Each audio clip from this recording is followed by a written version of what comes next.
Hi. No, I don't know. Hello. I am here.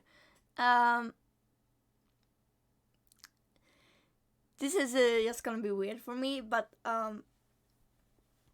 uh, you might notice that have this stream as just chatting. It's because I'm gonna unbox a fucking box. This is I don't fucking. As people can see, I have a box. Oh my god, Deku dying in the background. I'm so sorry, Deku.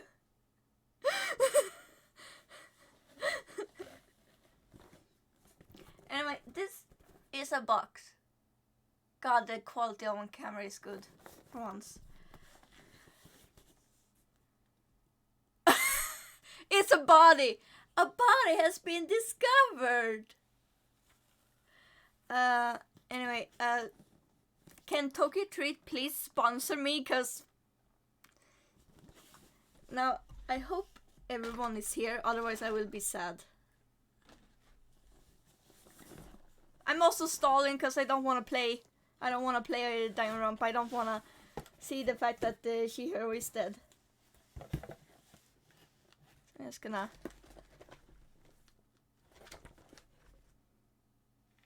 Oh, there's some interesting stuff here.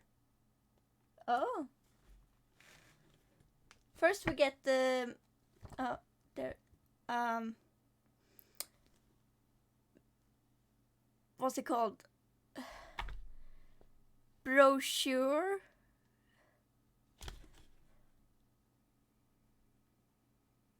I know English, I promise. Basically it explains what the fuck everything is. And there's actually some interesting stuff for once. Oh, hi Millie. I am unboxing Tokyo Treat. I'm just gonna quickly check what we have in the box.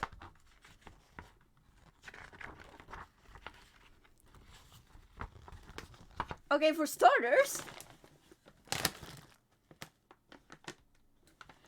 you're real send. Please sponsor me with some interesting stuff for once.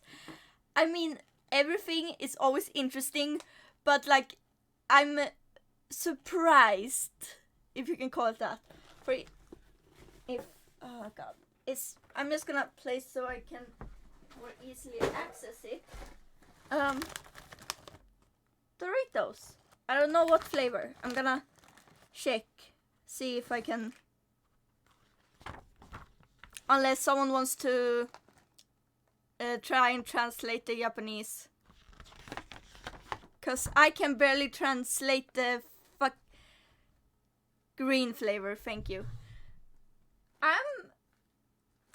I'm gonna take a guess and say it's matcha.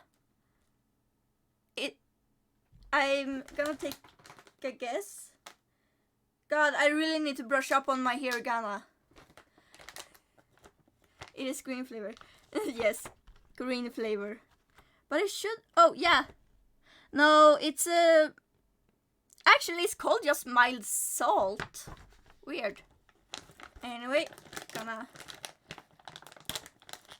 It tastes green, yeah.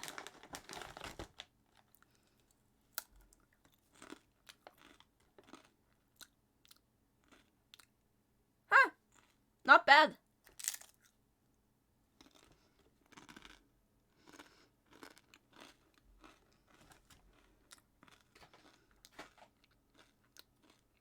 Okay, these were not bad at all. Yes, I know, so you are mild salt. So, okay, so apparently the Doritos are like... there is three possible flavors. I got the mild salt. The other two flavors that I could have gotten are soy sauce and wasabi or nacho cheese. Huh. I'm not mad. It's kind of good. Now here's something hella interesting.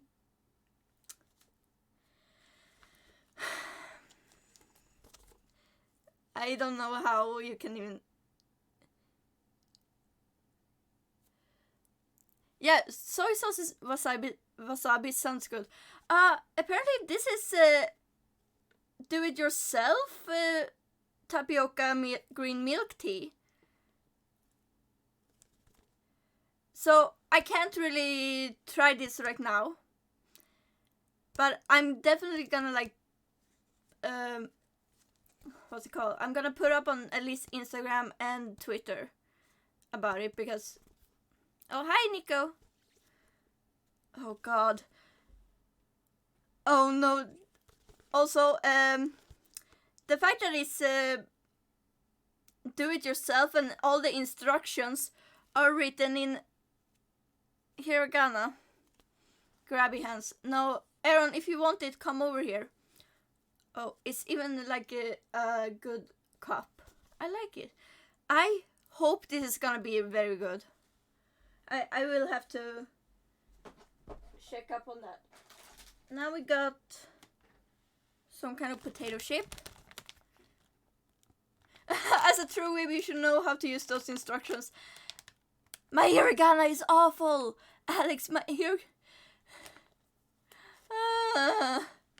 I'm just bad at Japanese. I'm so rusty. Anyway, got some potato chips. Corn. It's called the corn potage bites. Yeah, I have no fucking idea. I'm gonna test it out. I still have the taste of the Doritos in my throat.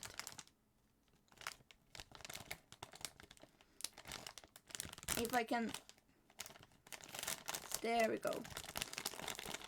Yeah, hydrate, I know. I could... Ooh. Kinda cute.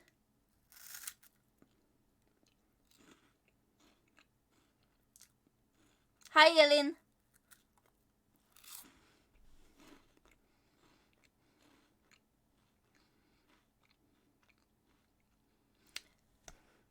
Why is Japan so fucking obsessed with corn? God, that tasted so much like corn. I can't. Yeah, it's also kind of sweet. Elin, you missed two things. Doritos that basically taste the same. Basically. And then...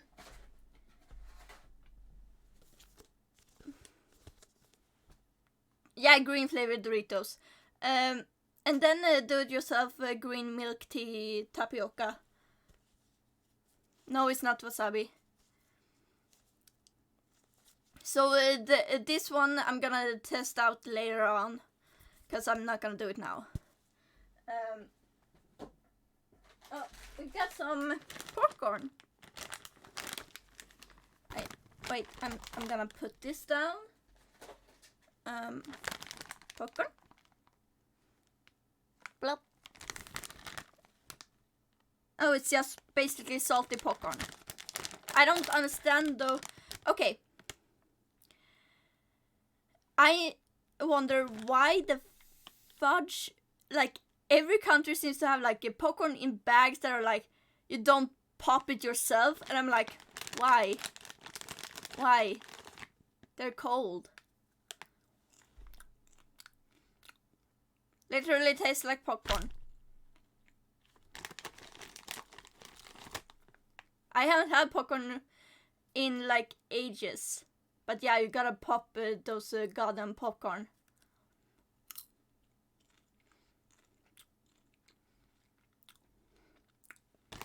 Damn, these were... I mean, they taste like normal popcorn, but they're good.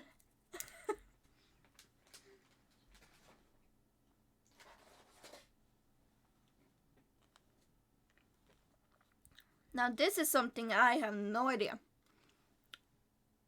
I'm just gonna check real quick here.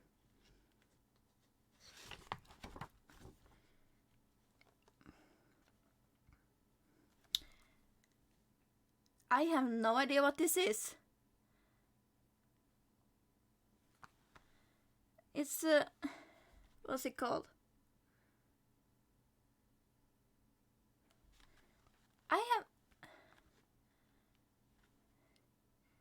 Yeah, it's an American brand, but it's like fake ice cream. It's like chocolate. I have no idea. It's called like popping shower chocolate. Oh, hi.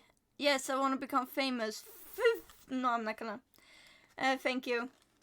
Oh, this bag did not want to open.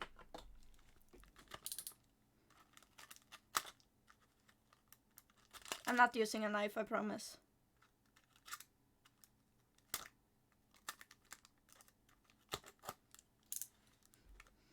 Oh.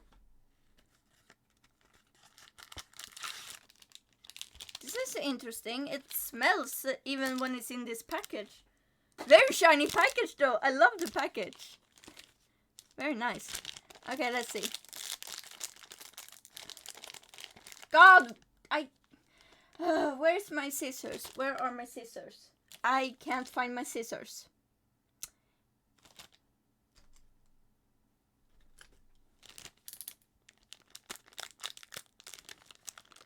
I also have this. I'm not gonna use my teeth though, because listen, I'm careful with my teeth.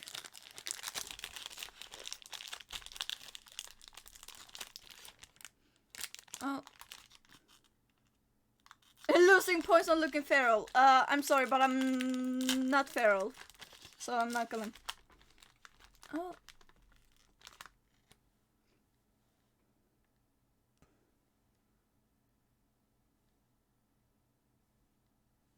I'm not sure what to think about this. Oh, they call Baskin-Robbins 31 in Japan. Oh, that's cool. I just have to say, it smells kind of like bubblegum, so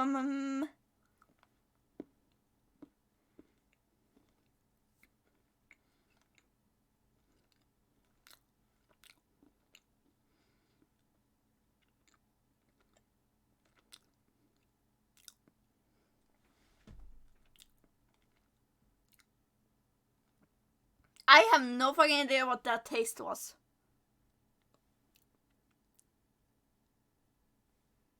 It was sweet and sour at the same time, and I'm like...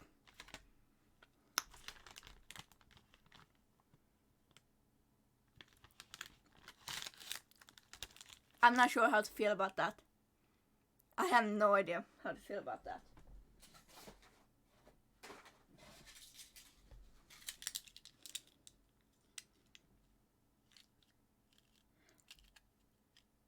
Oh, this is cute.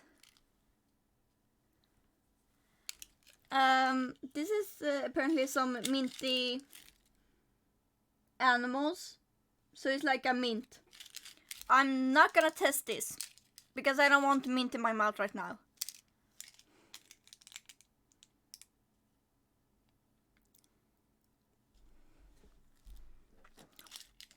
I'm with Millie at this point, like, kinda. Yeah, I'm not gonna test this because I don't want my mints. I don't want mint. I like mint sometimes, but I prefer mint chocolate. Okay. What else do we have? Oh. Salty snack. I don't fucking know how to. And it's corn flavor. I mean, I'm not mad. It's like porky.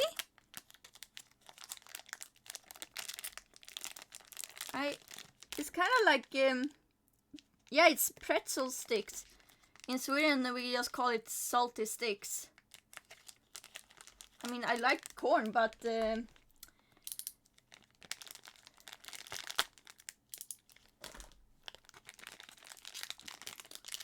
Now, if you please will open so I can actually do this.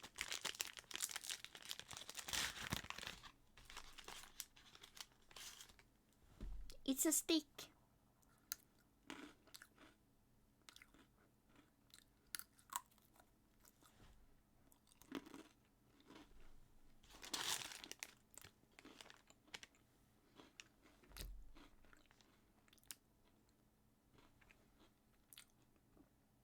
Yeah, these were good.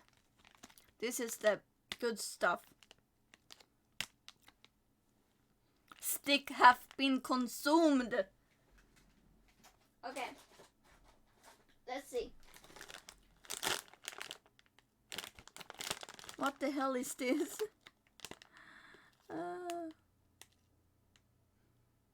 Oh god. So there's a thing here, and that is that one of the treats in the box will be a mystery treat, and I think this is the mystery treat, and I have no idea what it is. It's bad that it's also kanji, and I can't read kanji. I have no idea. Elin, if you're better at the, might be fishy, maybe. Yeah, I was gonna say, Elin. Oh.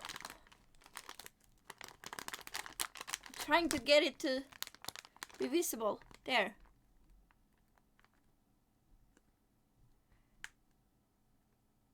I'm not sure if the one there is visible. Kamesen. And what the hell is...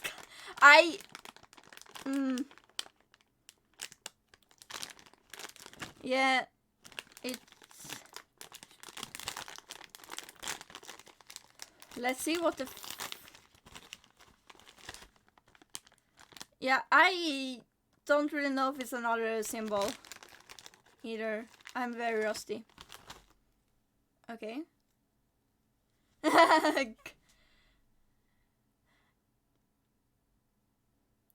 I wonder if it's turtle. I'm gonna cry.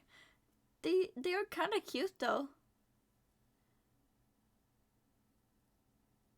I feel like it has to be Kame then, cause there is a turtle on the package.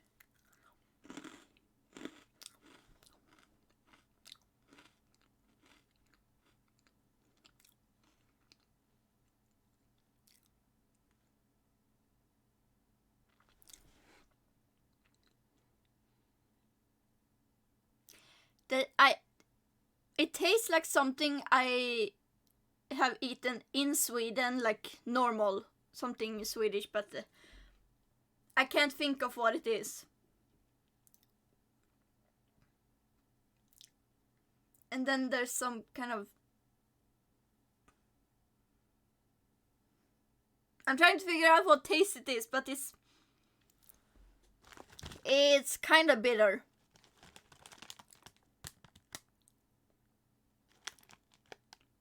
I don't know if I like it.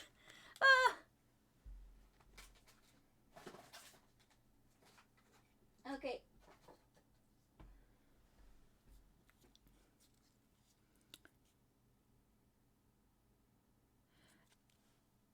And now we have this, which is... I dropped it. It's like a gummy kiss.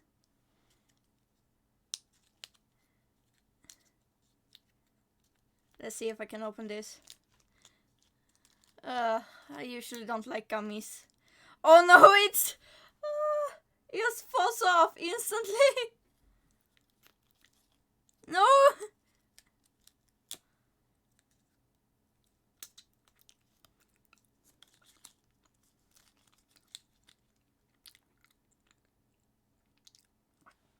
God, that tastes so much like a jelly. Nope, never again.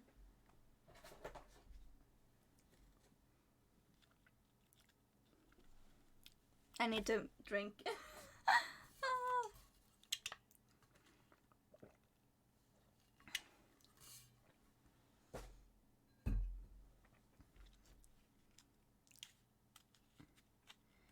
Okay, next item is this. It's like some chocolate. Looks like this on the outside.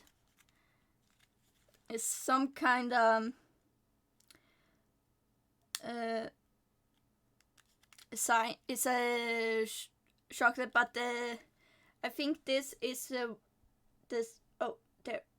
The shine they a sign they use to that they have on festival stalls in Japan. At least according to this, so I.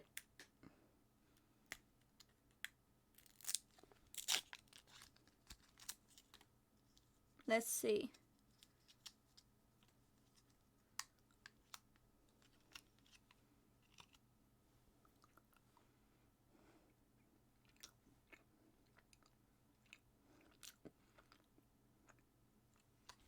Aww. Bye, Aaron, for now. Okay, that chocolate was extremely dark. That was so dark. It was so bitter.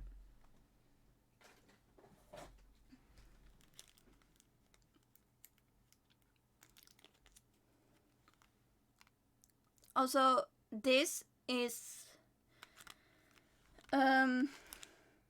orange gum. Orange gum. I'm not gonna take any now because gum means I have to chew it.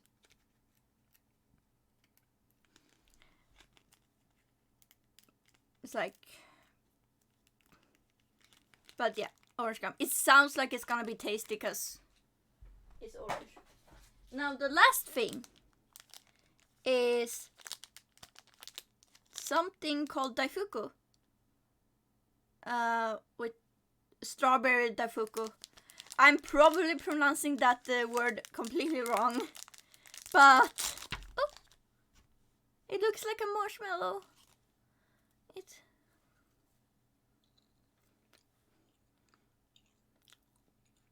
Oh.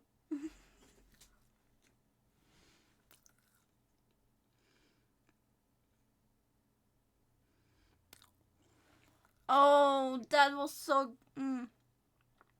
That was tasty. That was really good. It just says a strawberry paste, so I don't know if it's red bean. It tastes hella good though.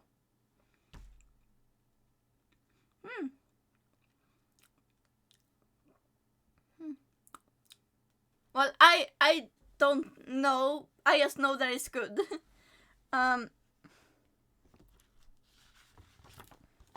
That was very nice. Oh, also, I realized that there is instruction for the milk tea in the thing. So, nice. I will do this later. Yeah,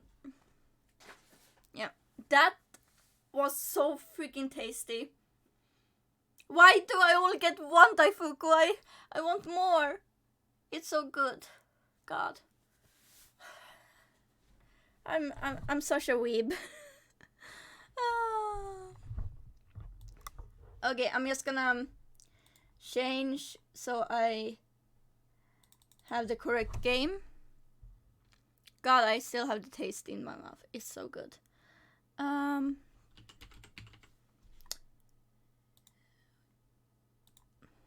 Just gonna changing the stream info and gonna start up the game.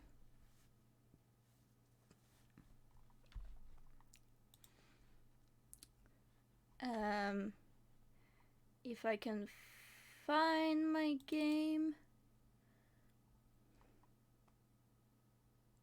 Do I really have to play? I don't want to. But I have to. It's a sad life for me. See if we can get it started, please. Game, don't be slow. God, Takes like 78 years for the game to start up. No, there we go. Okay, I'm just gonna quickly... There we go.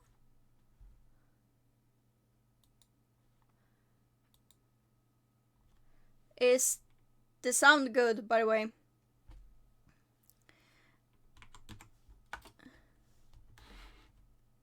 Oh.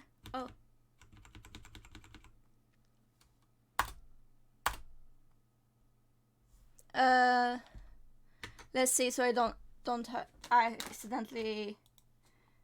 of course, I accidentally muted the desktop audio because apparently I'm stupid.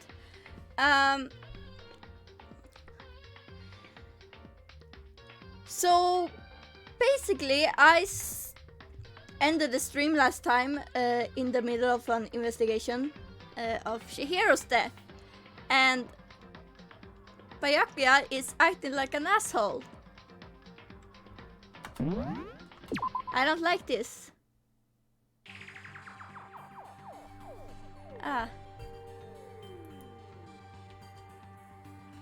Wait, did I even...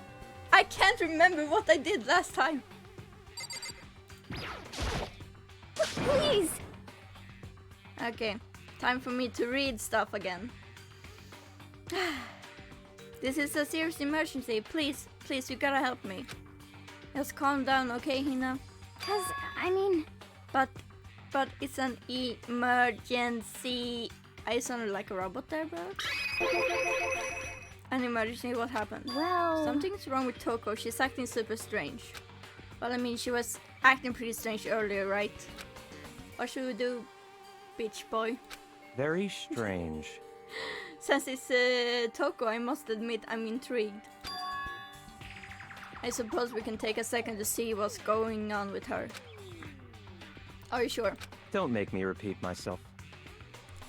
I didn't expect that. I thought for sure he'd just say no and that'd be the end of it. Yeah! Okay, come on. Hurry. Wait for us, Hina. Let's go. It looks like she headed to the dorms, to Toko's room, most likely. You're right. I'm still trying to figure out if Byakuya is being very guilty or if he's trying to mislead us. He's an asshole, that's all I know. Okay. Wait. Oh, there. Is Toko inside? Some kind of emergency. Oh. No? Oh. Do I have to talk with you? Such ignorance. You're talking to the wrong person, you waste of space. Okay. You guys are too slow. I think you're just too fast. So, what's this emergency? So, Well, after what happened in the girls' locker room, we left Toko in her room so she could lay down. After a while, we came back to check on her, you know, see how she was doing, but when we did, it was weird.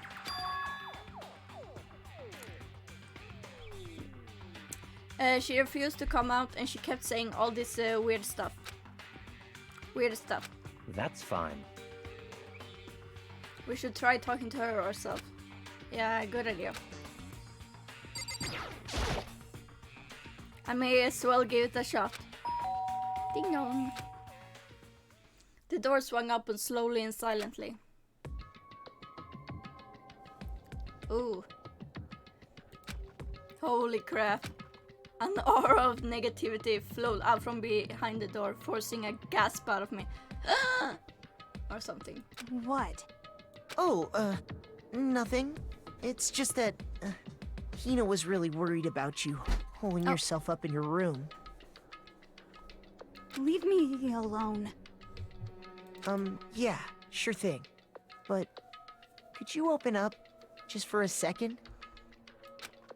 Won't allow it. Okay. Huh?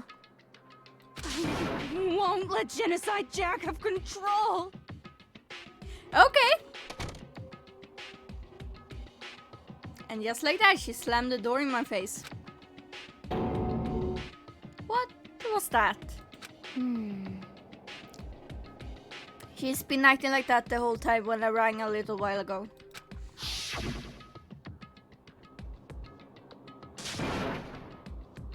I'll drive out the killer, drive out the murderous fiend. It doesn't make any sense, right? I was afraid to leave her in there alone, so I tried to bust down her door.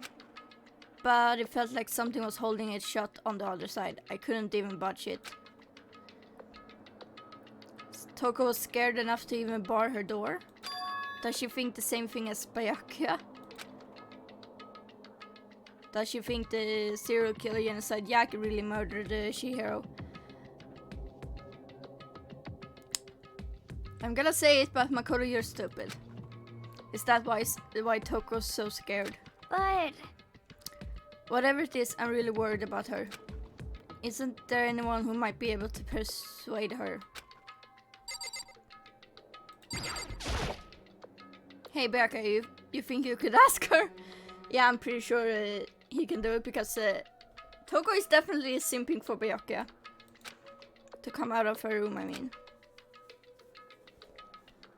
That's fine. Sure, whatever. Huh? You're gonna talk to her, Byakuya? Wow, I guess you can be nice when you want to. I don't think this is a thing that he's doing to be nice. I really don't think he's trying to be nice.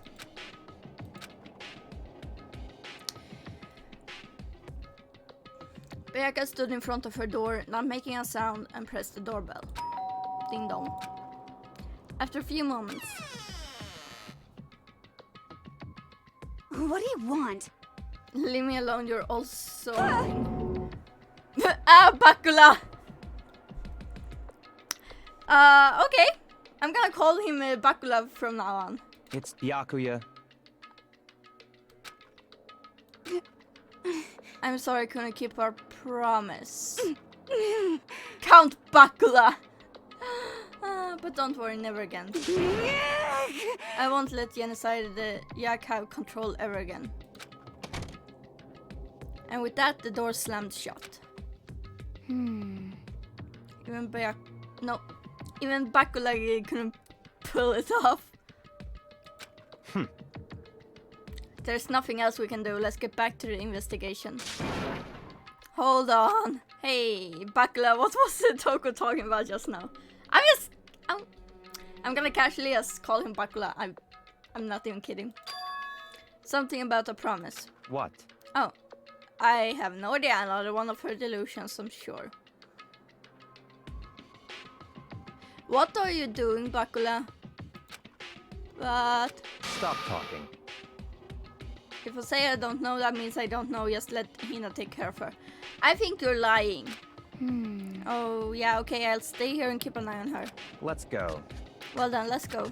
Without waiting for a reply, Bakula sped away. Bakula! And I hurried to catch up. I tried to talk to him several times as we walked, but he didn't even look back, let alone say anything. He has kept on walking towards his destination. Finally, his feet brought him to a stop in front of a certain room. What? Oh? The library? Come on, let's go in. Oh, okay. I really don't appreciate being dragged around everywhere. It's like you know what happened to it's almost like you know what happened to Shihiro and you're like walking around going like, yeah, I gonna check all this stuff.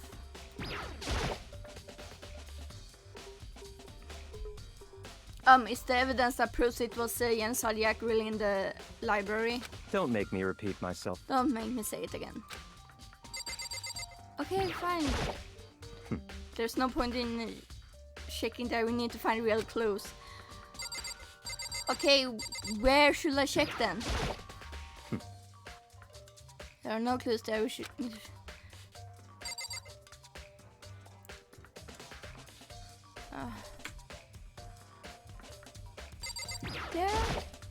No. I don't fucking know.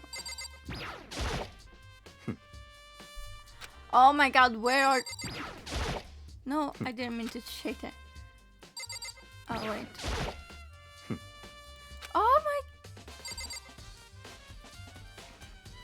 Is it just me, or is it weird that the lamp doesn't look like it's connected to anything? Okay. Lamp?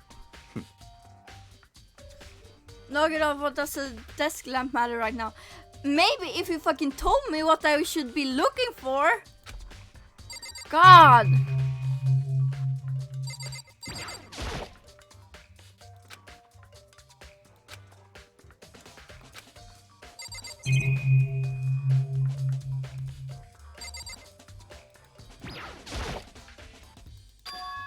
Oh. It's the archive, right? You should have just fucking told me. Oh, here. Let's go. I'm gonna kill this dude. I am gonna kill him.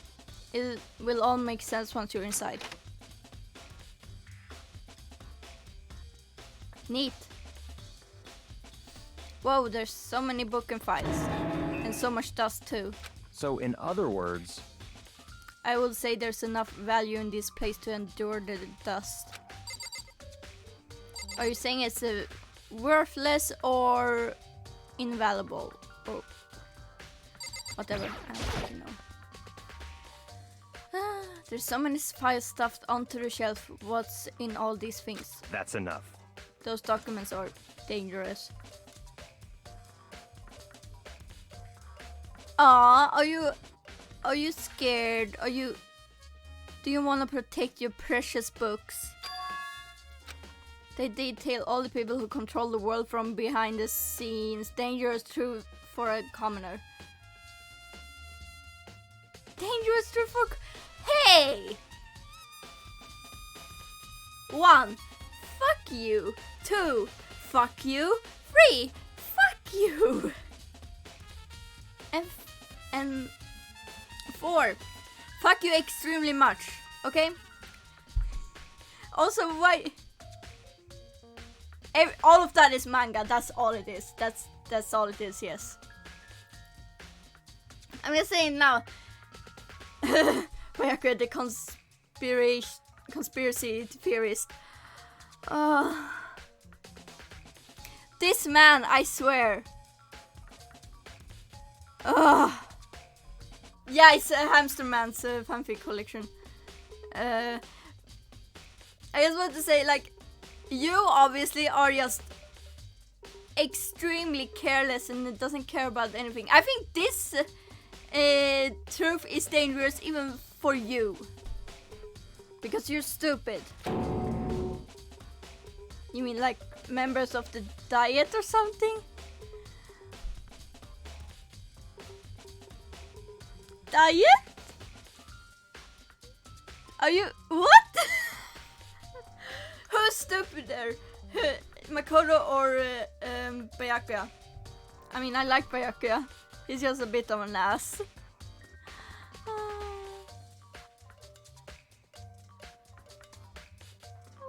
I have no fucking idea what the diet is, so no, I mean the ones with real power, the secret council controlling everything from the shadows. The Illuminati? If you're ready to be disappeared for it, take a look. There are some very interesting people in there. I don't think they're gonna know if I take a look. I don't think they're gonna know. You Persona players. Yeah, Makoto's like, yeah, I'll read all of it if it means I can get out of here. You two share brain cells, yes. You're just kidding, right? Am I? I just let it go for now. I'm pretty sure the Illuminati aren't gonna know if you take a look at that. They're not gonna be like, oh. They're not gonna go like, oh, someone turned a page in this book. We have to make them disappear. Okay. Okay. There's a wooden box. It's empty. Although judging by the smudges in the dust, it looks like there was something inside. I wonder what it was. There was an extension cord plugged in there. It proved very useful while I was in the library.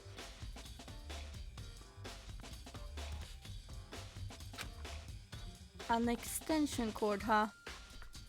Then why isn't the lamp fucking plugged into it?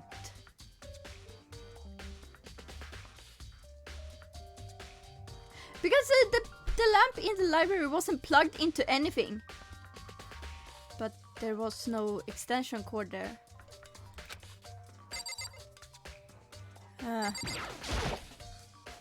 There's a ton of thick files stuffed onto the bookshelf.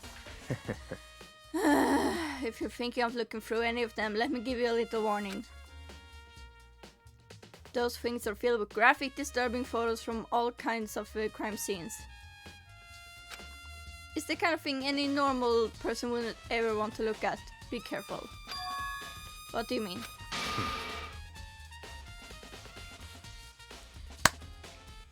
He literally explained that it was like graphic stuff, and he's like, what do you mean?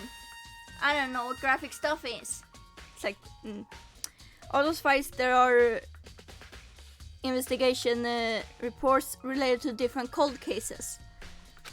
Those are internal documents for police eyes only. They're not the kind of thing you'd expect to leak. Why are they here? Oh. Okay, If you pay attention to your surroundings, you're sure to discover that value for yourself. Okay. Do I look at the map? Yes, a desk lamp. But there's already a desk lamp in the library. Oh yeah, it's the same one I saw Beake using in the library before. What? Do you have a problem with that lamp? Yeah. It was here before, then I moved it over there. It's too dark over there, so I thought I'd put it to good use. But there's already a lamp in the library! Oh, thanks for the monocoin. No, that's... yada yada, I already know. Is that something I need to look at? This shelf is stuffed tight with files. Without really thinking about it, I picked one at random. You have a sharp eye indeed. Select that file. No, he fucking did it at random. He's just the ultimate lucky student. Huh? That's right. That's the report on a presidential assassination. The original is kept at the National Library. But why is it here?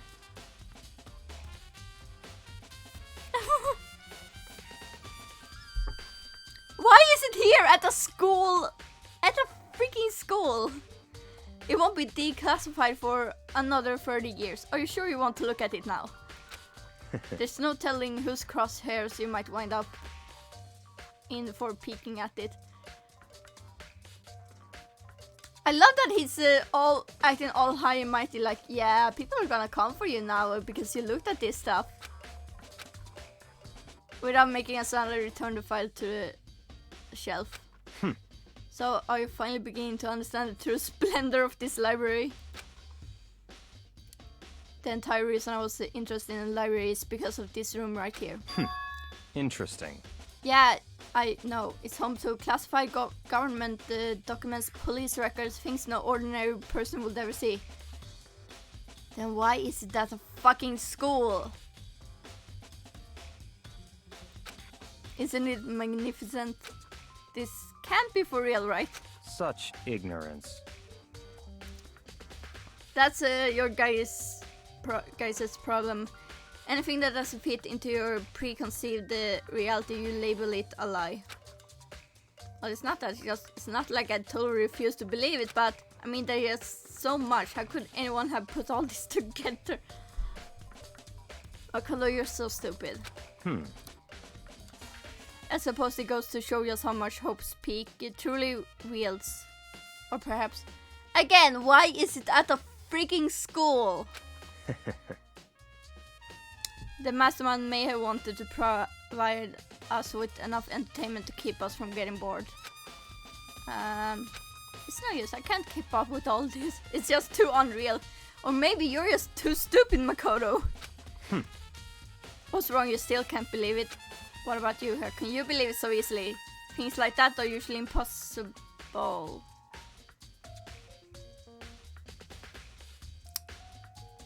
Makoto, you're fucking stupid. What? What do you mean usually? Usual, normal, ordinary, simple. Those things don't exist anywhere in the real world.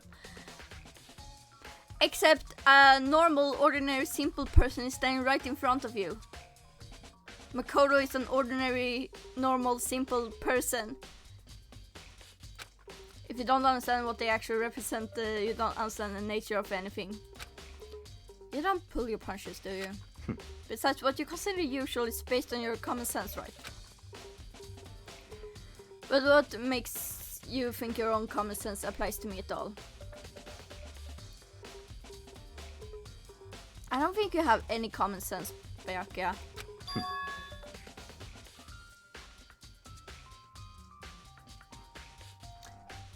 The documents gathered here are genuine. I have reviewed them multiple times, so there is no doubt.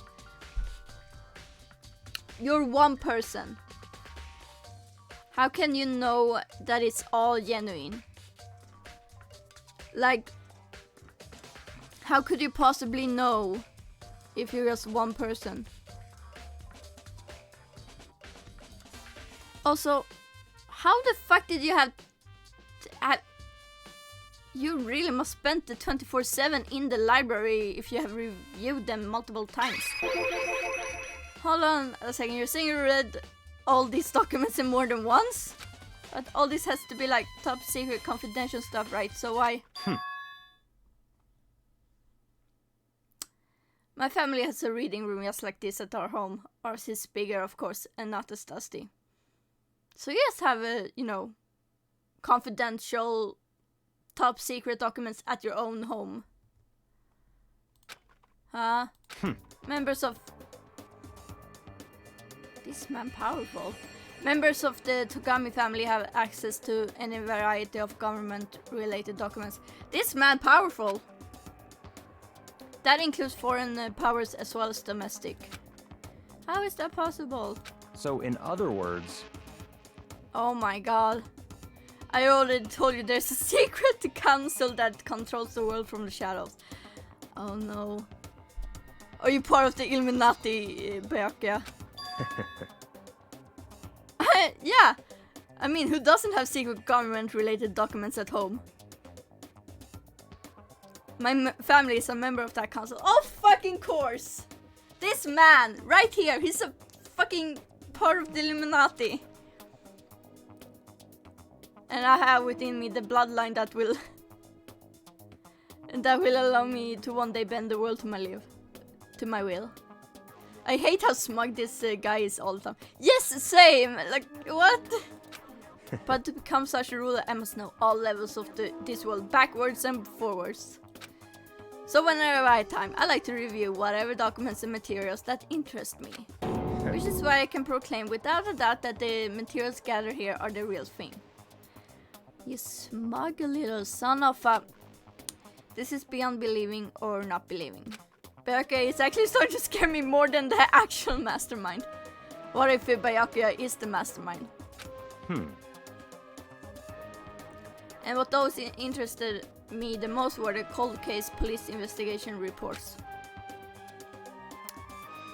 Reading through those reports have always been a hobby of mine ever since I was little. I mean, that's fair. I really love like checking out like actual cold cases, like unsolved stuff, especially like unsolved true crime unsolved. Congratulations, Byakuya, you're not special. Yes, come on. Like, guys, it's so interesting to listen to, like,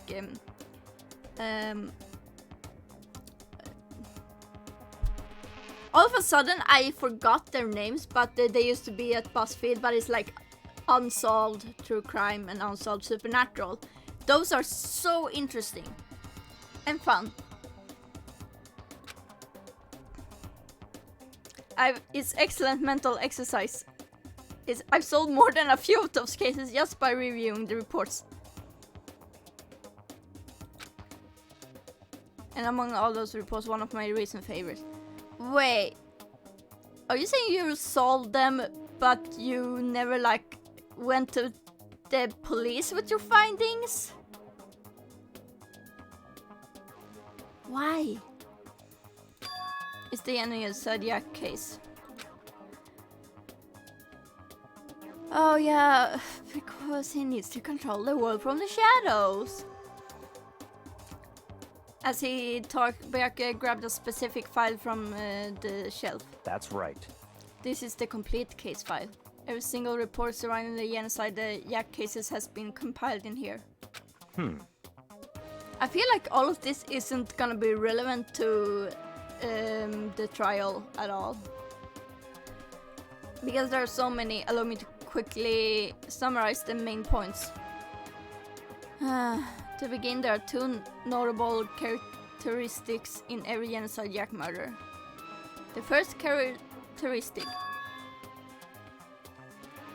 is that at every crime scene the word bloodlust is written in the victim's own blood. And the second...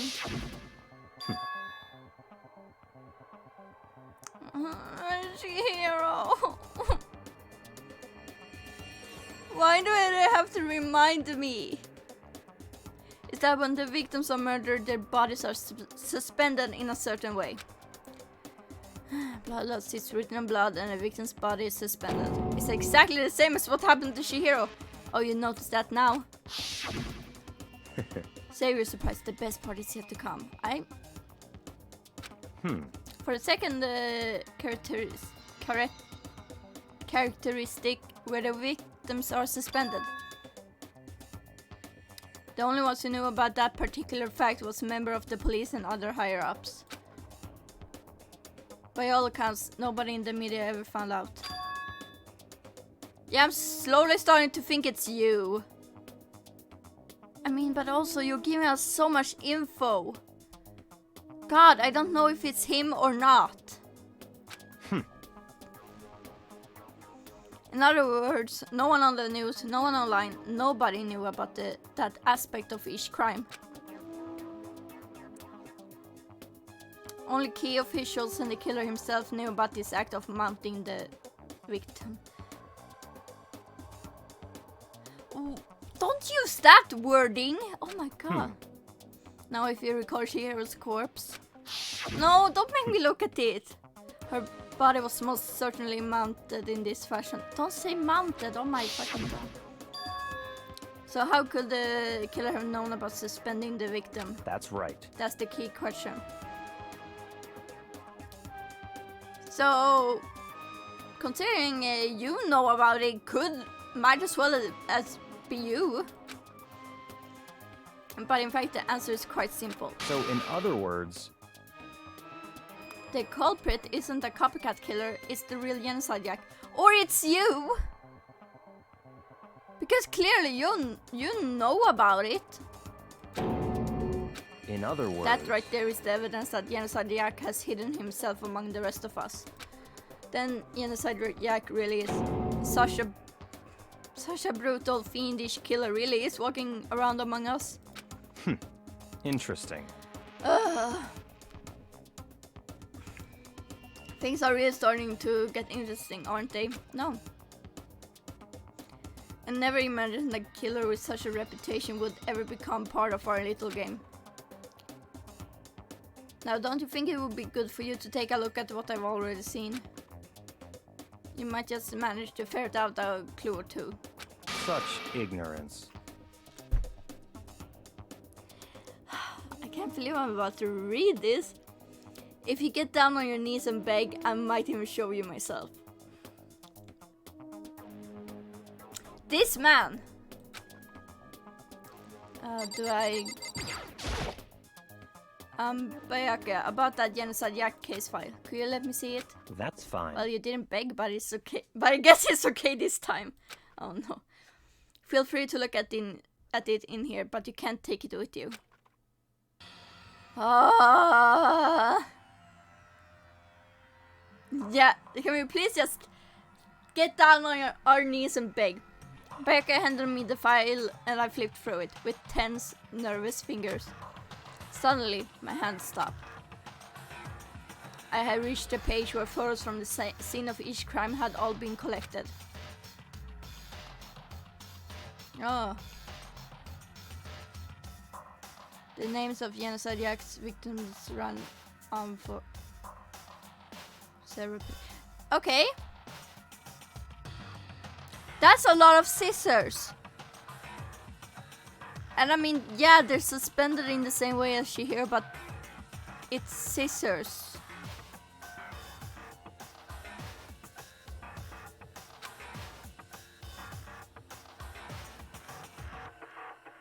Okay, should I really read the page? Victim Ken Harada, office worker 42. The murder took place in the parking lot of the victim's apartment complex. The victim suffered multiple stab wounds across his body, believed to have been inflicted with the same scissors that were later used to attach the victim to the wall. The victim suffered multiple, believed to blah blah blah.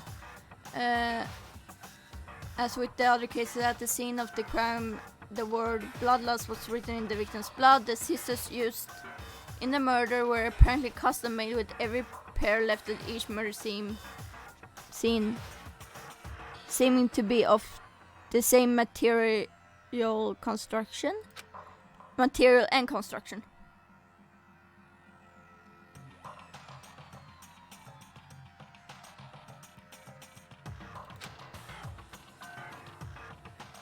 But one thing became perfectly clear as I read. All of the killer's countless victims were killed and suspended in exactly the same way. And the scene of every murder, the word bloodlust was left in the victim's own blood. Yeah, that's true. If Jensei was among them, he wouldn't have been able to get custom scissors. Unless they're carrying the scissors with them at all times. I don't know. Now take a look at the next page and you'll find another interesting tidbit. The next page. The face it does. Profiling results of the crimes took place either on weekdays, at night, or during holidays, either day or night. The most common time for the killings to take place was on holidays in the afternoon. Based on these facts, it could be suggested that the suspect may be a student. Evidence suggests that the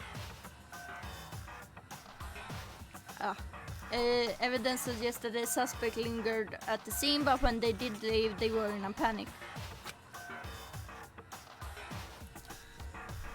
Because an eyewitness has never come forward, it's unlikely there was any external reason for this. This confused behavior suggests that the suspect may potentially suffer from dissociative identity disorder.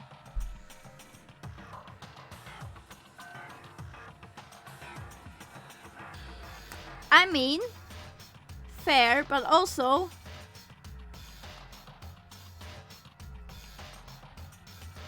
I'm not even one to talk about the people with that disorder because I don't know shit about it. But I feel like it's just dangerous to like make it out that the people with the idea have an evil version of themselves, like Jekyll and Hyde. Like, please stop that. Because I don't know a lot about the idea, but I know enough that like this is kind of disrespectful, cause like just because the idea comes from like a early childhood trauma, and it's like that's as far as I know, and it's like I don't like this. I really don't like it. So, in other words, The key point here is that the culprit may well have a split personality. A split personality, like the kind of thing you see on TV. Yes, Makoto, there is a thing such as people with multiple personalities. So I'm part of another totally unbelievable story. Oh, shut up. But this one is way more unbelievable than anything else up till now. Oh, honey. Oh, sweetie. You naive little... Yeah, that's... and the trauma, from what I can understand, the trauma like happens at... before the age of... I don't remember what age, but like... There is a specific age where you...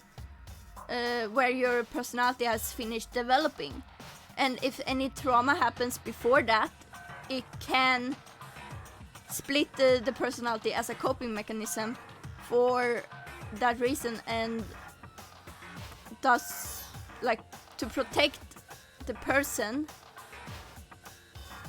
because their personality hasn't developed correctly. And I'm just pulling this all from what I can remember, so I'm like, but I really don't like how they're acting like it's... Or maybe it really isn't, I don't know. I feel like my mind has gone numb. Oh, it's because you're stupid, Makoto. Yeah, I don't have it either, obviously. Because otherwise I would have mentioned it, but... I mean, the thing with the... Yeah, we could be very wrong, but I'm pretty sure the general consensus on it is that it happens at a specific... before a specific age. Or something. Now, I'm just gonna say it as a disclaimer. I am not an expert. Obviously, I don't know anyone with the idea as far as I know, nor do I have the idea myself, but the things I've learned has come from the internet and from people on the internet who have the idea. So I can still be extremely wrong, but like, just as a disclaimer. But it is more or less a tiny bit, or maybe a lot of ableism to do this, because it's like portraying a specific stereotype on like, oh, people with this have an evil personality. Okay, I'm just rambling. Let's continue. Let's go. Alright, we should get going soon. Where are we going? Anywhere but here. We've finished our business here, haven't we? Ah, wait. Byakuya. God. Stop stringing me along, you piece of poo. As usual, Byakuya turned and left without another word. I hurried out of the library to catch up.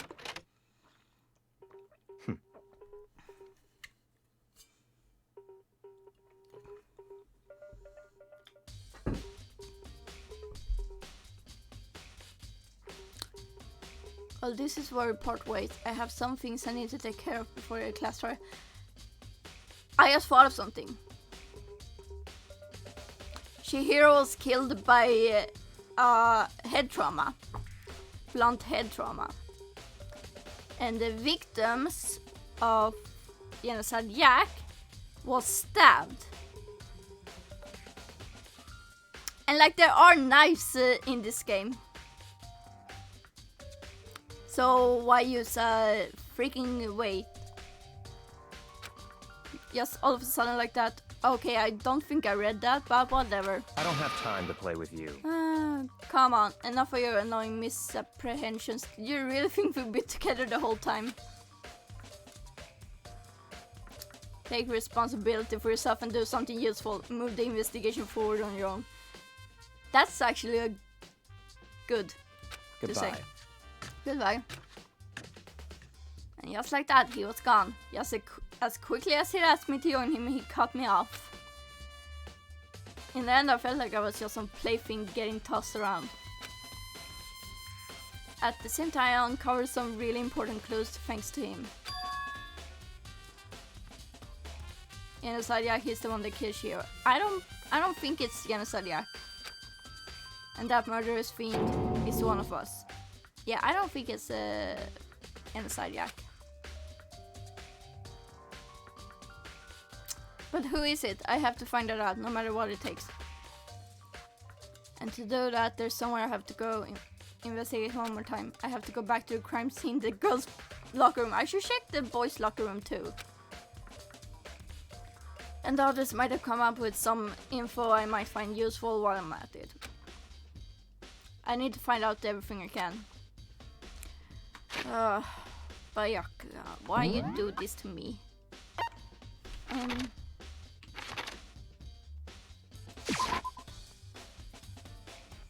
Okay. Oh, you're here. Hifumi has discovered evidence revealing the identity of the culprit. I feel as if... Another stat increase for me. Evidence, what did you find? I cannot reveal that just yet. That's it. I'm sure of it. But I guarantee that what I found will steal the killer's breath from his lungs. Are you sure about that? Oh yeah, Miss Ludenberg said she witnessed something worthwhile too. Really? What did she see? Well, it would seem... She refused to tell me. It's like when a girl bullies the boy she likes. Right. No, I think that's the other way around. Okay, so where is Celeste now? The warehouse by the dorms. She was there at the same time, but at the same time not there. What was it gonna be? Okay, I'm gonna go into the boys' room for now. Okay.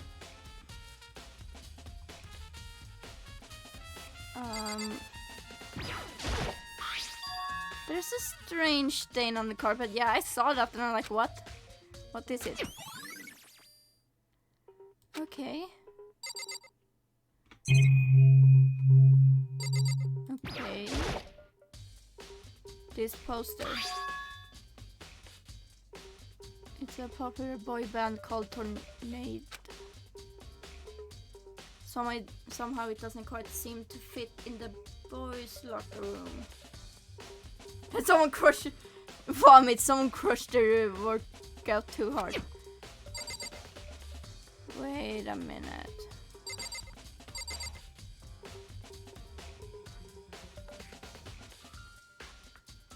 What was the poster in the girls' locker room now again? Because I'm pretty sure... Yeah.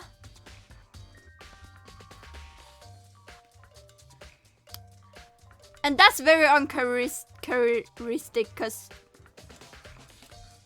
a poster of a boy band seems to fit more into a girls' locker room because of stereotypes, and the bikini-clad girl seems to fit more into as a poster in the boys' locker room because stereotypes. So that's weird. Wait. Or maybe we're all gay here, who knows? We'll see. I'm not sure yet. I have a theory, but I don't really know it yet. Okay, is there anything I can...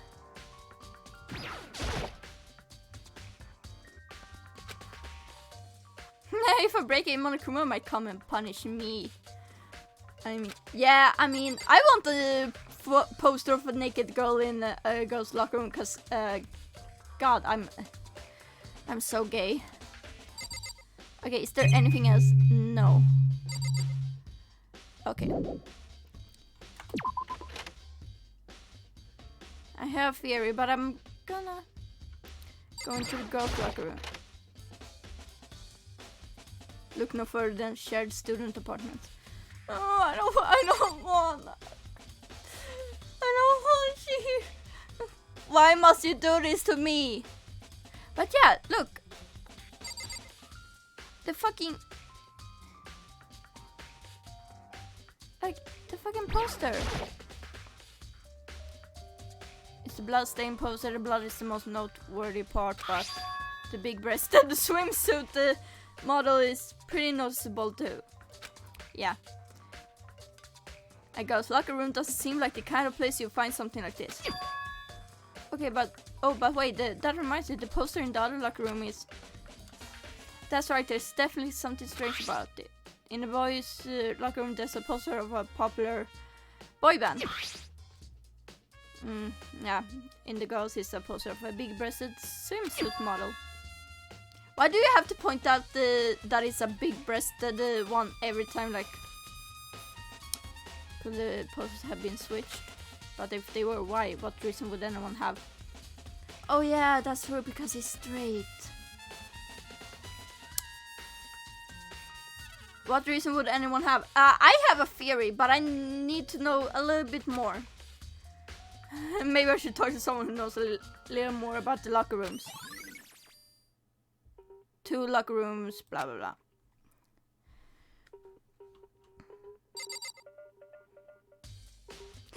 Or he's gay and trying to make up for it. Yeah, I'm gonna talk to Kyoko. Hey Kyoko, have you made any progress on your investigation? Indeed.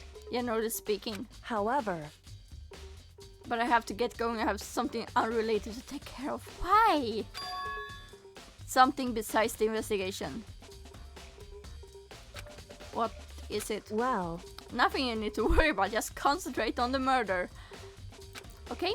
But... So then... Before we go, let me give you one piece of advice. You should examine Chihiro's body one more time. Thoroughly. Also, her handbook is missing. You might want to determine its whereabouts. Goodbye. That's it. I'll be praying for your success. Kyoko turned and left the girls' locker room. I guess I'll take another look at the body then. No, I don't wanna. And Chihiro's handbook is missing. That's definitely worth worrying about. I don't wanna look at Chihiro's body, please.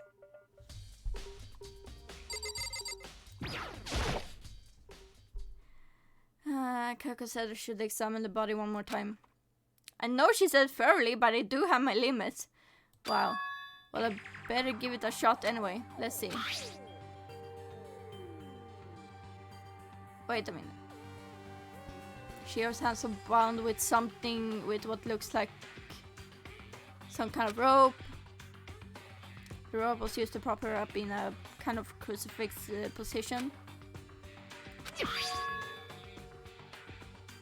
This rope has a plug.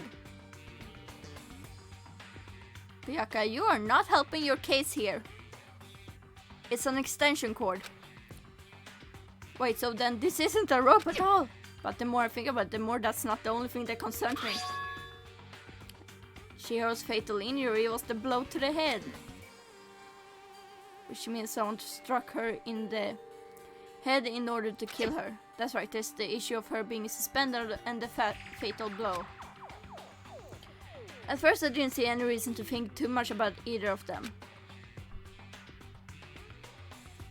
But seeing them again after looking through the Genocide Yak file, something is not quite right.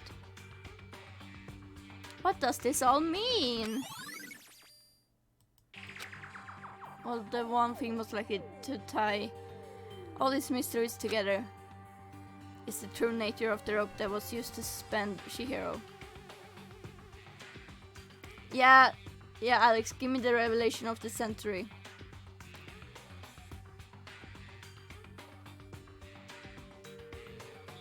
I'm waiting. I'm waiting. Please. Reveal it all to me. Reveal the secret. I could find out who can lift the dumbbell.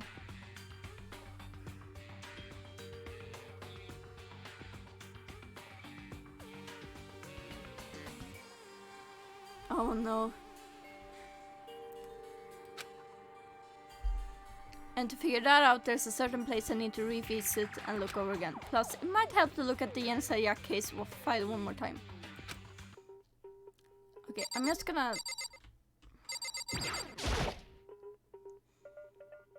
You spend a lot of time exercising in the girls' locker room, right, Sakura? Of course.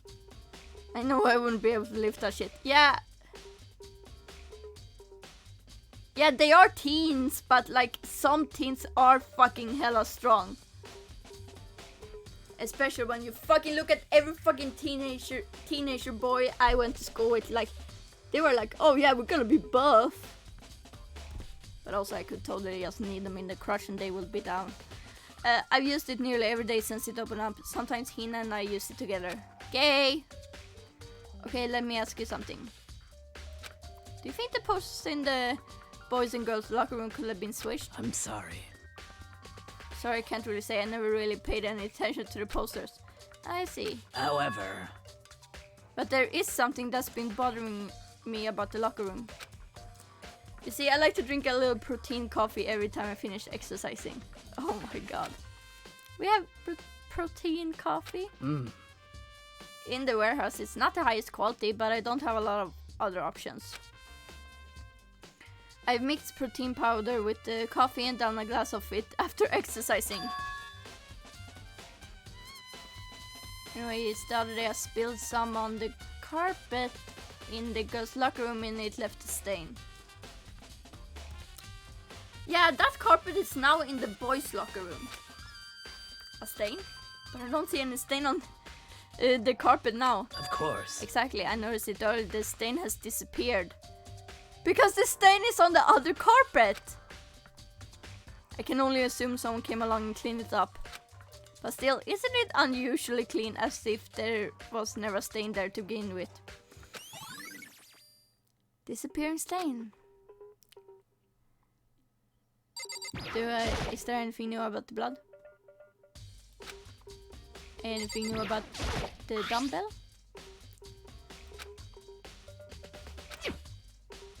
Yeah. Okay, Mondo. Dude had a real complex about me. Yeah, I do remember she said that more than once. Sure did, which I guess explains the trip down here. Yeah.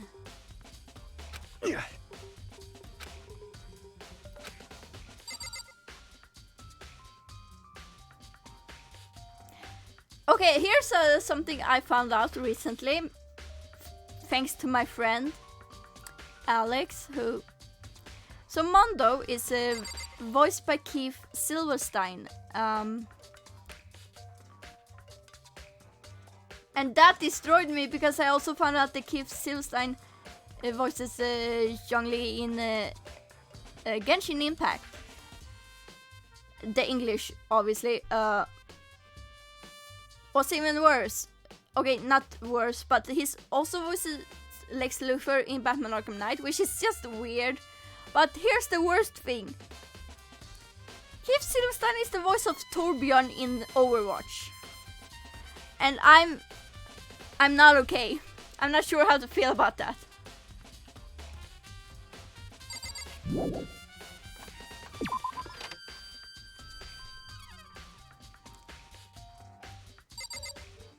Okay, I need to go to the warehouse, right? Where the fuck is the warehouse? No, that's the dining hall. There's the warehouse. Oh.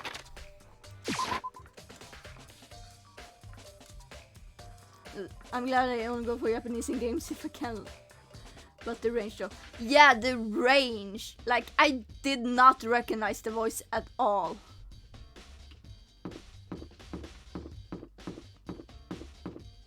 No, wait, is it on?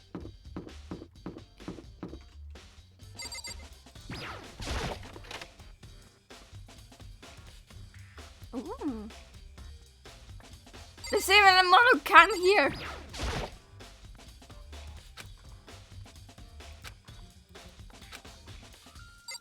Hi, Celeste. Celeste, what are you doing here? This warehouse is amazing. It has absolutely everything one might need to live a full life. From food to clothes to towels, there's an endless supply to choose from. I see that, but have you found anything related to the case? Most unfortunate. I knew you were going to ask me that. I thought talking about the warehouse itself might misdirect you, but I see it was pointless. Then you did find something. Very well, I will tell you, and only you. Actually, Last night I saw her here. Shihiro was in the warehouse. What, really? indeed. This was right before nighttime. Hmm? What are you doing out this late? Oh, I was just... Shihiro, my baby. Are you planning to go exercise, perhaps? What? How did you know? Because I can see a blue track jacket sticking out of that duffel bag you're carrying. Oh, you're right. Thanks. Well, I'd better get going. I'm kind of in a hurry. She stuffed the jacket into her bag in a hurry. It was almost like she was trying to hide it. And just like that, she was gone. Yes, indeed. I assumed she was merely stocking up to go exercise in the morning, but it would appear she ignored the nighttime rule and headed directly to the girls' locker room. If she hadn't broken that rule, none of this ever would have happened.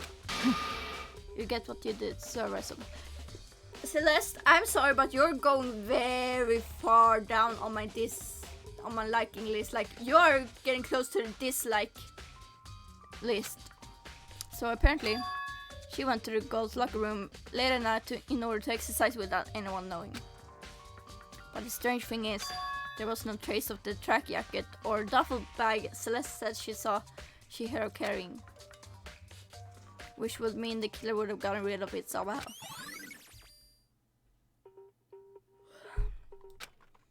I'm trying to figure out who the fuck did it, but I don't fucking know. I can't fucking... Bayaka is the one I'm most suspicious of.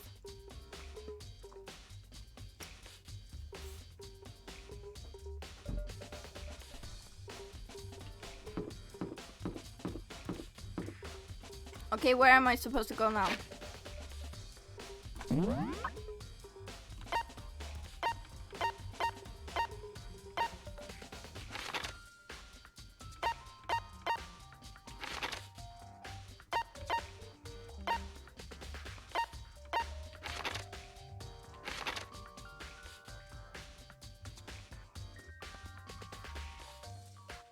Who's your worst character, Bayaka the otaku dude or Celeste? Isn't it fitting that I'm on the otaku dude?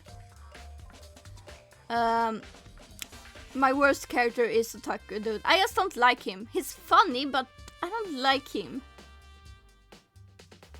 I mean, he's kind of hilarious. He is kind of like comic relief, but yeah, I'm not a big fan of him. If he dies, I don't mind. Bayaka I actually kind of like, but also he's so smug and an asshole, and I'm like, stop. And Celeste, I'm like, the fact that she said you get what you deserve, and it's like, don't say that about Shihiro.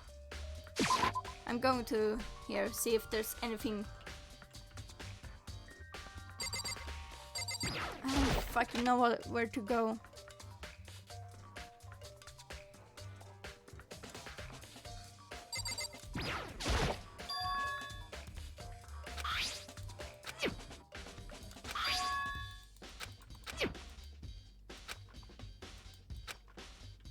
Yeah, same shit. Oh yeah, he wanted to go to the library. That's right.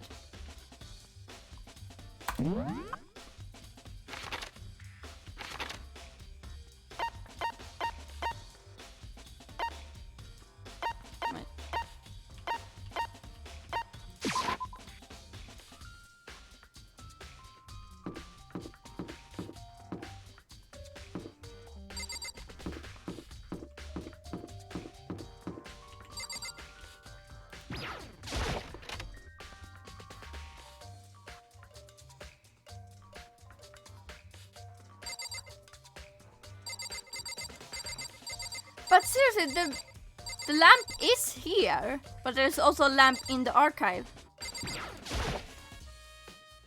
The lamp won't turn on. It's not plugged in. Yeah, because there was a fucking extension cord.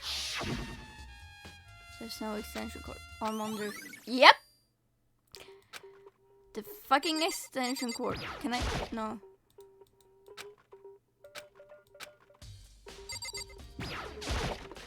Do I go in here?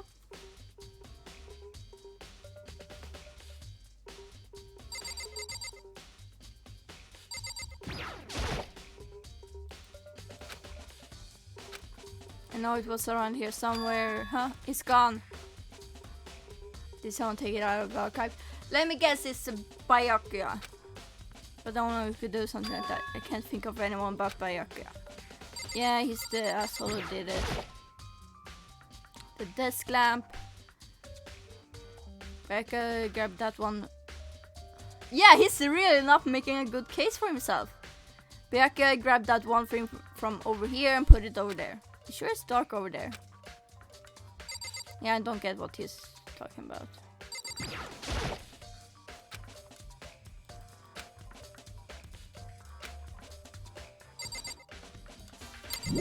Do it. Okay, where am I supposed to go?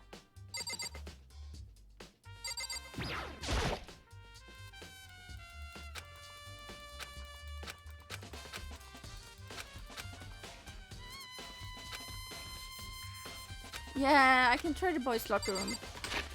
Oh. Tried to confirm what Sakura said. Yeah, that's true.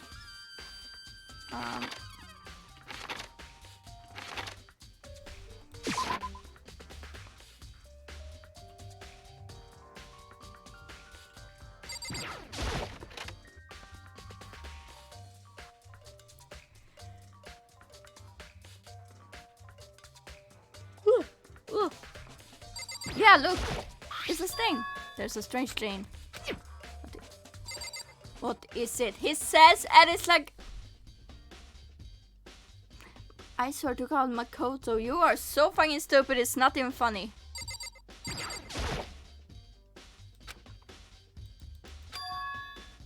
Yeah.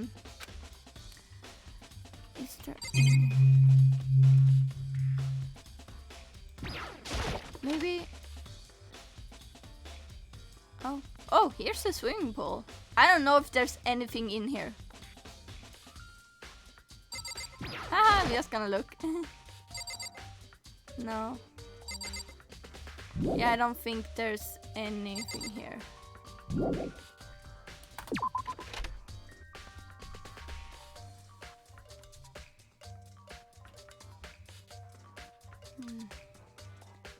Trying to figure out...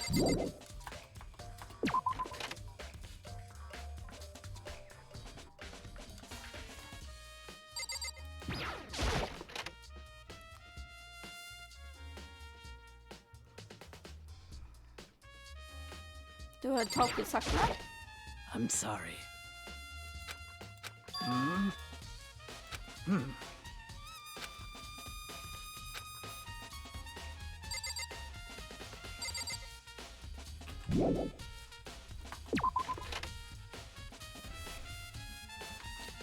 Okay. I have no idea. These are like the places I need to go. Oh wait. I realize I need to go to the talk with Aoi, I think, because it says it's a like a big mark. It's a exclamation mark on the dinner place.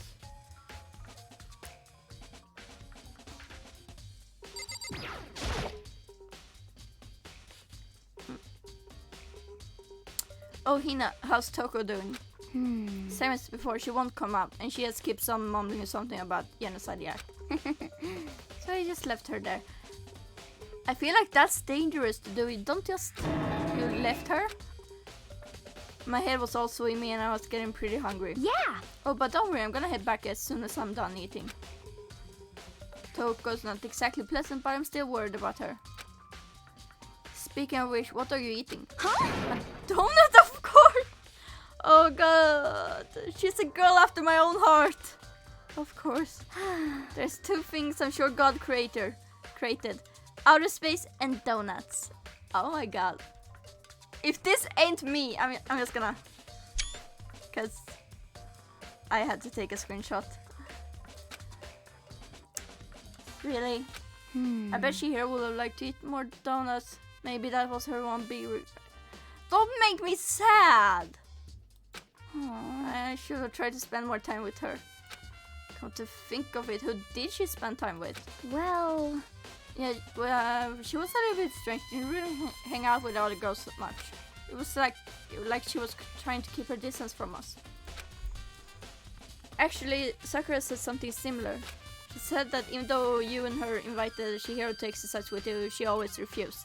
yeah, totally. Yep, it's true. And I just, my lips are dry, so I'm just gonna. I have so much stuff on my desk.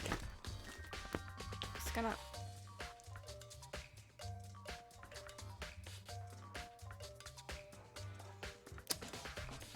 Yep, it's true, and it wasn't just us either. It was like she stayed away from all the girls. Was she just shy? I don't know. She talked to the boys all the time.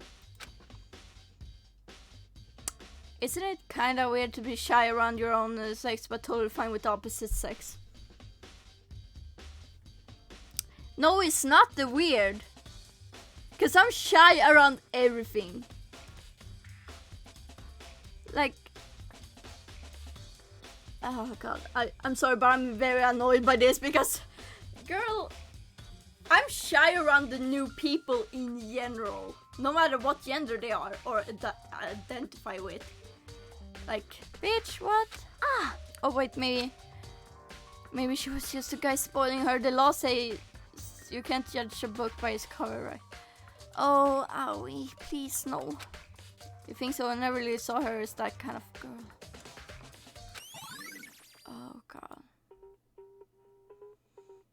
The law said that.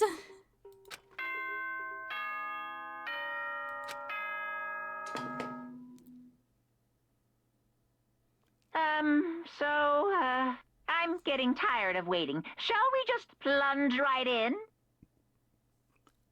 I mean, didn't you say that you are like, after a certain amount of time, a class trial will begin? It's like, but instead you're like, I'm tired, let's do this instead. It's the moment you've all been waiting for. The class trial. You Yeah. remember where to meet, right? Please go through the red door on the first floor of the school. I'm not ready. See you soon. No. Begin the class trial, or it's about to begin. The red door is right through here. I don't want to do this. I don't even know who it is. I'm scared.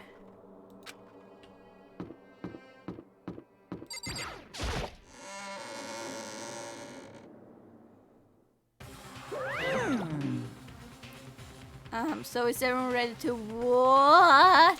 Am I blind or are we missing someone? Yo. Yeah, Toko's not here. Huh? And Toko is... You really don't remember?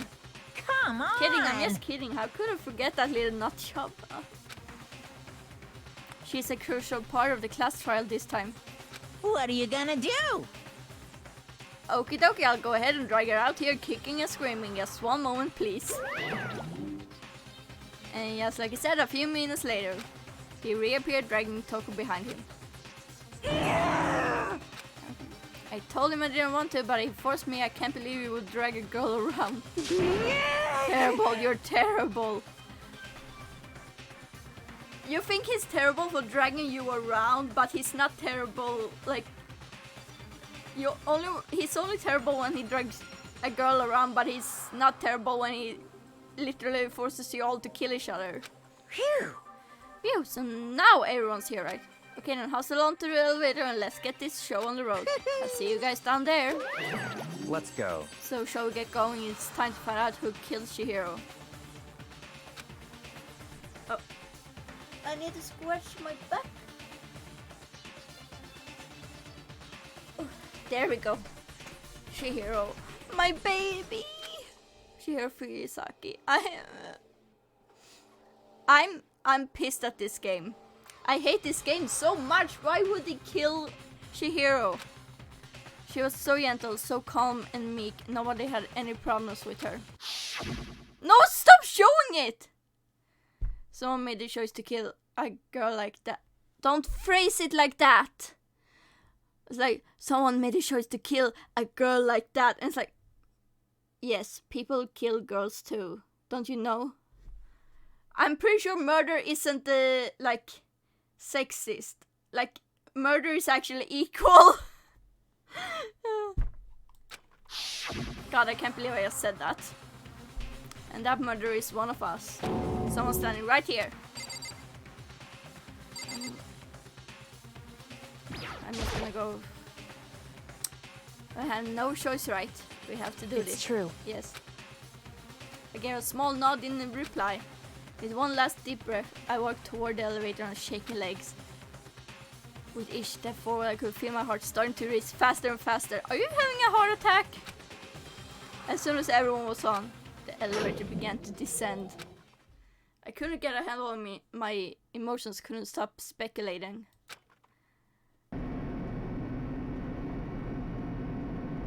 The steel box sank with heavy clunking sounds deeper and deeper into the ground.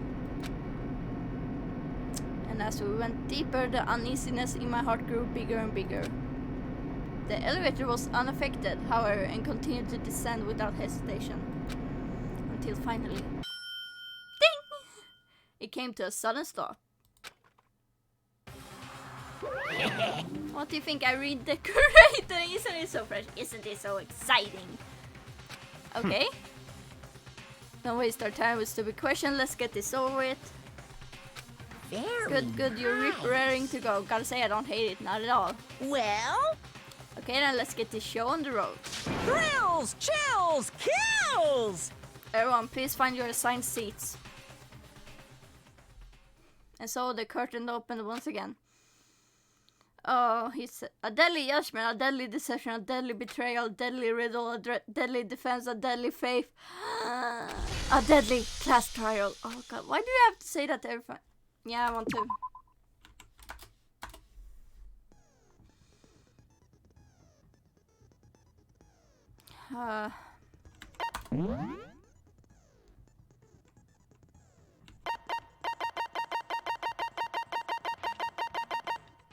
So I have those, and I'm gonna... Wait, what does this do? Okay.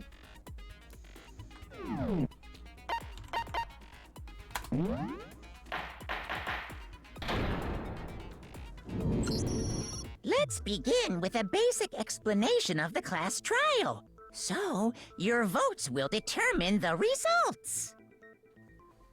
Oh, posture check. Just in the middle of this, because we're gonna be here for a while with the class trial. I'm gonna take a drink because I'm stalling. I don't wanna... If you can figure out who done it, then only they will receive punishment. But if you pick the wrong one, then I'll punish everyone besides the blackened, and the one that deceived everyone else will graduate. Okay, then. So, first off, let's talk about the murder weapon! Oh, yay. Yeah, it was a dumbbell.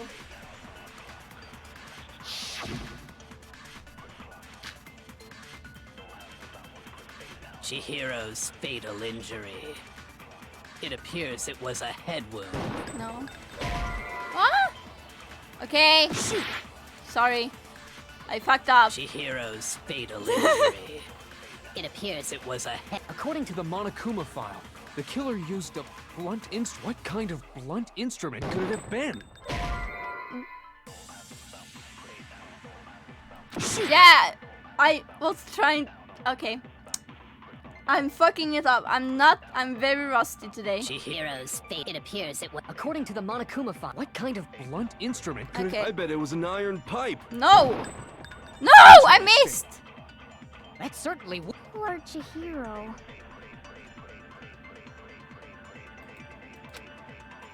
God. Chihiro's fate. It appears it was. According to Wait. the Monokuma Oh yeah, file, that's how. the killer used a blunt instrument. What kind of blunt instrument could it have been? I bet it was an iron pipe. There we go. No, that's wrong. It's not an iron pipe. Can we agree that the object that dealt the fatal blow was the dumbbell? Found at the scene of the crime? At least I don't have to talk as much now. It was covered in blood. And there was nothing else at the scene that could have caused that kind of injury. How many kilos is it? And the wound on the victim's head is consistent with the shape of the dumbbell. As far as I'm concerned, there's no mistake and no room for doubt on this one. You looked at her head wound? Yeah? That's part of investigating. Yay! That's so creepy! Oh, hush. If you don't mind, I will proceed from here. Let's move on to discussion of the culprit. He's just taking charge instantly. He's like, yeah, I'm gonna do this. Although, I believe the criminal behind this heinous act is already quite clear. What? For real? Chihiro's killer is the fiendish serial killer, Genocide Jack. No, he didn't.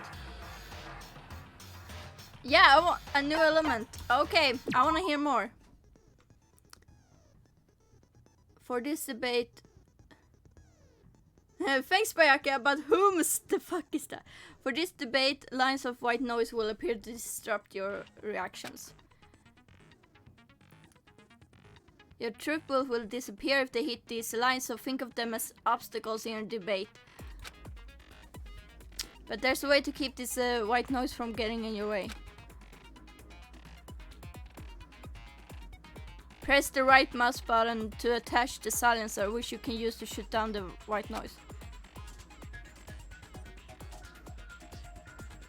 However, if you shoot an actual remark with your silencer instead of the white noise, the time limit will decrease. So take careful aim when you have your silencer out.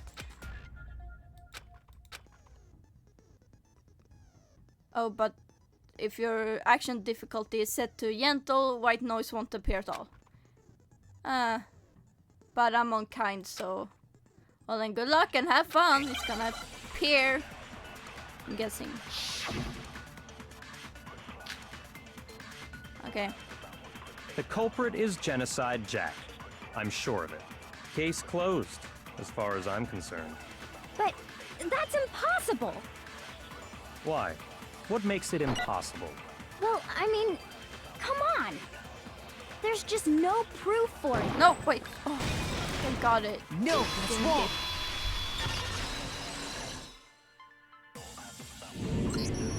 I might know one reason he could be involved. What? I found this file while I was looking around the archive in the library. No, you didn't find it. It was Byakuya who found I it. guess it's some kind of confidential file the police put together about the Genocide Jack Guess. case. God, you can just say that the Byakuya was the one who found it. Don't take all the credit, you piece of poop. What? That's kind of weird as shit, isn't it? What was something like that doing in the library? How the hell is this the voice of Torbjörn? The why of it is probably more trouble than it's worth, so let's forget about that for now. More importantly, it outlines all the specifics of every Genocide Jack case in exceeding detail. According to the file, there appear to be two defining characteristics in every Genocide Jack case. The first is that a bloody message is found written at the scene of every murder. Oh, that's right. Boob lust.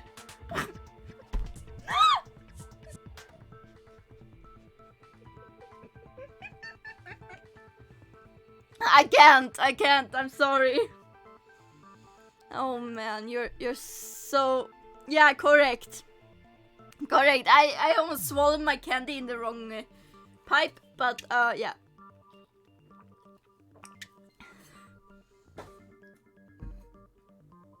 No. It's actually bloodlust. But more important is the other characteristic. And it's something that has never been made public. Never made public? What the hell is it? Why don't you tell them, Makoto? Oh, why do I have to do that? Can't you fucking do it since you're the expert? I got it! Apparently, in every Genocide Jack case, the killer suspends the body in a certain way. Other than the killer, the only people who know about this are the higher-ups in the police department. Ah, there's something stuck in my throat and I'm crying.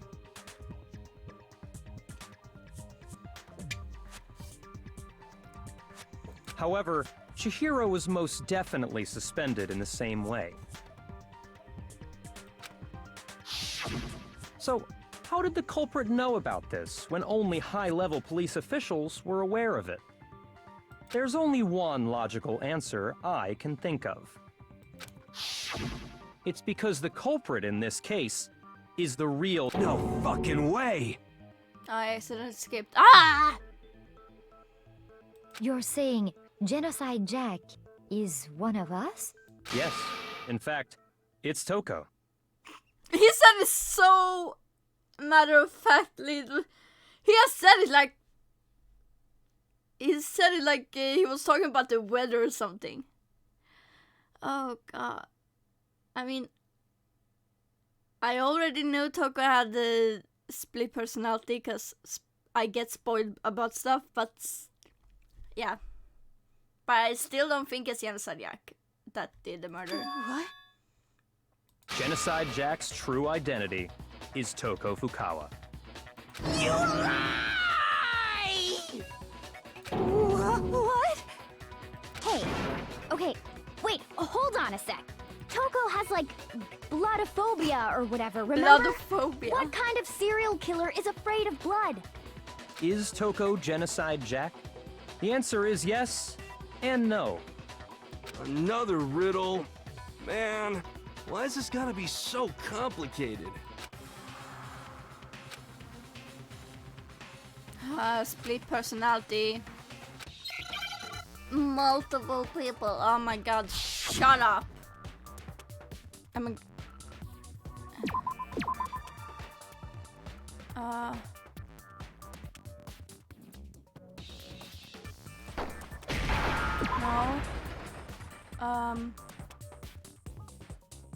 I don't know what...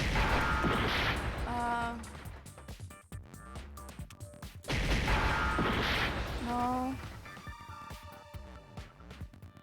I don't fucking know what it's gonna be. What word?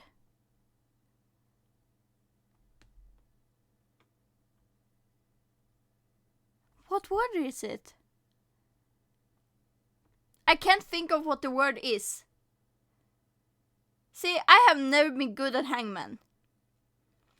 This is not good for me. Is it?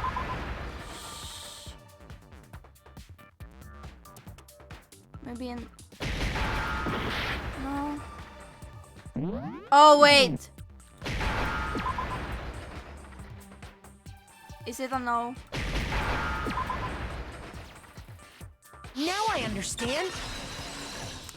You just had to say schizo. Is it because Genocide Jack has a split personality? Oh no.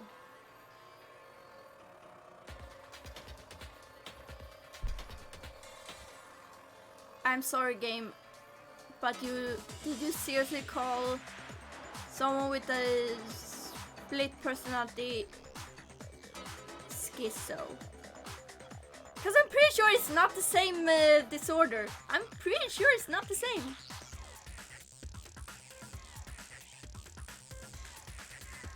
Oh, I'm just like, no. Huh? I think I read that somewhere in the file too. They thought that the suspect might have, what did they call it? Dissociative identity disorder. Yeah, that's what they call, not schizo. Oh, okay. But still, to go and say that about Miss Fukawa is... Perfectly acceptable. No, it's not perfectly acceptable to just out someone like that. Toko's strange behavior after seeing the body is proof enough that she has a split personality. You don't just out someone like that.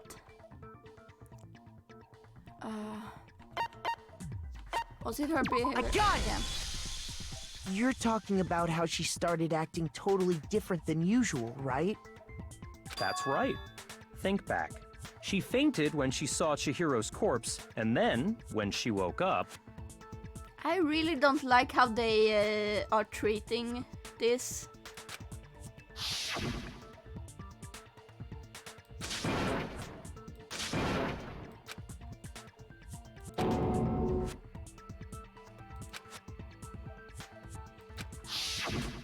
She was acting funny, that's for sure. That melancholy tone of hers completely disappeared. Don't go assigning adjectives to my tone without permission. Not to mention, once she regained consciousness and saw Chihiro's body again, she was utterly calm. In other words, within her is one personality that can handle blood, and one that obviously can. So when Toko trapped herself in her room, it's because she was scared of Genocide Jack?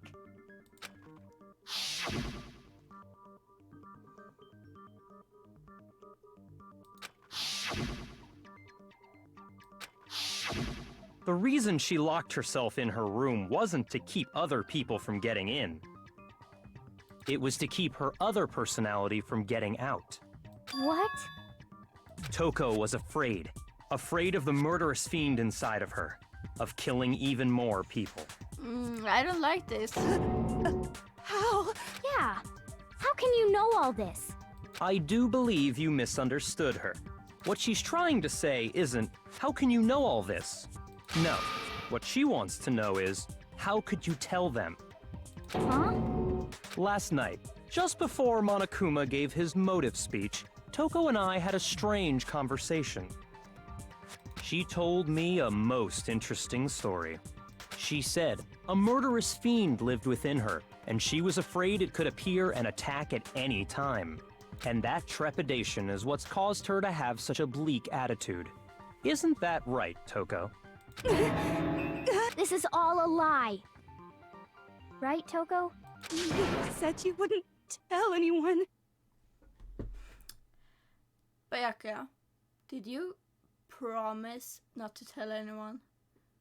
Because Toko was talking about a promise earlier, and I'm pretty sure you just broke a fucking promise. Fucking asshole. God,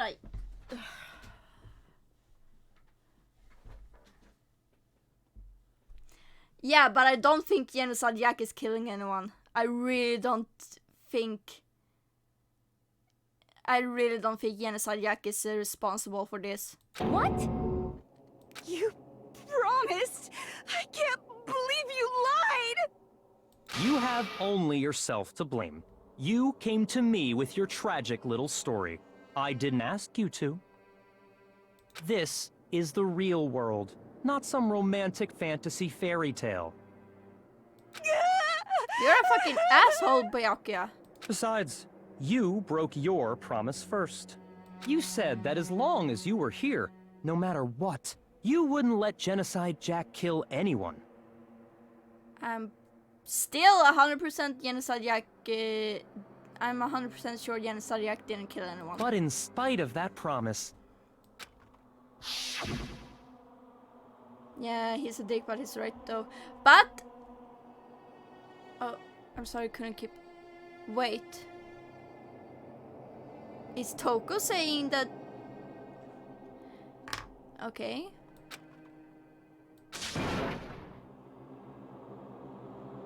I mean, to be fair, I don't think Toko would have memories. So it's possible that Toko saw Chihiro's body and went like, oh yeah, that's the same way my lovely other personality does kill. and thought, oh, Genocide Jack must have done something stupid again, or I don't know. That's just an assumption, because I still don't think Genocide Jack did it. You said if I kept my promise, you would go out with me. Oh no.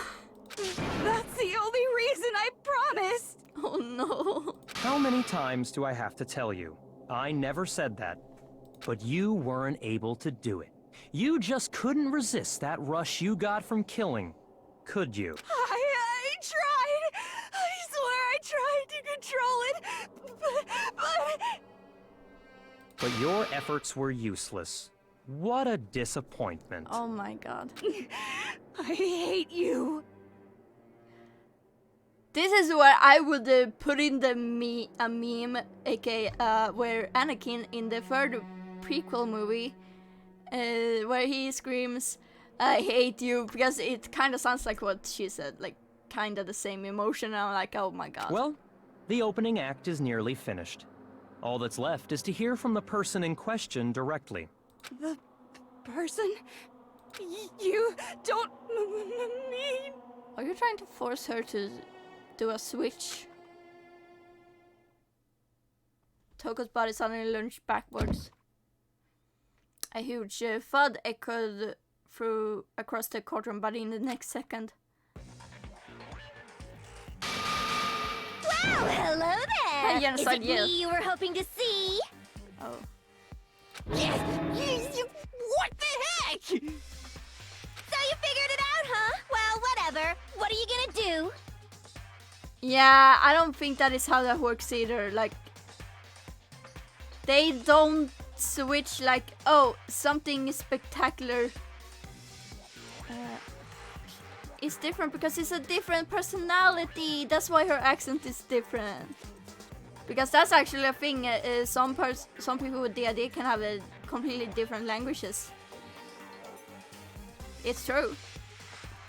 But also, like,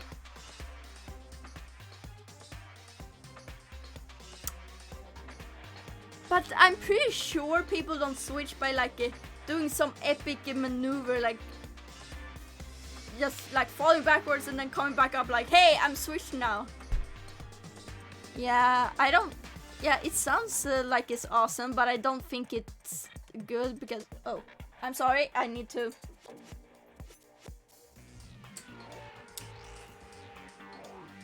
The lizard needed her.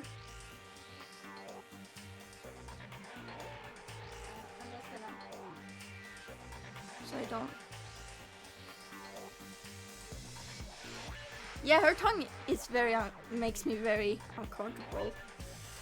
Why does she have a long tongue? I'm scared. I'm the ultimate murderous fiend, Genocide Jack! Or better yet, let's go with Genocide Jill! What the fuck is this? But I'm just gonna say, I'm pretty sure a switch like that doesn't happen like dramatically. Like, I think most of the time they are subtle switches. I don't fucking know. I don't have the idea, so I can't speak for anyone. Toko, what happened to you? Not Toko. That's a loser name. And what happened is a textbook split personality. So what if one of them happens to be a serial killer? You should turn a blind eye to one's faults. Oh my god, that laugh. She's so intense. Oh, hi. Welcome to the stream. I hope you enjoy it. Hopefully. Like they say, sound in murderous mind, sound in murderous body.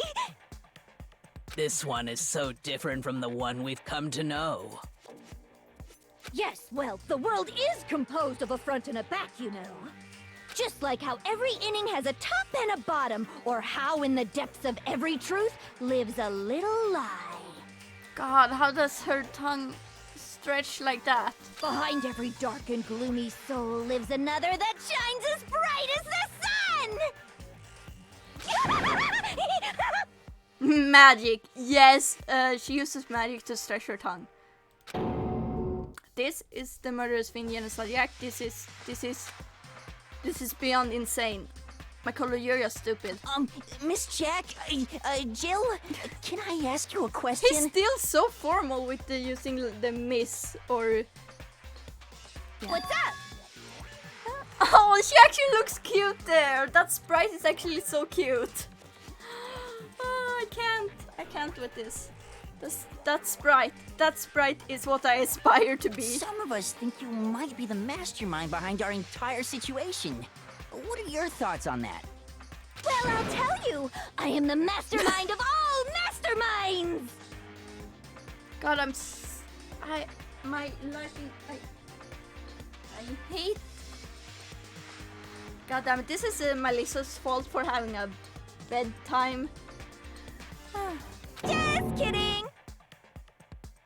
Then it's not true? Of course it's not true! How dare you try to link me to that creepazoid? Oh, creepazoid, that's a new one. And another thing, the police and government and society in the outside world are totally powerless! I mean, they just let this idiotic, bloodthirsty maniac go buck wild all over town! I mean, he has a point. Sure, I'm a bloodthirsty maniac, but life is pain, right? To live is to hurt other people. It's a necessary evil if you want to survive. The act of living itself causes pain for everyone. Just kidding again! You misunderstood. Oh. Pain. Bread in French. Oh. Life is bread. That's the secret. That's the secret to everything. Life is bread. This should be enough to convince you. This murderous fiend is responsible for Chihiro's death. There's clearly a motive, so there should be no doubt. Yes. Oh my god, bread is life. Yes.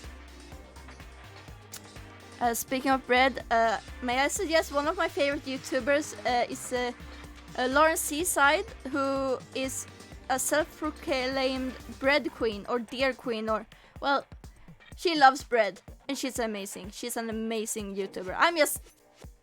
She's also on Twitch, and I'm like I am a complete fan and I freaking love her content. I'm sorry, I just go off. I'm sorry. A motive? Remember what Monokuma told us? If someone didn't murder and graduate within 24 hours, an embarrassing memory or secret would be revealed. Well, let's assume that Toko's secret was about Genocide Jack. If a secret like that came to light, Toko's life would have undoubtedly been forever ruined. So she had a very clear motive to never have that side of herself exposed. Interesting. Very, very, very interesting. But sorry, as much as I hate to admit it, I'm not the culprit. Huh? But I cannot imagine anyone other than you could murder someone in such a bizarre fashion. Maybe so, but nevertheless, it's the truth. Do you really expect any of us to believe you? Yeah, I could never believe a word you say, you monster! Maybe she's totally right about that, but something's still bothering me. What she said, I need to get some more details about all of this. Okay, let's see.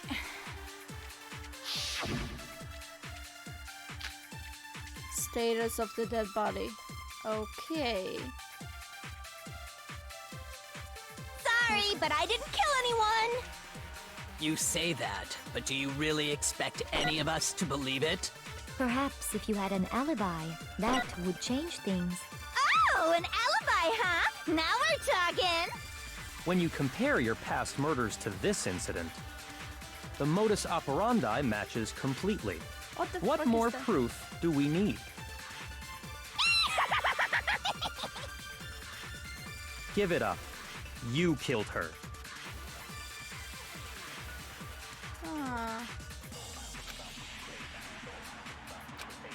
Is it what the Sorry, but I didn't kill anyone! You say that, but do you really Perhaps if you had an... Oh, an alibi, alibi, huh? When you compare your past murders to this incident, the modus operandi matches completely. What Oops. more proof I do we accidentally need? fucked up. Give it up. Okay. You killed her. Sorry, but I... You say that, but Perhaps if you had an... Oh, an alibi, huh? When you compare the modus operandi matches. What more No! proof do we need? give it up. You killed her. God, I hate this game. Sorry, but I didn't... You say that, but Perhaps if you had an... Oh, an alibi, huh? When you compare your past murders to this incident, the modus operandi matches completely. What more proof do we need? Okay. I'm just Give it saying, up. I hate this game. You killed her. Focus, Naeji, focus. Sorry, but I didn't kill anyone. You say that, But do you really? Perhaps if you had an... Yeah. Oh, an alibi, huh? Now we're... When you compare your past murders to this incident, the modus operandi matches completely. There we go. No, that's wrong. I don't even know what the modus operandi. Are the methods of murder really exactly the same? I'm not so sure about that. Thank you, Makoto. For once, you are smart. I think there's a slight difference between the Genocide Jack cases and this one. Huh? How's it any different? Uh-oh, you don't know? Well then, human garbage, let me tell you! I'm sorry, is genocide Yale me? Cause I call everyone human garbage. I murder with passion and conviction. I consider myself a professional, and I have a very particular way of doing things. Imagine you go to a fancy Italian restaurant. They're very picky about the noodles, the sauce, everything. But what happened to Chihiro? It'd be like if that same Italian restaurant started using ragu or Chef Boyardee. This is no creation of mine. Yeah. Let me rephrase that in a way that maybe makes more sense. I thought what she said made perfect sense. There are two clear differences between the Genocide Jack cases and this one. Okay, gimme. Look at the neck and stomach, yeah. I got it! Victim's fatal injury. For one, the cause of death is different. Yeah, In the Genocide Jack murders, all the victims were killed the same way. I said this earlier. Like, they were stabbed, but Chihiro wasn't stabbed. According to the case file, they were all apparently killed with a pair of scissors. But Chihiro died from a blow to the head, right? Ah, yes. That is remarkably different from the other murders. Wouldn't it be strange for someone who kills the same way without fail to suddenly change their method? And there's more. One more conflicting detail. Chihiro was bonked instead of stabbed.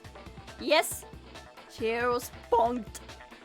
That's right. In my recipe of murder, if the bloody message is the tortellini, then the arrangement of the body would be the pesto sauce. Could you please stop comparing killing people to cooking? So, are you saying the other difference has to do with how the body was arranged?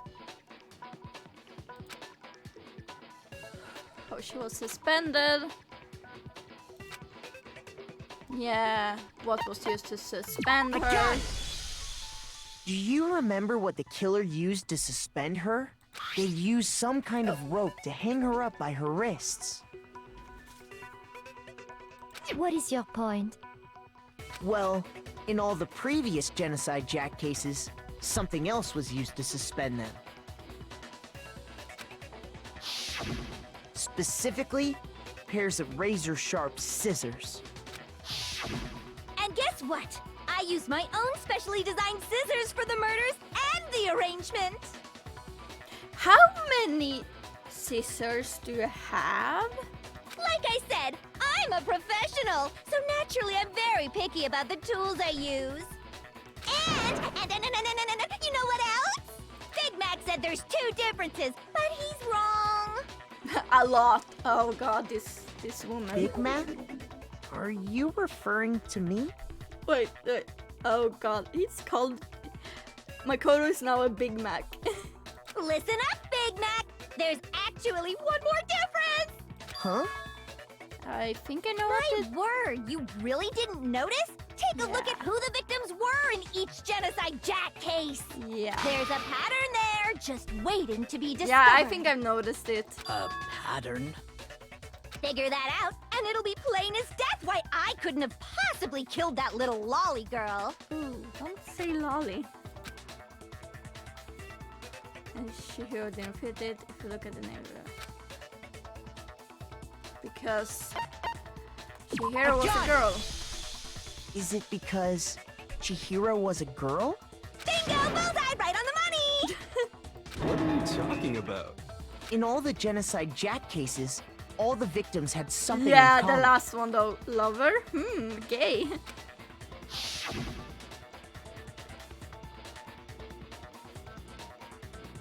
Yeah. Every single one is a... They were all guys? Yes. That's right! The people I kill with such passion and conviction are all adorable little men! Adorable little men. Oh god. I can't believe I said it! I'm so embarrassed! The way she describes it is just amazing. I'm just gonna take... The hell is wrong with you? Yeah. I can't help it! I'm just a full-throttle boy-on-boy fangirl, and the mopey side of me just hates it. Oh. But now I'm on the fast track to becoming a full-fledged fan madam! Okay. I will never be referred to a fangirl ever again. I'm gonna be referred from here on out as fan madam. Cause, I mean, come on. So since Chihiro was a girl and not an adorable little man, you wouldn't kill her?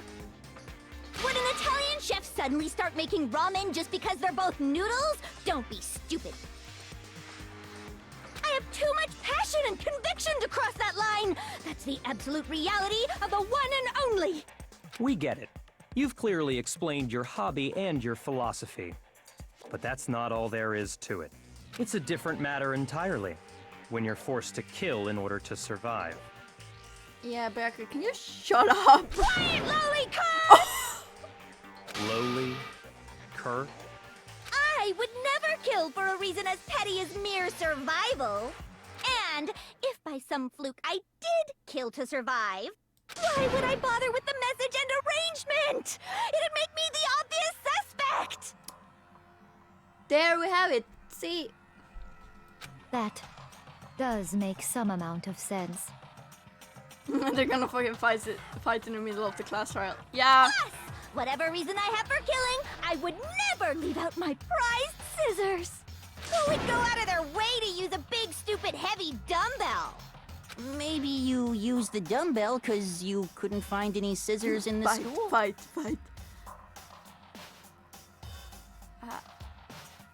Hifumi, how you forgot that she has special designed scissors? Any scissors? I don't just use any scissors. I only use my own set of high-class envy of the entire world scissors! Okay, whatever. There still aren't any in the school. Are you sure about that? Don't tell me she has her scissors on her. She does! I wanna cosplay her. Many imagine how happy people are gonna be finding those expensive. But they wouldn't be allowed to find those though, cause they are like find like clues and findings in a case. They are like they're part of a murder scene. But also imagine that. Also, seriously, I wanna cosplay her just for this now. She's fully equipped.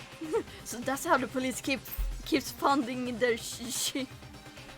Yeah. That's right! So I can kill anywhere, anytime. But where do you keep them? Why would I resort to dumbbells or rope when I have my trusty scissors by my side? But where do you keep them? Go ahead, tell me I'm wrong. You can't, can you? Gutter dogs, all of you. Not to mention, I have no clue how to tie a good knot. So rope's totally out of the question anyway. Yeah, I don't know how to tie a good knot either, so... I have no idea what's going on anymore. Could such a heinous villain really be innocent? But the body really was suspended, right? And nobody but the police Her knew skirt about that. secretly has pockets. Oh god, I'm jealous. I'm sorry, but every skirt should have pockets. Like anything that is like a skirt or a dress, or even pants. Like women's pants. Like they should have pockets. There's no reason not to have pockets. Pockets are needed. That's why we figured it had to be the real deal and not some copycat killer or Yeah, whatever. anything at all should have pockets, yes. Actually, hold on, there is one person who could copy the genocide Jack case. Baja! Something fell down because I slammed my table. That was not how I wanted it to be. I'm sorry if I woke you up, Yoda. Oh my god, I think I woke her up. Oh, I feel bad for my lizard. It's fucking Byakuya. I fucking told. Here's my answer. This little Byakuya. fucker. It's possible you could have found out, isn't it? You'd have no problem gaining access to classified government documents or internal police records. Plus, you'd already looked through the Genocide Jack file before this all happened, hadn't you? Are you saying Mr. Togami did it? Oh, he better. I swear, I want him to die. Then Okay, the not reason really. pushed the theory of Genocide Jack being the killer so hard was And Makoto has big brain. For once. Big brain. because he wanted to pin the crime on her. So, he rearranged the scene to disguise it and make it look like I put my stamp on it. The adorable glasses man was behind it all. Oh, I'm on fire! I do not like that sprite. Well, Byakuya, what's your response? I see. So now the suspicion falls on me. You don't seem. You don't have any reaction at all to it. Then okay? I must ask, when would you say I began acting suspicious? Let's see. Surely you must have an answer. How about you began acting suspicious from the fucking beginning? Looking back and thinking about it now, the way you were acting right before Yes! we discovered the body was a Yeah, little strange. he's enjoying himself a lot. And the locker rooms. They're suspicious, very suspicious indeed, wouldn't you agree? Yeah. Yeah, the fact that the sauna scene? I don't think there's been a sauna scene. There hasn't been a sauna scene yet. I don't think it happens yet. I have no idea when it happens or something, but seriously, right here. Let's start with the ghost locker room. Oh, with Mondo and Taka.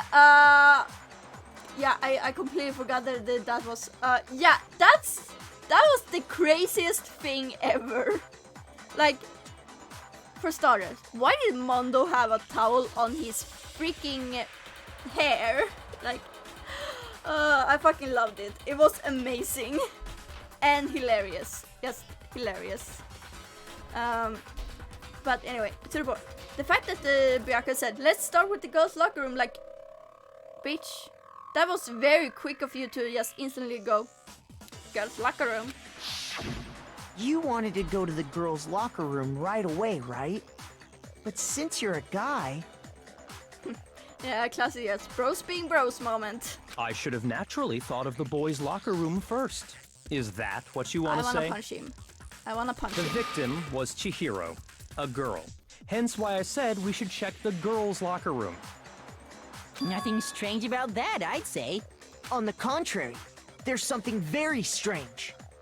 I don't think we knew it was... No, we had no idea it was Chihiro. Okay then, what's so strange about it? Byakuya, you have effed up. Go ahead, share with the rest of the class. There was a clear contradiction in what Byakuya said. What? Even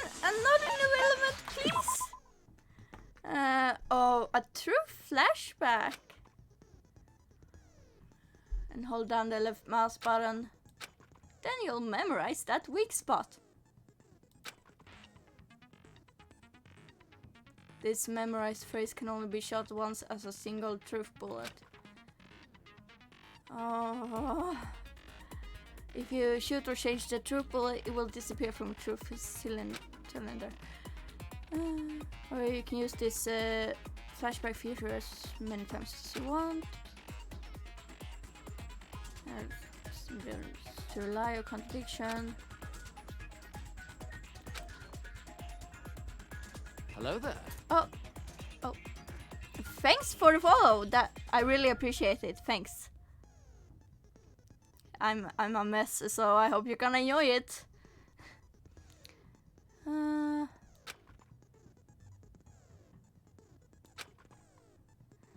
Oh god, I'm gonna mess up. Your Obi kid scaring the shit out of me. Good, that's the point. I don't even know how loud it is because I... So, you said Byakuya was acting kind of weird before we found the body. But he was acting weird... how? If you're presented with the opportunity to check out the girls' locker room, you absolutely take it! That's a natural reaction for any guy! The victim was Chihiro, who was a girl.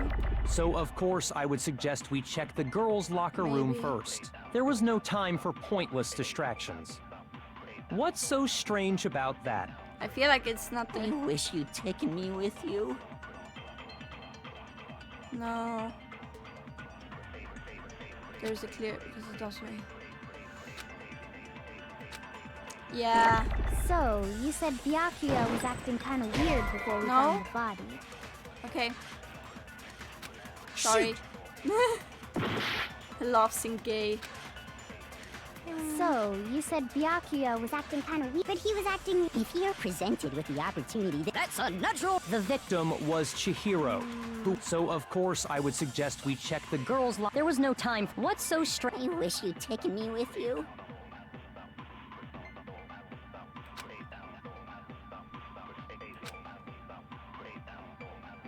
Oh wait. Is it... So, you said Byakuya was acting kind of weird before we found the body. But he was acting weird... how?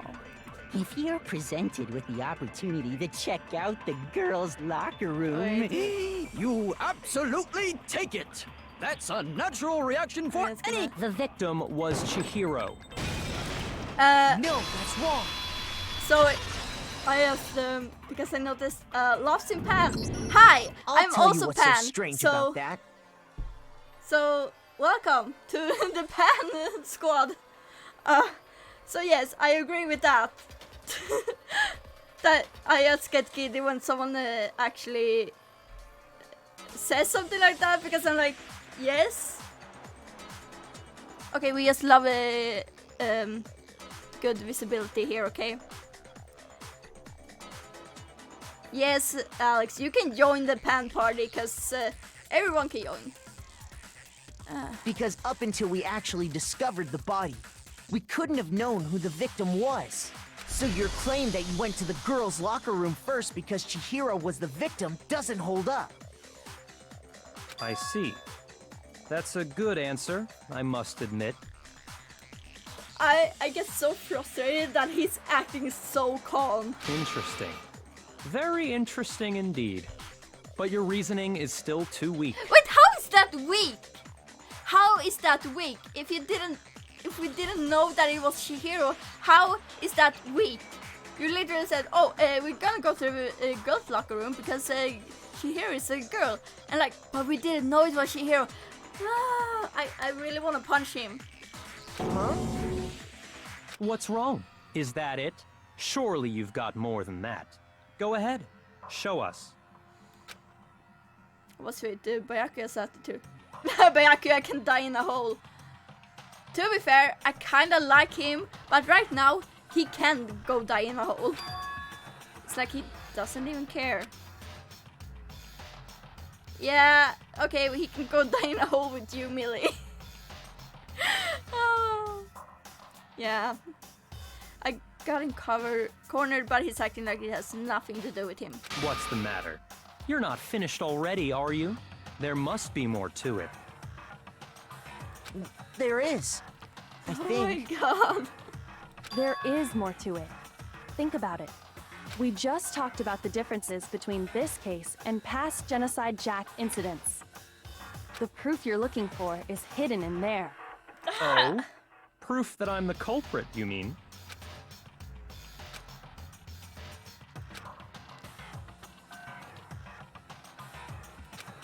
What could it be?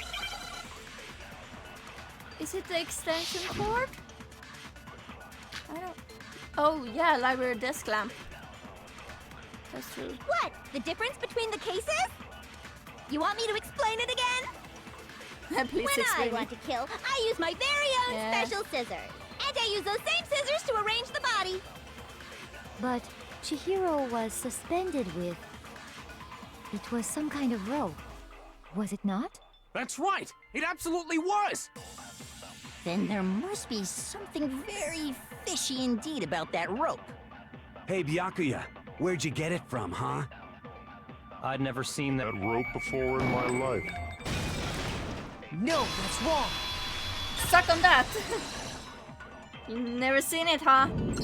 Are you sure Actually, about that? I'm pretty sure you have seen it before. Because, you see, that rope, or should I say, that extension cord? Why do you have to be so dramatic about it, Makoto? What? An extension cord? Byakuya, you've used the extension cord in the library more than once, haven't you? And the same extension cord that was in the library all this time went missing after the murder. Yeah, I noted it. Like, why is it not plugged in? And there's no way someone who uses that extension cord as much as you do wouldn't discover that fact. Exactly. And Byakuya must be the one who took the extension cord.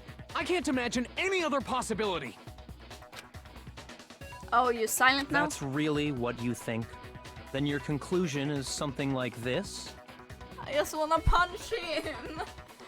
I killed Chihiro in the girls' locker room, then hung her up and wrote that bloody message. I intentionally made it look like Genocide Jack was behind it. Is that about right? He's doing it again. He's totally calm, totally unconcerned. I'm calling it now. He did that. I'm calling it now. He didn't kill Chihiro. Because, I mean, Chihiro was in... Because I'm pretty sure Chihiro was killed in a boys' locker room because of the whole mats got switched and the posters got switched. So I'm sitting here like, did he tamper with the crime scene and decided, hey, I'm gonna make them switch rooms or something? I don't fucking know. As if he's not even involved. Wait, not even involved? What's wrong? I asked you if you think that's what happened. Hell yes, that's what happened. So that's it, right? Byakuya's the killer. I love you, Mondo. I don't disagree with not disagreeing. That sentence does not make sense. He kept calling this a game, right? So he'd be totally willing to do something like this to win. He's probably trying to derail us. Yes. Sorry, but could we hold on just a second? I think we need to talk about this a little more. Huh? Do we really need to? We've already decided who did it. I know, but still, there's something that's still bothering me. Is that right? And what, pray tell, is still bothering you? Ayaka, shut up, please. Please. I killed her in the girls' locker room, then disguised my crime. Specifically, I dressed it up to make it look like it was the work of a homicidal psychopath. It sounds like he's trying to point out that, hey, I did switch the locker rooms, like, switch where the body was placed. But how? Wait a minute. Wait a minute. I was gonna ask, how did he get into the girls' locker room? Because he can't with that. I was like, okay, he used Shihiro's handbook, but I don't think he did that because remember the e-handbooks that were thrown in the trash? Like Leon's was, no, not, was it? Yeah, it was Leon's. Was completely trashed, and Saika was there. Did we not? No, I don't know. I don't know. I might be completely wrong. What about all that bothers you? Wait, what was that just now? Something's not right. No, not... Can we use the scene of the crime? A gun! Yeah. You say you killed Chihiro in the girls' locker room, right? But are you sure about that? Isn't it This is possible what I'm that saying. the murder took This place is what I've somewhere been else? saying. How disappointing. Oh, shut up, Byakuya. What kind of question is that? Even in the world of disappointments, this is a true letdown. Listen, I'm a disappointment in my life, so I'm actually the true letdown, not the Makoto. Thanks, I aim to impress. She was found dead in the girls' locker room. There is absolutely no question about that. How could the scene of the crime have been anywhere else? Can you shut Well, I think it's entirely possible that she was killed somewhere else, then carried there later, along with the rest of the murder scene. Yeah, because the map and the posters were switched. The rest of the murder scene? It sounds like, what? That was awfully specific. Please tell me you have a reason for saying all of Yes. Byakuya, please stop talking. Yes, please stop talking. I believe I do. Hey Byakuya, did I just take you off guard? Hey, we took him off guard. Suck on that. On the stories are moved to the crime scene, Byakuya, who'd been so confident up till now. Maybe Byakuya never even realized that the actual scene of the crime could have been somewhere else. Hey, don't just move on without permission. What do you mean she was killed somewhere else? Come on, Makoto. If there's any chance the murder took place somewhere else, let's see the proof. Yes. A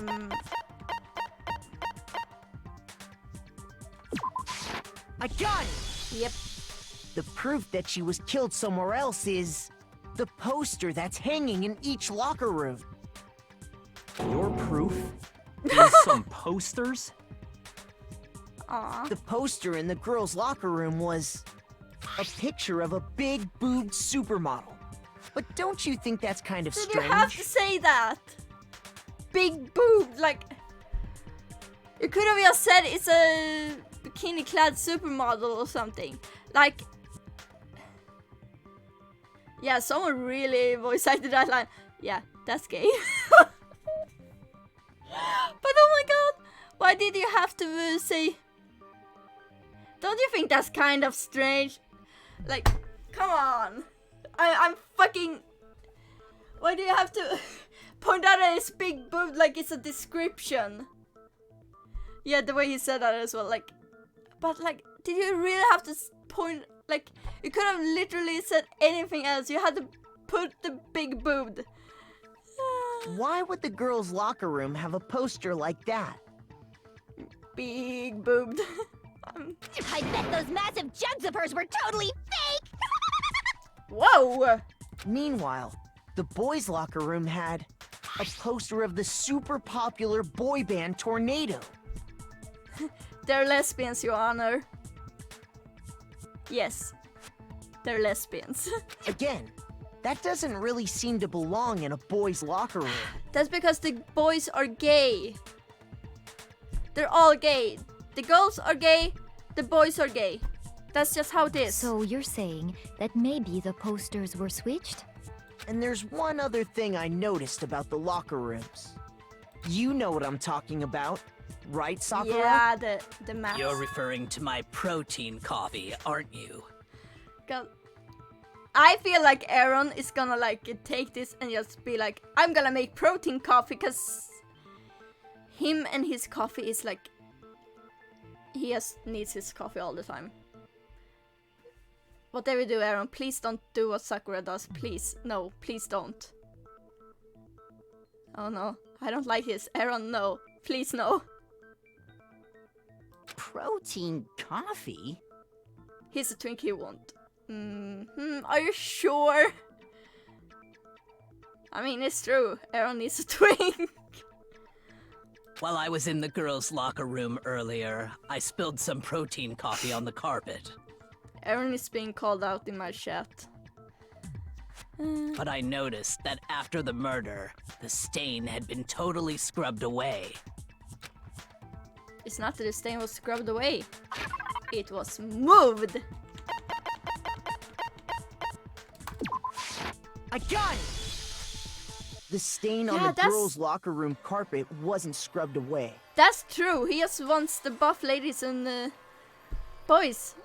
He's just gonna continue being a twink. In fact, I found it on the boys' locker room carpet. Dun dun dun. That's definitely the stain from my protein coffee. Then, does that mean that the carpets were switched too? But why would anyone do that? To move the murder scene from one locker room to the other. It's certainly plausible, don't you think? What? In other words, in order to completely swap the scene of the crime, the bloodstained poster and carpet were moved along with the dead body. By doing this, the killer was able to change the entire room where the murder took place. I can certainly follow your reasoning, but why would the culprit bother doing that? Because the culprit... I don't think it's the culprit who did it, but I just think Byakuya is an asshole. Huh? Why would they go to all that trouble of switching the scene of the crime? Damn, that floor was scrubbed clean in that case. Yeah! I mean... Actually, an even bigger question. If the murder did take place in the boys' locker room, then how did Chihiro get in the boys' locker room in the first place? To get into the locker rooms, you have to swipe your e-handbook across the card reader device. But also, how did Byakuya...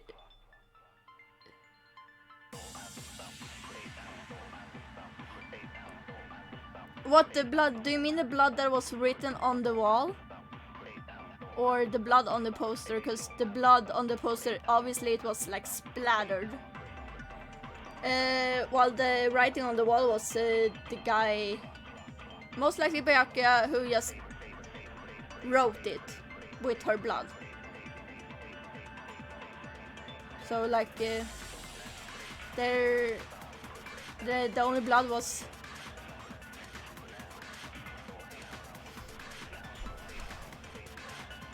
Because the poster was actually in the boys' locker room, the poster with blood on it. And to this, most of the blood being up. I think the blood only got splattered in very specific spots, like on the carpet and on the poster, so... I'm not entirely sure how, but like, it has to be like only on the poster and the carpet that the blood got on, and so they went like, okay, we're gonna switch and make sure the poster and the carpet get switched because of the fact that there's blood on it. Meanwhile, I'm wondering, how the fuck did Byakuya get into the girls' locker room? But Chihiro's handbook should have only allowed her access to the girls' locker room.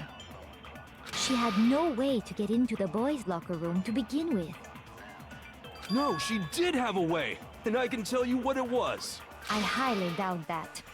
Shut up! I'm telling you, I know how she could have done it. She really got into the boys' locker room somehow.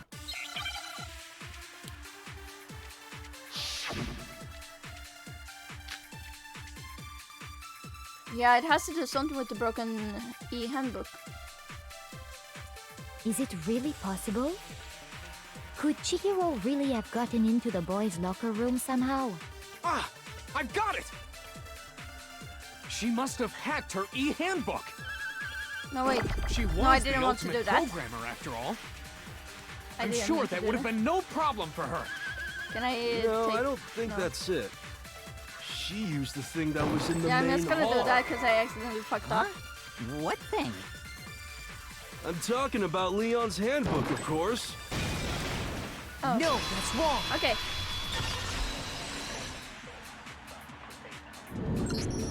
No, I don't think Chihiro used Leon's handbook. Why not? Because Leon's handbook was broken. Oh. Well, then, yeah, I guess that'd be pretty impossible, huh? I am struck silent by how quickly you gave up. Plus, isn't there a regulation against using someone else's handbook? I mean, you can use it if the person is dead. Actually, the rule states that loaning your handbook is prohibited. It says nothing about borrowing one. I mean, if you borrow someone's... Wouldn't it be like if you borrow someone's e-handbook, the person you're borrowing it from is loaning it to you? I don't know. In other words, you could borrow a dead person's handbook all you want, and you'd be safe. Yeah, so everyone's like... I mean, yeah, not if the person is dead. Like, I'm gonna give up. Yeah, so here... Borrowing without permission.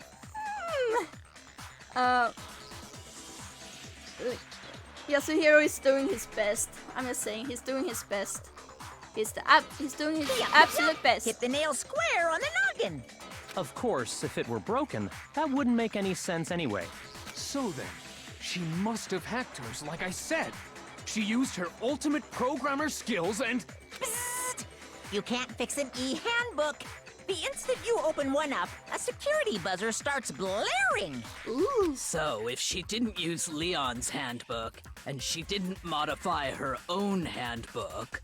Maybe Mr. Naegi's initial assumption is just wrong? Are you saying I'm wrong? How fucking dare you?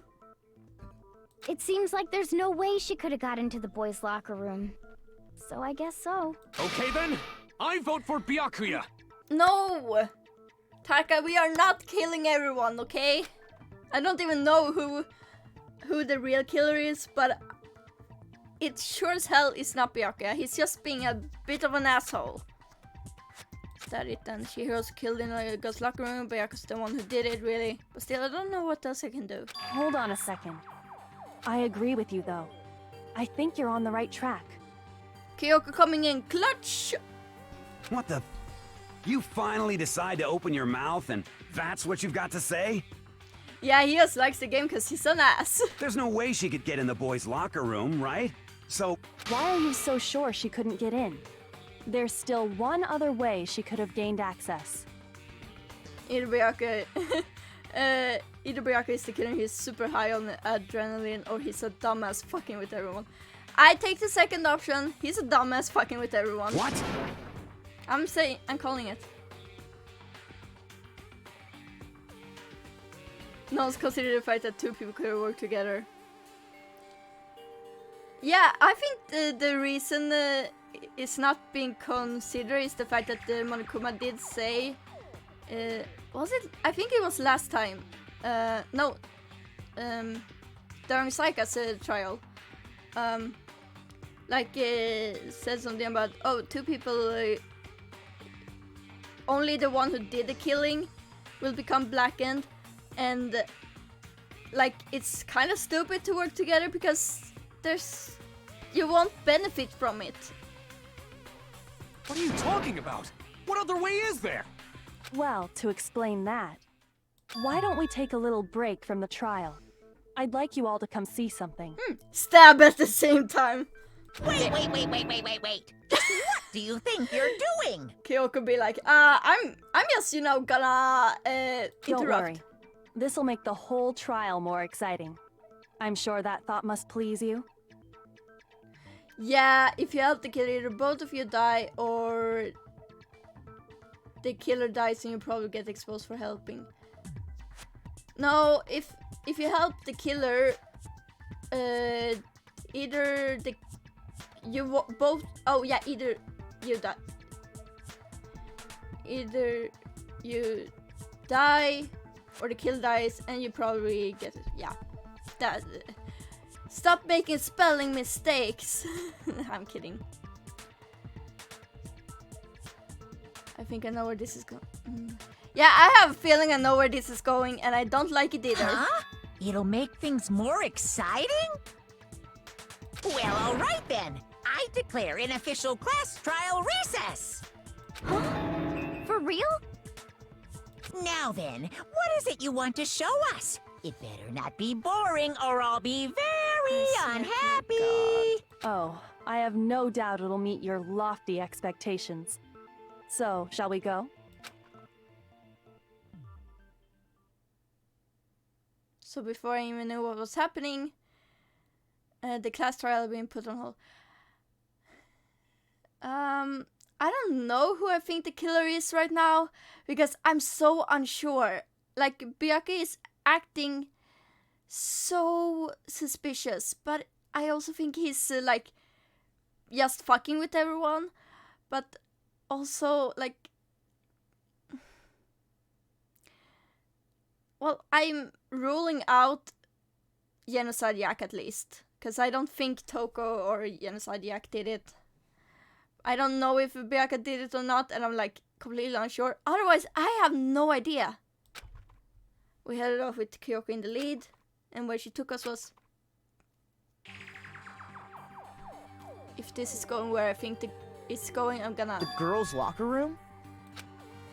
We've already searched this place top to bottom! What are you trying to pull, Missy? I'd like you to examine the victim's body one more time.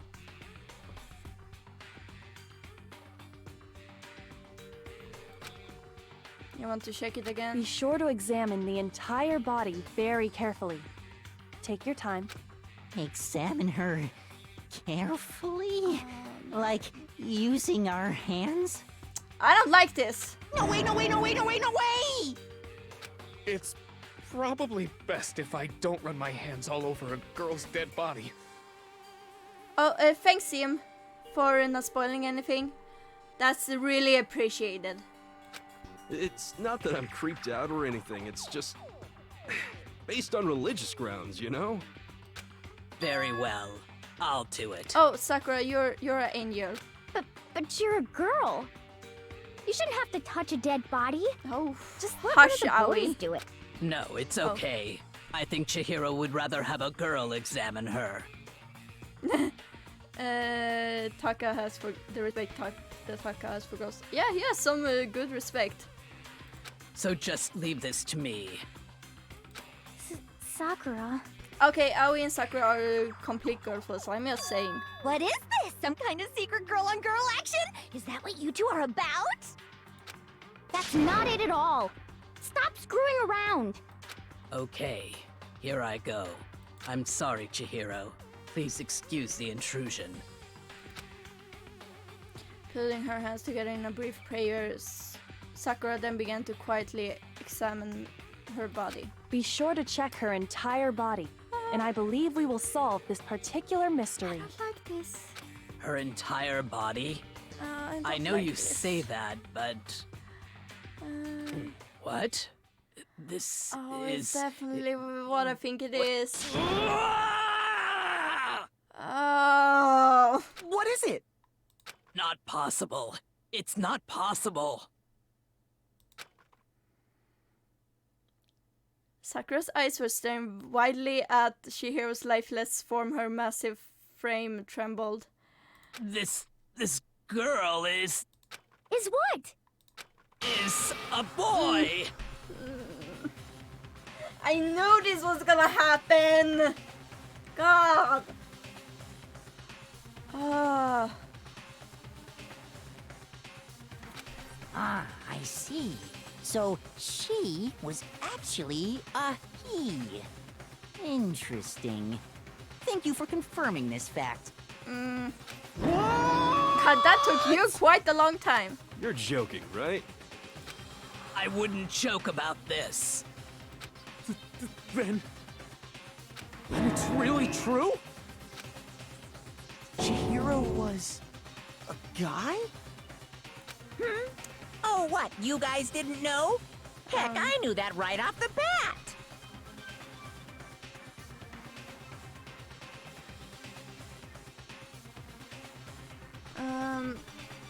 Okay, so this is where Jack's the no matter what, but even more so in the English version, based on the fact that they are not using gendered pronouns. In Japanese, Shiro has never identified as anything other than a boy, but started dressing as a girl because of feelings of weakness. And want to become strong enough to be confident as a boy one day, so Chihiro isn't trans as far as official information goes, so Chihiro is not being misgendered here. Yeah, but the whole thing is still, yeah, Chihiro Fujisaki was totally a guy! Chihiro... He was a cross-dresser? Oh, I'm really on fire! I wish I had killed him! Nani, the fuck? Yeah... Yeah, it's good that they're not misgendering at least.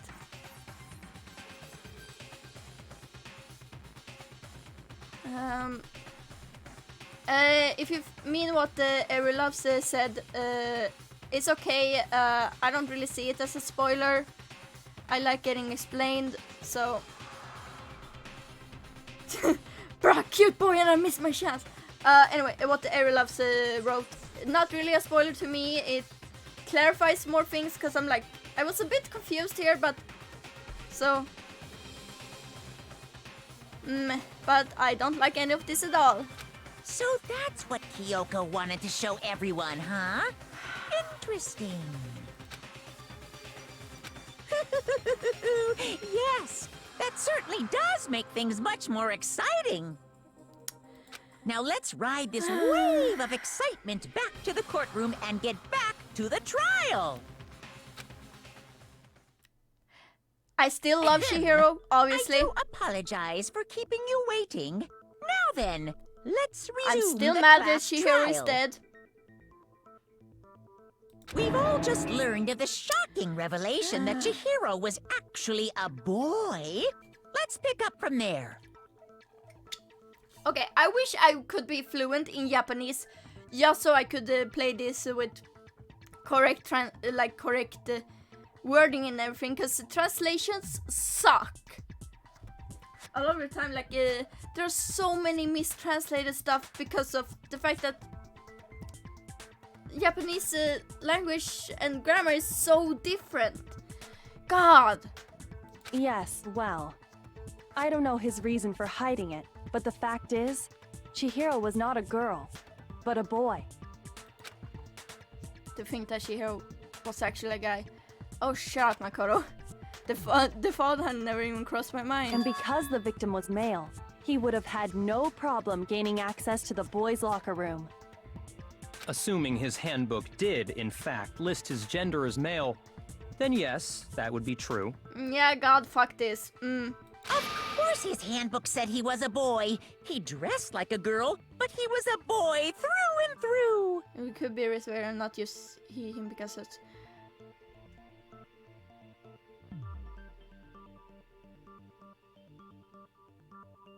Yeah, what the Elin Erilove said. It's kind of sad that it's not gonna be very well shown on my screen because, yeah. The thing is, I think the correct pronouns would be to use he, him, because, I mean, he's not trans, so... Honestly, because from what I can understand, he is cis. So...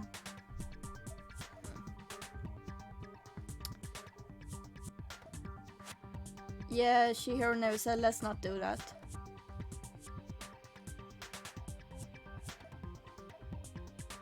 Yeah, the characters are still not speaking in a nice way about it. Like, they're like, oh my god, I can't believe this. They're like, yeah, you know, I'm gonna headcanon Chihiro as trans, because I'm still gonna say like he, him because of the writing in game, but I had kind of Chihiro's trans definitely. Or non-binary. I mean, come on. So then, there should be no issue with Makoto's initial assertion.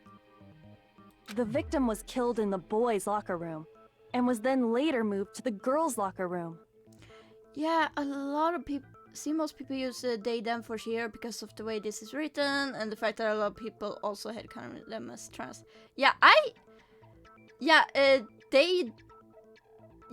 they them seems like the best option considering the fact that Chihiro never explicitly says anything about the pronouns, so it's like.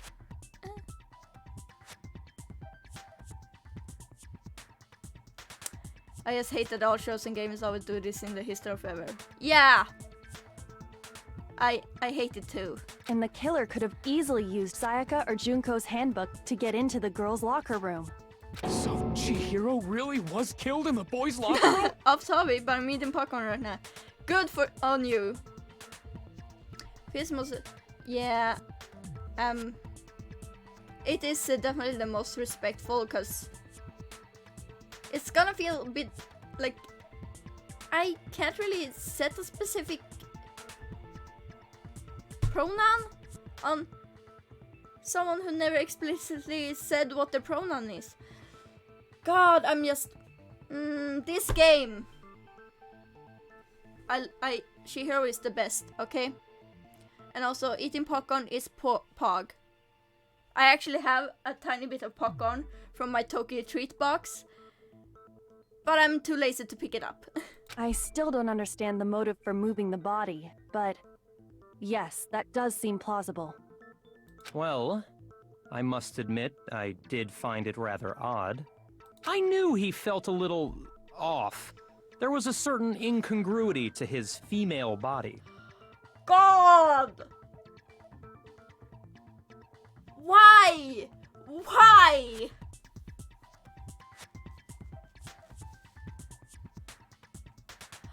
Just why? Why would you?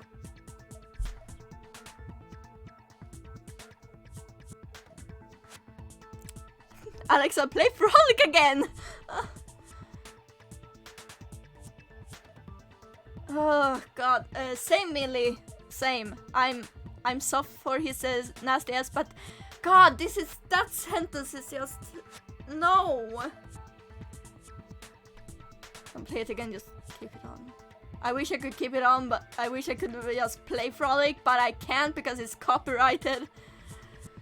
Oh, I hate this. This is the most titillating situation!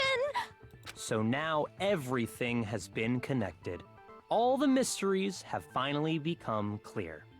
Okay, well, connected or clear or whatever. We still think you're the killer, remember? Very interesting. This has become very... Oh, I He's off in accidentally his skipped, own sorry. little world. What about you, Makoto? After everything we've learned, do you still think Byakuya's the killer? Well, without a doubt, Byakuya is the one that made Chihiro's death look like Genocide Jack did it. But I... Yeah, I don't think Byakuya did it. He probably only wanted to fuck around because it's like, oh, this is a game. I think he might not actually be the killer But who could after be the all. killer? God damn it! What? But aren't you the one who accused him in the first place? He just seems to be too easygoing about all this. Like he's enjoying us solving the mystery. The way he's acting, it makes it seem like it doesn't have anything to do with him. And you think that might be because it doesn't have anything to do with him? Plus, the evidence he left behind was a little too... how can I put it? Overt. What even does overt mean? Oh god, I promise I know English, but I don't know what overt means.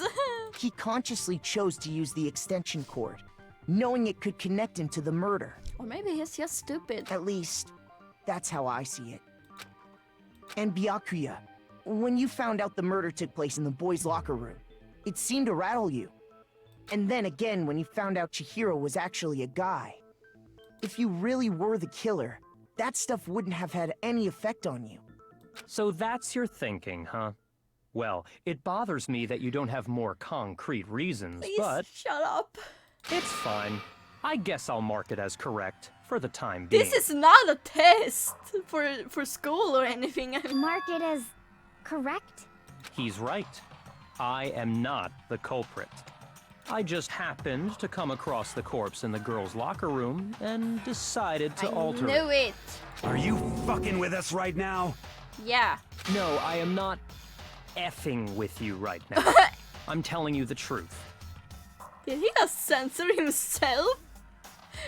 I'm not effing with you right now. You are so proper. Just use fucking. It's not bad. I'll give you a passing grade for making me less suspicious. He can tamper with a crime scene, but swearing is off limits. Like, tamper with crime scene, like, yes, perfect. Swearing, a big no-no. It's like... Well, I find it very hard to believe. Go ahead. Find it very hard to believe. You're free to be executed along with the rest of us. If you're really telling the truth, then why? Why do you do that to his body? My reasons hardly matter right now. Uncovering the culprit is much more important, wouldn't you say? Yeah, Millie. Now then, if it wasn't me, who was it? That's a good question. Well, I don't think I can say for sure without talking about it a little more. We're seriously gonna keep going? We're all good, aren't we? I thought it was clear Byakuya did it. No, I'm with Makoto. If there's any doubt whatsoever, we need to explore every possibility. I have no idea who Because it if could we're be. wrong, we all die here. That's true. Very well then. I'm with you too. I mean, it could be Celeste. I mean, she did meet with Chihiro in the warehouse. But then she would need to get into the boys' locker room and then no. Damn straight. Count me in. Do you not have a mind of your own? Of course I do. What am I, an ant or something? Hey! Ants have a hive mind. Ants are good, okay? Anyway, let's discuss this all as a group one more time. We still have time to make our decision. That's very true. Our lives are all on the line. Excellent. Then shall we resume our game of hide and seek?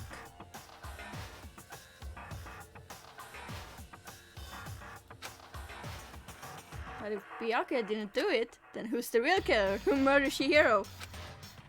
There's one thing we can be sure that we know about the killer. Which means... Yeah, the killer is a guy. A gun! You would need a boy's handbook to get in. The killer will have had to use their own.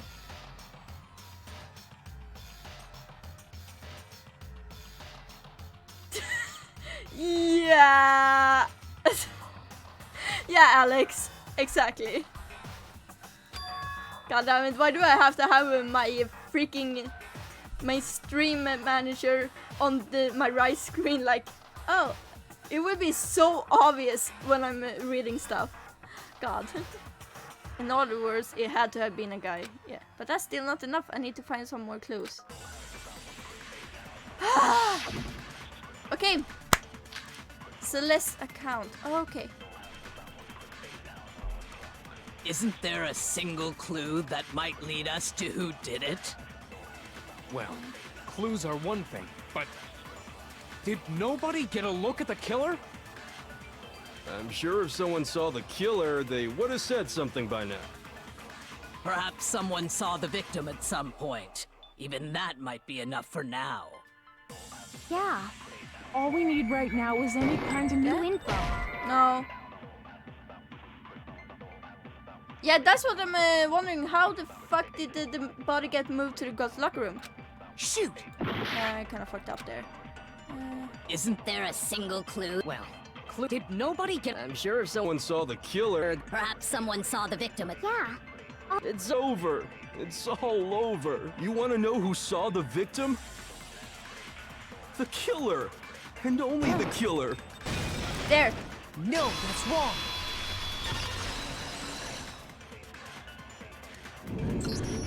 I believe someone else did see the victim before he was murdered. What do you think, Celeste? Oh, bye, Nico. I'm guessing you're gonna go sleep. So that's good. Good night. Have a good sleep. Sleep is good. Now that you mention it, yes, I did see him. Huh? Really? Oh, but I suppose only Makoto knows about this. Makoto? What is that pronunciation? Makoto? The rest of you had no idea, did you? That is why you're all making such ugly noises. Oh, sad. Whatever! Just hurry up and tell us! It was last night, right before nighttime. I saw Chihiro in the dormitory warehouse. I saw him stuffing a track jacket into a duffel bag. And then, I assume, he headed off to exercise. A track jacket and a duffel bag? But we didn't find anything like that at the murder scene. It seems likely that the culprit destroyed them to get rid of any evidence. And that is when he said something that struck me as rather odd. Well, I better get going. I'm kind of in a hurry. Chihiro told me he was in a hurry. But why would he be in a hurry? Only if someone were waiting for him, I should think. So, Mr. Fujisaki was on his way to meet with someone, and then they were going to work out together? But Hina and I had invited him to exercise with us plenty of times, and he always declined. Yeah, because he couldn't. Because Chihiro couldn't go into the locker room. Probably because he was afraid you'd find out the secret he was hiding, right? Which means that conversely, he must have trusted whoever he was meeting with very much. Enough so that he was willing to risk his secret being revealed. What a marvelous friendship!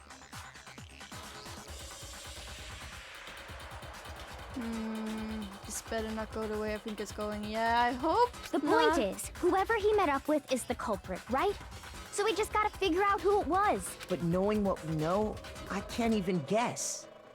No. You already have what you need to make the connection. But how? Huh? You know who the killer is. Seriously? Who is it? Who's the killer? I have no Think fucking idea. back to the track jacket and duffel bag the killer disposed of. Focus on the details of these items, and it should become obvious who was. Are you sure about Who was that? waiting for him? Yeah, You really think we can figure out who did it based on two pieces of evidence that we don't have? What? You want to track down some fingerprints or something? Even if we had the equipment for that, we wouldn't know how to use it. As was noted, the evidence is already gone. There's nothing to get fingerprints from. Maybe, but we can make certain inferences if we just take the time to talk it out. Easy for you to say, but fine. Celeste, did you notice anything special about the bag or jacket? The bag was just a normal duffel bag from the warehouse.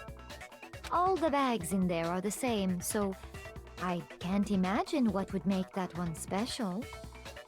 Well, if I remember right, there was a decent variety of tracksuits to choose from.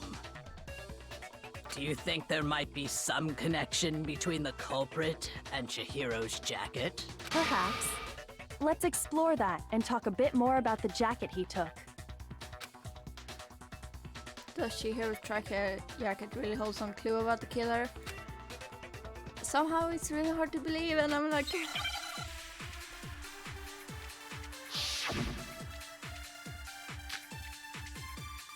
Okay.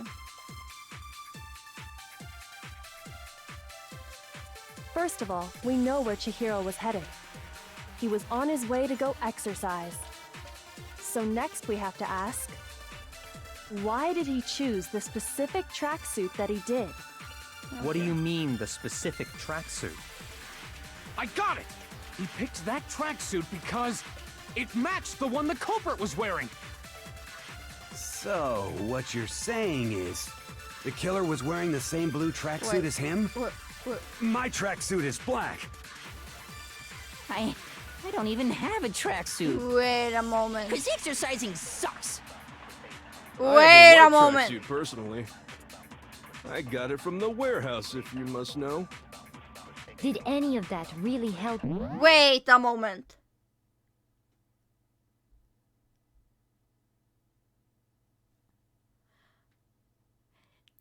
Celeste never mentioned the color of the jacket.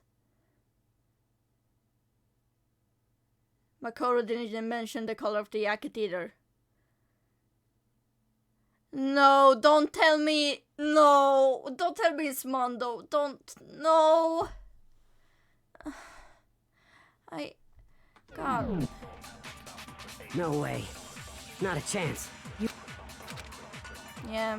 First of all, we know he was on his way to go exercise. So next we have to ask, why did he choose the specific track? What do you mean, the specific track? I got it! It matched the one the culprit was wearing! So, what you're saying is, the killer was wearing The same blue tracksuit as him? No, that's wrong. Oh no! Don't tell me it's. Don't be Mondo. Hold on a second, please. Mondo. What did you just say? Huh? What'd I say? When Celeste testified a few minutes ago, she said... No, Mondo, you were one of my favorites! Yeah, she never No! She never mentioned the color. No!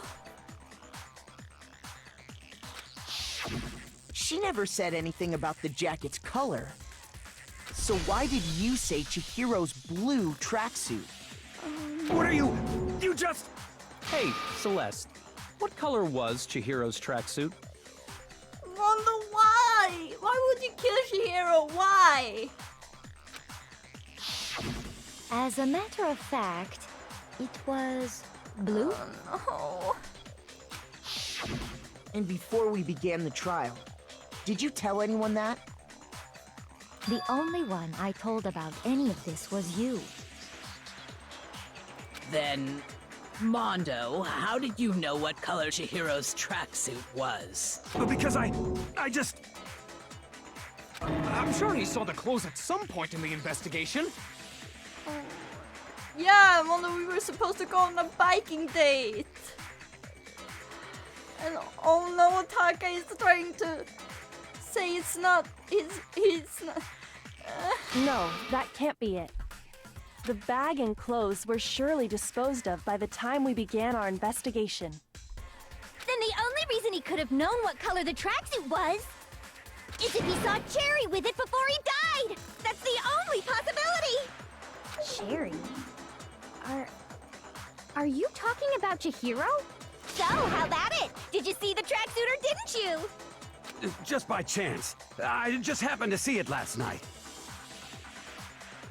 Yeah, Millie, I wanna curl into a ball and cry as well. I don't. He walked past me, and he was carrying the tracksuit in his hands. No, that can't be it either. According to Celeste's testimony,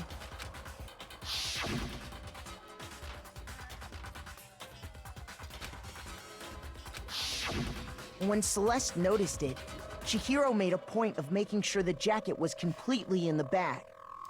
Say it ain't so. If you just ran into him briefly, you couldn't possibly have seen what color the tracksuit was. Yeah. It would appear you've dug your own grave. Perhaps. But you handed him the shovel, didn't you? That's why you said what you did. Focus on the tracksuit and it'll be obvious who he met with? What a bunch of Oh, nonsense. shut up, Ayaki. I'm trying to grieve here. Ah, now I understand. It was all one big bluff, wasn't it? Your true intention was to draw a slip of the tongue from the culprit. And I hate it. That's why you said you knew who did it. To put them on edge. That's right. However, Mondo was my target all along. I had my suspicions about him from the very Whoa. beginning. But why? What made you so suspicious? That's a good question. Because I hate him! I don't... Was it the way he talked? There was a certain turning point that tipped me off. Maybe you didn't notice it, Mondo, but you tend to refer to men and women differently. Oh. You only call guys dude. For girls, it's chick. That's not so... I never noticed that. And after he was killed, you happened to refer That's to him right! as I dude. thought it was weird that he said dude. Because I was like, what? I really thought it was weird that he said dude. I really did think that, but I completely forgot about it. Once I picked up on that, it occurred to me that Mondo knew something we didn't. Still hate this. You noticed such a tiny detail? Are you a witch? She's a witch! You're positively frightful! No, I'm not the frightful one. Not nearly as frightful as someone capable of murdering a friend.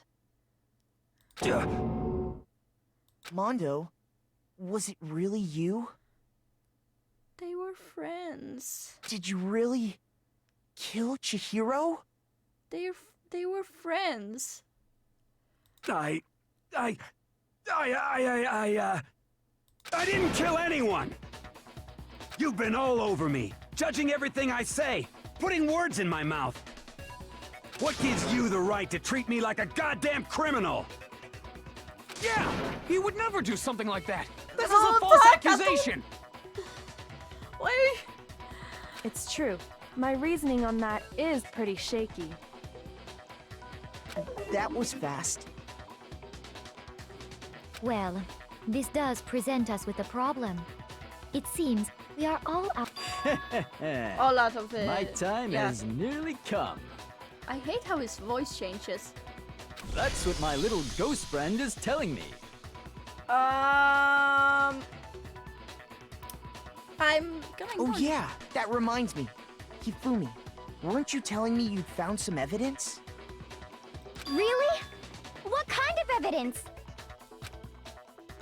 Actually, you know, now that I'm thinking about it here calmly, it might not be all God that damn relevant. it, Hifumi.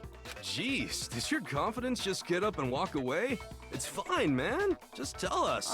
Here is all like so supportive. If you really insist, then... Here it is. What do you have there? It happens to be an e-handbook. I found it laying on the ground, so I scooped it up. You found it on. Is it Mondo? No. Shoot! Oops. Is it? I got it! Okay. We know Chihiro's handbook was missing from the scene of the crime, right? For a fact. For a fact indeed. I was totally sure I'd found it. Then it must hold some clue about the culprit, right? Well, that's what I was hoping. But it's busted. It won't even turn on. I imagine the culprit broke it to get rid of any evidence after the murder. That's odd. I didn't think the handbooks were quite so fragile. You're right. They're not.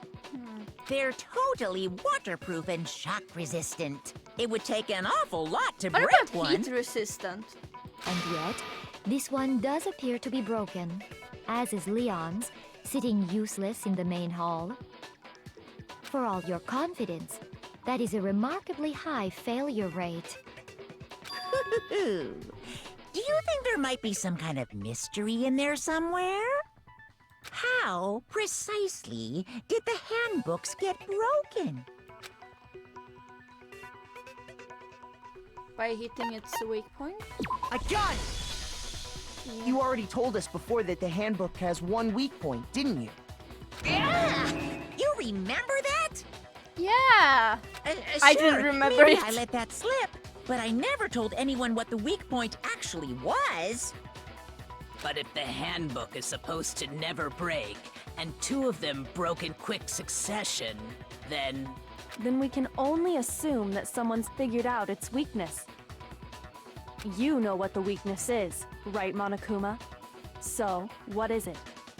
Huh? You're asking me? It's like, you're asking little old me. I think it's a necessary piece of information if you want this to be a fair trial. I love that Kyoko is like, you want this to be a fair trial, so you have to help here. But if I tell you, and someone else decides to copy it, that would be very not good. Just tell us already. Why would we want to break our own handbooks? Oh well, I have a weakness for pushy demands. But you're sure you won't follow their example? Then allow me to make a special announcement. The weak point of my cutting-edge when it's exposed to high temperatures for too long, it will suffer a meltdown and totally break! Didn't I just say that didn't I just ask, what about the heat resistant? I flippin' knew it! You knew it? Yeah, because I found the handbook laying on the floor of the sauna. Oh. The temperature in the sauna can reach over 200 degrees. Strange how you don't get burnt, huh? Yeah, that's... It's because as your sweat evaporates, it creates a cooling layer of air around your skin. I think it's... Wait, can someone... Fahrenheit or Celsius? Oh shit! Okay, someone... I think it has to be Fahrenheit. It has to be, because Celsius, if 100 degrees Celsius is the boiling point. I'm pretty sure we wouldn't survive that. Yeah, only America uses Fahrenheit.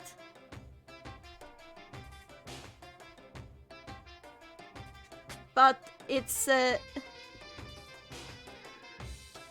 yeah, translated from Japanese, but I'm thinking they're using the Fahrenheit. Can someone quickly, like, how much... yeah, Americans translated it. So it has to be Fahrenheit, because the Americans translated it.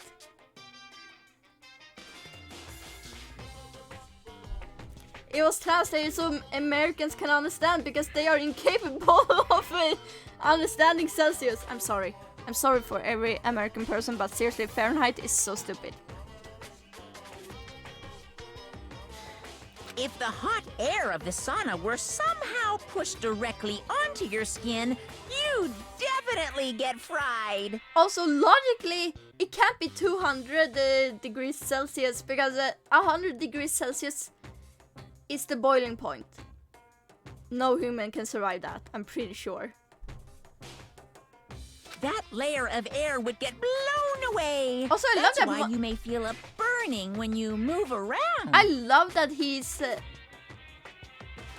educating us on how saunas work. So when you're in a sauna, make sure to keep nice and still. Wow, interesting. I learned one new fact today. That is a mere trifling speck of knowledge. Anyway, if you found the victim's handbook in the sauna, then the killer must have been purposely trying to raise its temperature in order to break it. Meaning the culprit somehow knew its weakness. Taka being Taka. But how'd they find out? Monokuma said he didn't tell anyone, right? No, this is pointing even more to Mondo. Mondo must have had his e-handbook in the sauna. Indeed. Quite the mystery. What if they found out by accident? What do you mean by accident? What if the killer took their own handbook into the sauna, not knowing its weakness, and it broke? Honestly, why would you even take anything into the sauna? Like, as far as I know, you're usually in like the nude when you're in the sauna, or at the very least have a bathing suit on. They'd realize it was broken, of course, and it wouldn't be hard to figure out why. And once they had Chihiro's handbook, they knew they had an easy way to dispose of it. I won't say it's not possible, but who would have done something like that? I don't know of anyone who took their handbook into the sauna. Well, I know! And I hate it. I'm just gonna take a small sip break. Also known as I'm internally screaming. Constantly. God, I hate this game. I might know someone who did. Whoa! Seriously? I think the one who may have taken their handbook into the sauna was... No, Taka! You wore all their clothes in the sauna. It was... I'm so sorry, Mondo. I'm so sorry. Here's my answer. Mondo, your handbook got broken in the sauna, didn't it? What? Why? Why do you keep accusing him? No, Taka. Mondo and Taka had an endurance contest in the sauna not too long ago, remember? And for the contest, Mondo just so happened to keep his school uniform on. I hate seeing Taka's reactions because this is heartbreaking. But little did he realize, he'd also left his handbook in one of his uniform pockets. And when it was all over, Mondo discovered that taking your handbook into the sauna could easily destroy it. No, wait, hold on. You've got it all wrong. He would never kill. I don't accept this. Show me the proof. No, the actual I'm solid so sorry, proof. Taka. I mean, I don't want to believe it either, but I found something that proves it beyond a shadow of a doubt. What? What is the thing? Make your argument. Broken it. Okay. Let's test Makoto's assertion.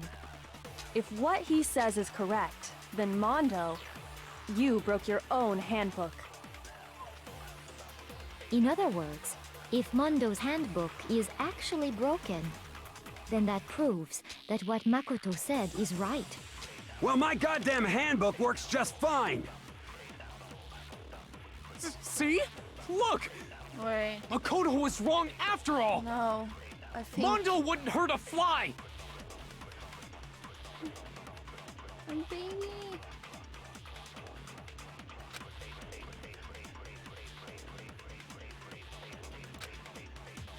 Let's test Makoto's assertion. If what he says is correct, then Mondo, you broke your own handbook. Isn't this wrong? In other words, if then that proves... Well, my goddamn handbook works just fine. Oh! Okay, no, what's right? wrong?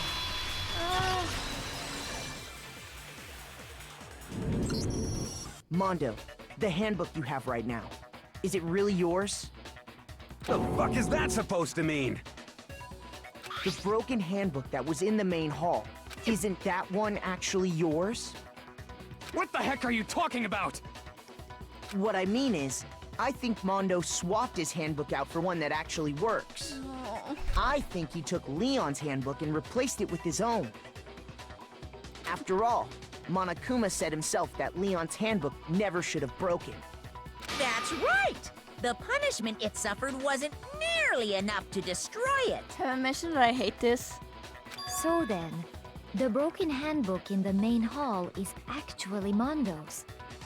Which would mean that the handbook Mondo has right now is actually Leon's, yes?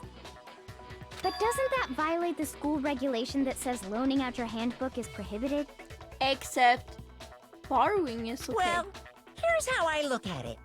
There is a rule about loaning your handbook to another student, but if they're dead, they're not a student. He has a point.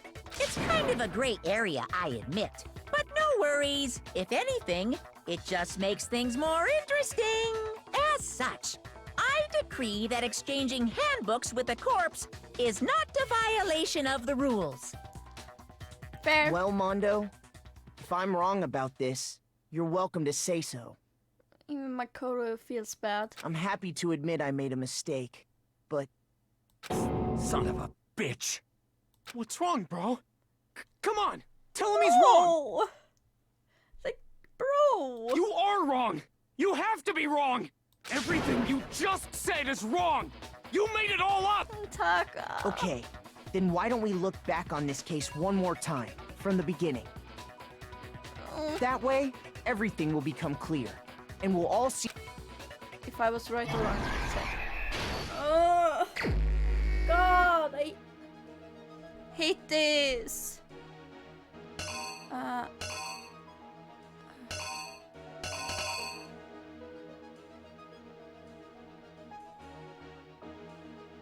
I'm guessing this one is there. And then they run off, go here. Do they do this? No, wait. I think that. Take out this. And they meet.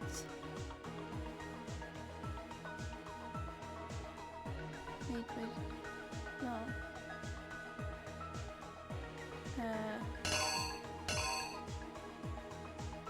Or yeah.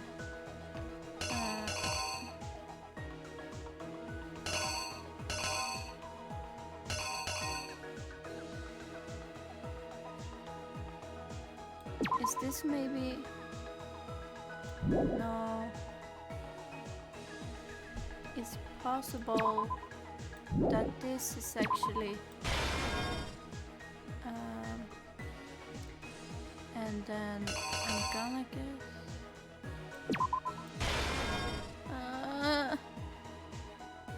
and then no, that's when it falls off.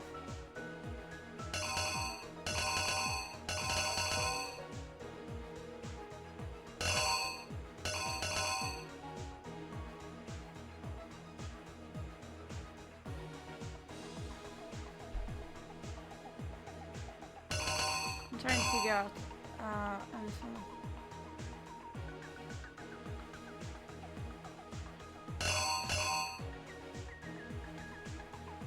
Maybe the blood splatter? Do you mean this one with the...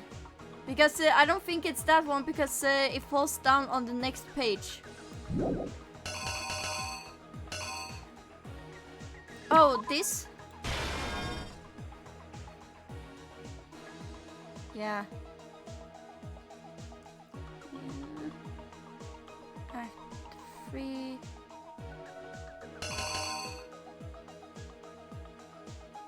That's when I'm gonna guess Byakuya because I swear he.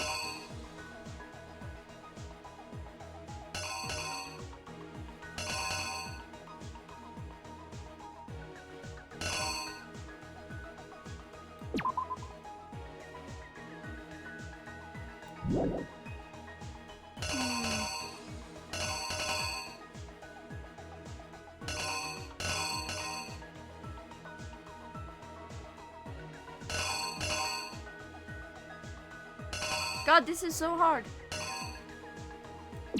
Is it this one? And then maybe going.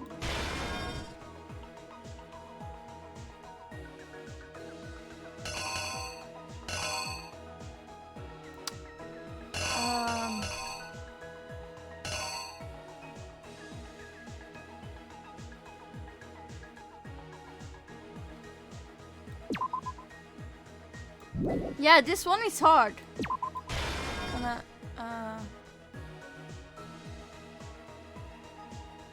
Oh yeah.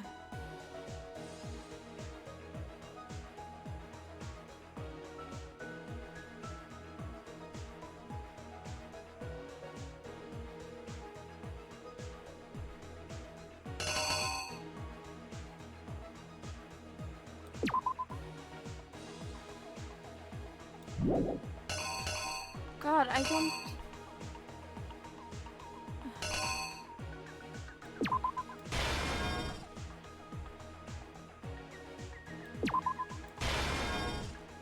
I don't know.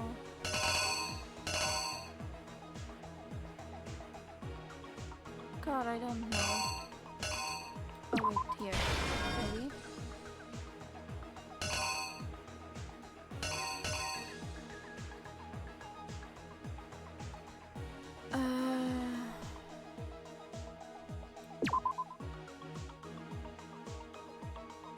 Yeah, the writing is before that shit. Yeah. God,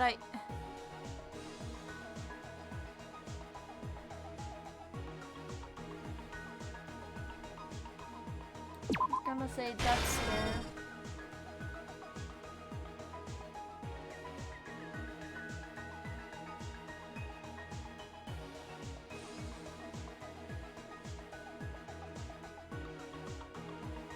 Act 5 is Mondo changing the books. Do you mean this one?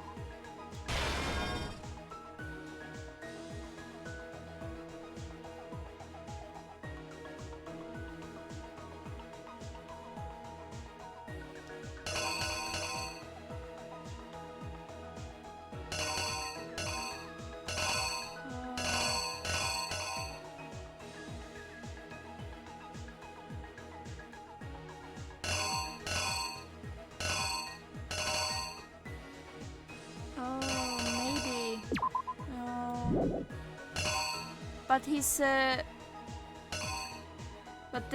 it's not the same color. I don't think it's the same book.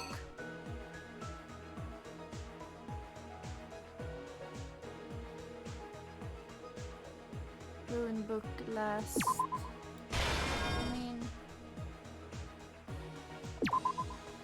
wait. This could be right because went to the sauna and then threw in the things. The killer is you! Oh god, this First, is let's take a look back to before the incident.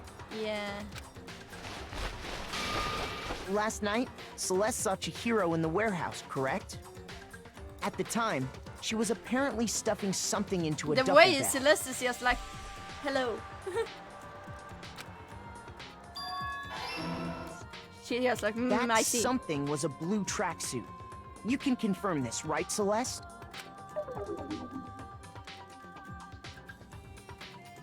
With bag in hand, Chihiro headed out, even though it was officially nighttime. She made her way to the locker room, specifically the boys' locker room. But how could the victim, who was apparently a girl, access the boys' locker room? Okay. I think it's whew. It's God. I've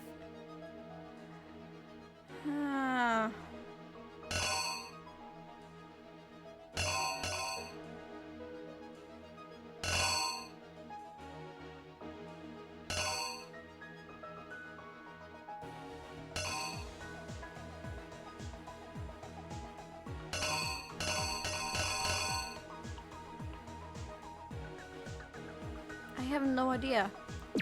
Is it this one?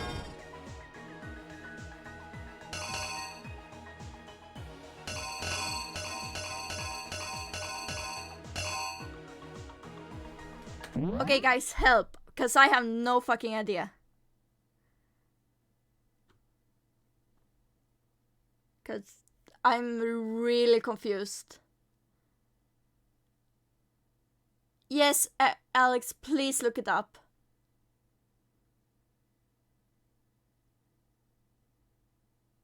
Because I'm just confounded.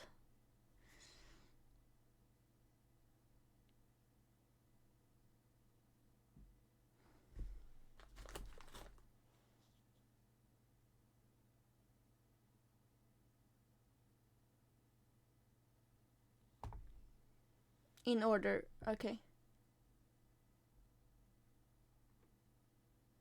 One Yimba. Okay, I'm just gonna. Yeah, already have it. Oh. There.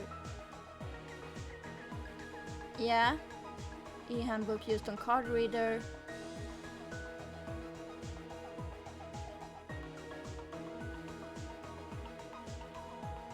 I'm gonna pause in between because I get nervous with the timer. Wait.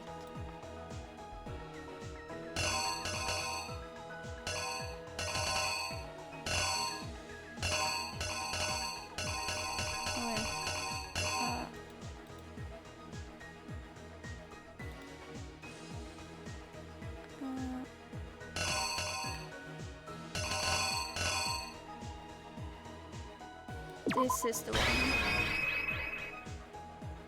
Killer working out with a dumbbell. Wait.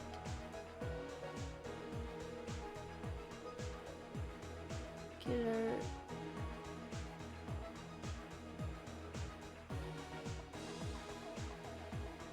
So, plus of blood splattered.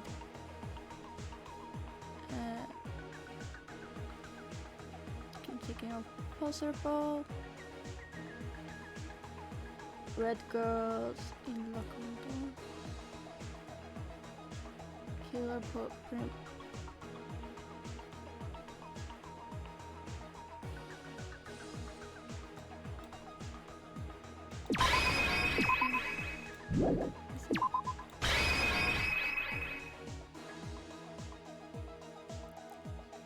Then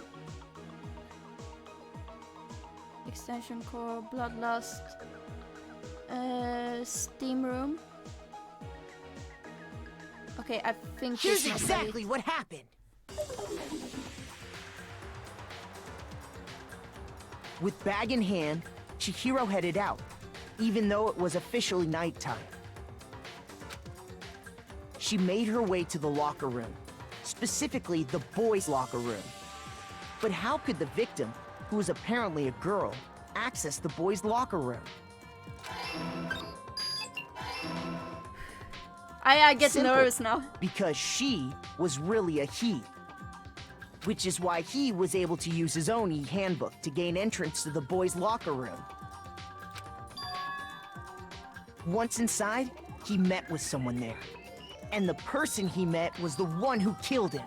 Look how happy Chihiro is. They were friends. It seems likely that the killer grabbed the nearby dumbbell, approached the unsuspecting Chihiro, and attacked him. And that's where the bloodstains on the poster and carpeting in the boys' locker room came from.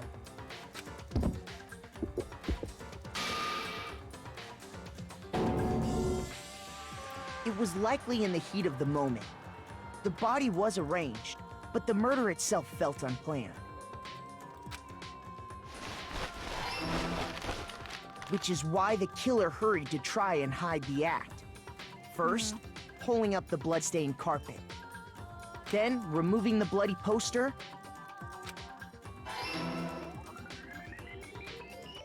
And finally carrying the corpse into the girls' locker room. Wait. Did he carry Chihiro into the girls' locker room to at least, like, so Chihiro could keep their dignity? That's actually very sweet, even though he did kill them. A girl's handbook was necessary to get into the locker room, of course. No. He's like, I'm gonna... But this alone doesn't prove that the killer was necessarily a girl. After all, Sayaka and Junko's handbooks had been placed in the main hall. Using one of those, a boy could get into the girls' locker room without much problem. And that's exactly how the killer did it. With the carpet and the poster they brought with them, they got to work. Oh, it wasn't Byakuya who switched the things. It was Mondo who switched the things. They changed the layout of the boys' and girls' locker room in what you might call a crime scene switch. That could have been the end of things, but no. God damn it, Byakuya. No wonder he didn't know that Chihiro wasn't a girl.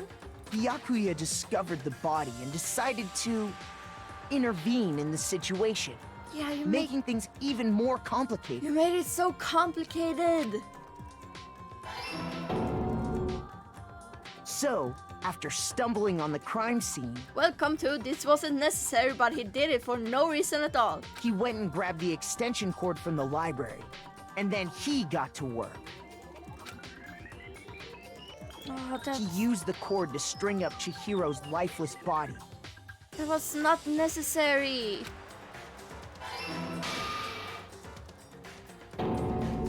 Then, using the victim's own blood, he left a grisly message there at the scene of the crime. He wanted to create the illusion that Genocide Jack was responsible for the slaughter. I hate that that's basically worse. He's just... The fact that he's like doesn't even care. And around the same time that Byakuya was putting together this facade, the killer, having already disposed of Chihiro's bag and other belongings, arrived at the sauna. There, they planned to destroy the last piece of evidence, Chihiro's handbook.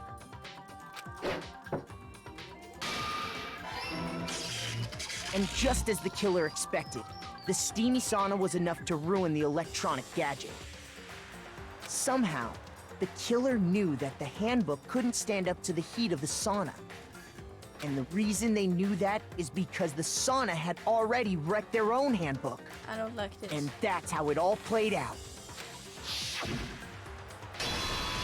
Why did I give him Isn't such that a right, Mondo Owada? crazy look? Also, it looks kind of Yojo-ish. Don't give him such a crazy look. Wait! No!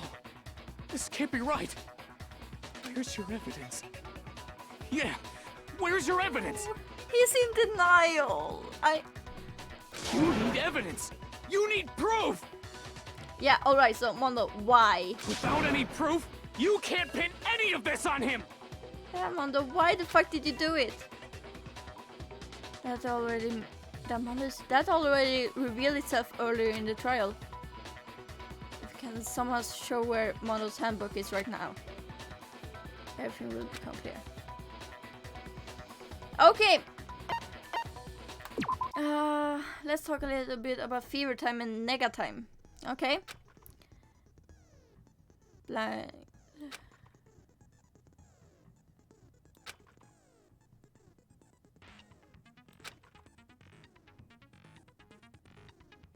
Oh.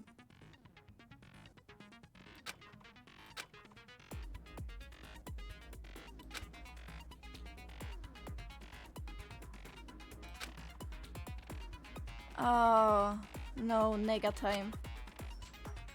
And battle, the temple marker will disappear, making quite a bit tougher to hit the buttons in rhythm.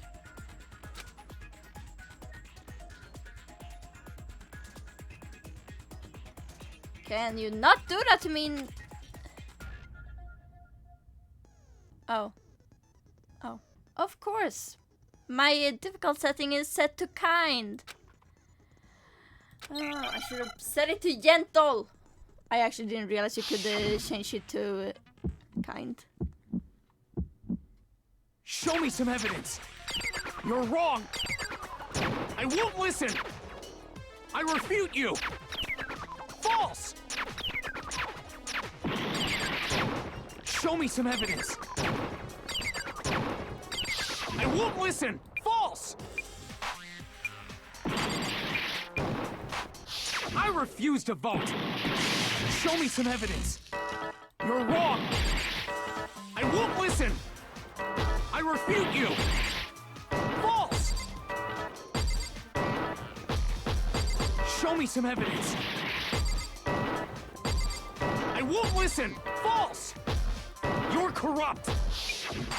I refuse to vote! I refute you!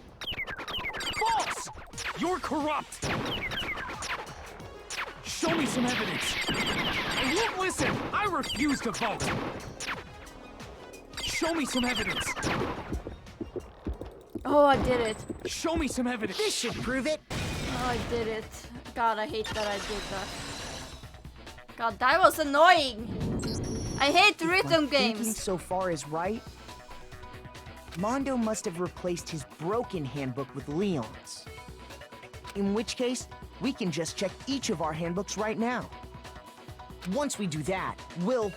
We don't gotta do that. No. Are you gonna... Huh? Yeah. Yeah. I did it. I killed him. No! No.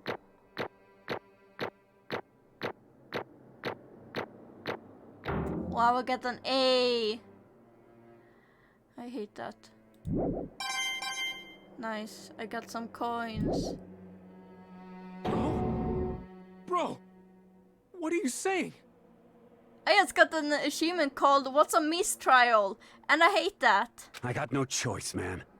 After hearing all that, I gotta just give up. But why did you do it, Mondo? Go ahead, Monokuma. Get it over with. Ask for the goddamn verdict. Roger that! Mondo! Wait! Hold on! No waiting! No holding on! Time for the moment we've all been waiting for! Grab your lever and give it a yank! Who will you elect as the Blackened this time around? Will you make the right choice or the dreadfully wrong one? Why do my faves always die? Yeah! Because right now, because I said at the beginning, I love Chihiro, I love Mondo, and now they're both... I didn't care about Leon. Like, why the fuck? Because I said we had a freaking Chihiro protection squad. And we were gonna go on a biking date with the Mondo.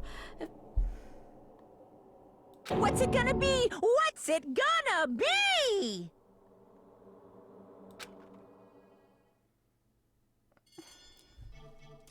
I don't wanna look. I don't wanna look.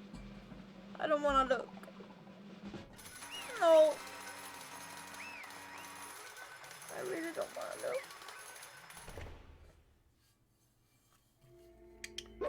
What? Uh-oh, this time it looks like you got it right again. I fucking hate you, Monokuma. Oh, the animation is still it. Okay. The Blackened that killed Chihiro Fuyusaki was Mondo Uwada. No. Unbelievable. No. In case you're wondering, the vote was not unanimous. Kiyotaka chose the wrong answer. Taka, why? What?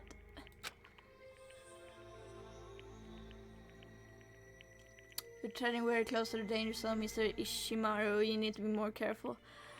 Taka couldn't even vote for... He couldn't vote for Mondo. I refuse to believe it. There's no way. No way he would kill someone. Sorry. What is this? Why are you apologizing?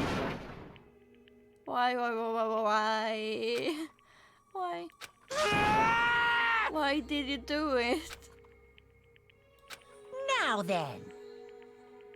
Well, it looks like Mondo's taken a vow of silence, so allow me to explain on his behalf. Actually...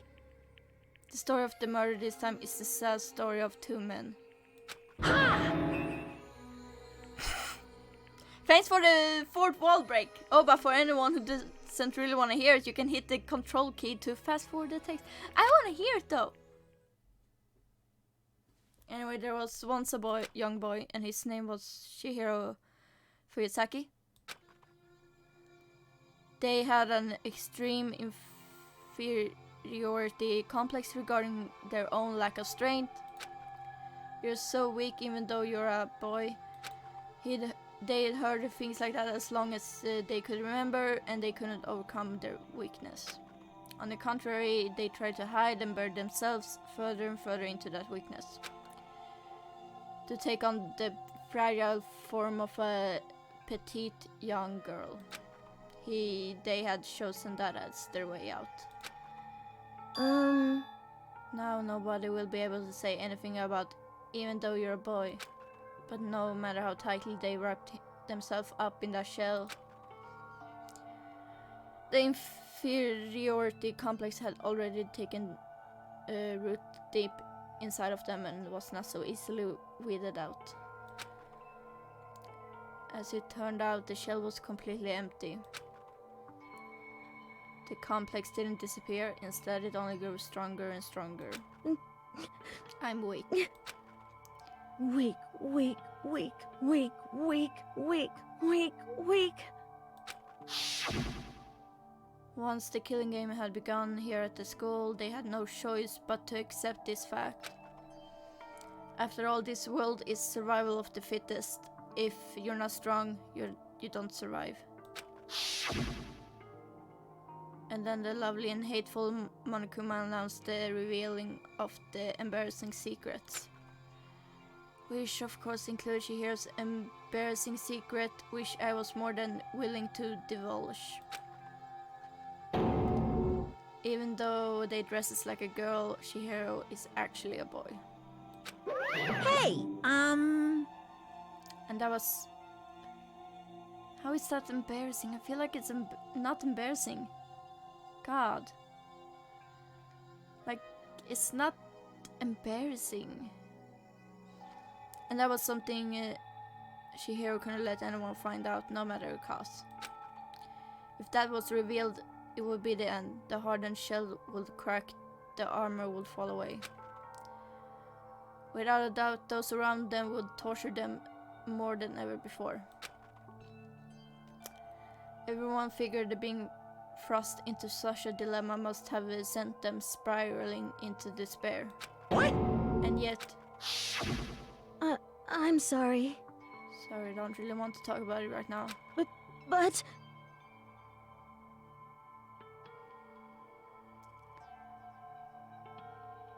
Yeah, I agree with Millie and Alex.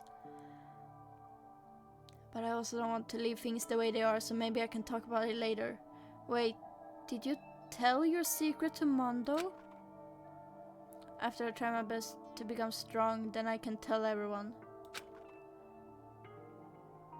Annoyingly, they use the threat of discovery to motivate themselves to become stronger. That's right. Now's my chance. I want to change. I'm going to get stronger and accept who I am. Strong enough so that when someone says, even though you're a boy, I'll be okay, I'll get better. With that thought at the front of his mind, they resolved to take immediate action. And so, that day he made a commitment to begin exercising. They was prepared to retrain their mind and body. But sadly, that would be the first and only chance they would get at it. Hey, When they decided to start exercising, they thought it would be good to ask for someone's help. But they wanted to tell that person their secret first, and then ask them to help them from there. And the person who went to... Yeah, that's right. It was me. It sure was.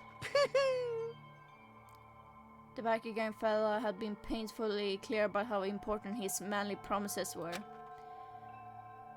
So Chihiro probably figured that even if they confided in Mondo, his honor will make him keep the secret. Plus, Mr. Macho Mondo was the very symbol of a strong man that Chihiro had always aspired to. Maybe talking to Mondo about it will help give me some courage. So they went and asked Mondo to help him become strong. That was their aspiration, and they thought that only with Mondo's support would they ever be able to come close to that. Correct. So then that must be why Mondo did what he did, to keep the promises he made to Chihiro. Did what he did? You mean that's why Mondo carried Chihiro from the boys' locker room into the girls' locker room? Indeed. Yeah, that's exactly what I mean. Wasn't that to cover up what he done? Certainly. That could have been part of it, but I don't think it was the main reason, no. The real purpose was to keep the promise between men he'd made to Chihiro. But how does moving the body keep his secret? Because if everyone knew they'd been killed in boys' locker room, then everyone would have been arguing about how she got into the boys' locker room, right? Once that started up, at least a few of us would have immediately begun to suspect their identity. So he tried to protect Chihiro's secret by putting them in the girls' locker room and stealing their handbook, see? Then Mondo did all that to keep the promise he'd made to Chihiro, who he also killed. Why would he do that? The more I hear you talk, the more I don't understand. I mean, you guys trusted each other, right? So why did you? Because no matter what, I didn't want anyone to know. I knew it. So that's what triggered it, after all. The possibility of having your embarrassing memories and secrets exposed. What is this? That's impossible. Nothing could have been that bad. That's something he didn't want anyone to know, even if it meant killing someone. You're wrong! It's impossible. Don't make me repeat myself. How many times must I repeat myself? Oh, shut up, Byakuya. To judge others by your own standard is the height of folly. Even if you can't comprehend it, he obviously can. That's all there is to it. Yeah, he has a point. But I hate it. Well, while we're on the subject, why don't I tell you? That embarrassing memory, that secret he didn't want anyone to know. Hey! You know what Mondo did? He killed his own brother. Oh.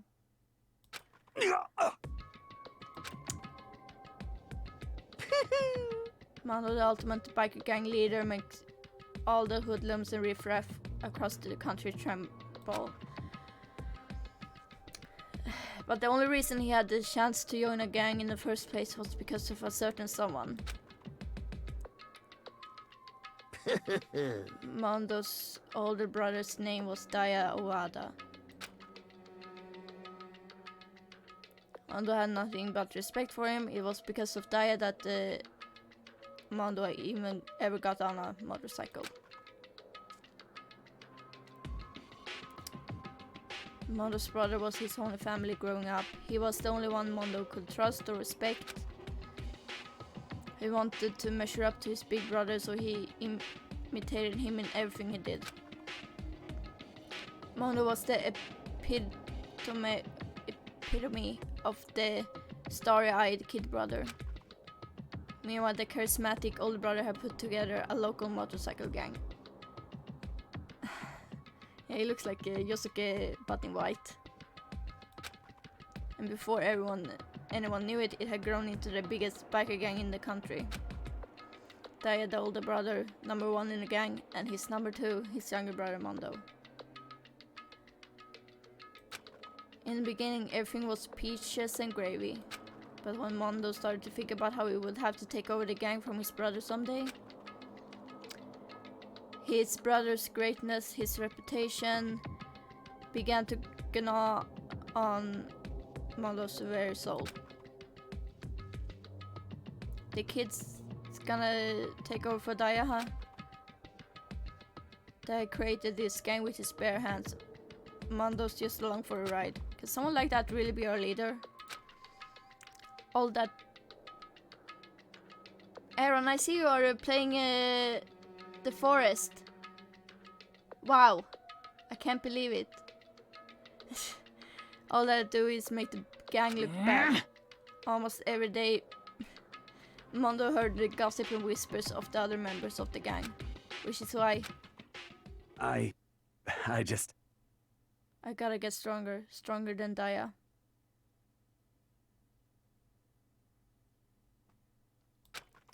Once, just one time. No matter what, I gotta win. Don't fuck with me. I don't care what it takes, I gotta come out on top. And on the night of his amazing brother's retirement ceremony, I'm not gonna worry about his profile picture. No one can see it on the chat on the screen because Steam alerts are in the corner where my webcam is. And on the night of his amazing brother's retirement ceremony, Mondo challenged him to a street race. But during the race, tragedies struck.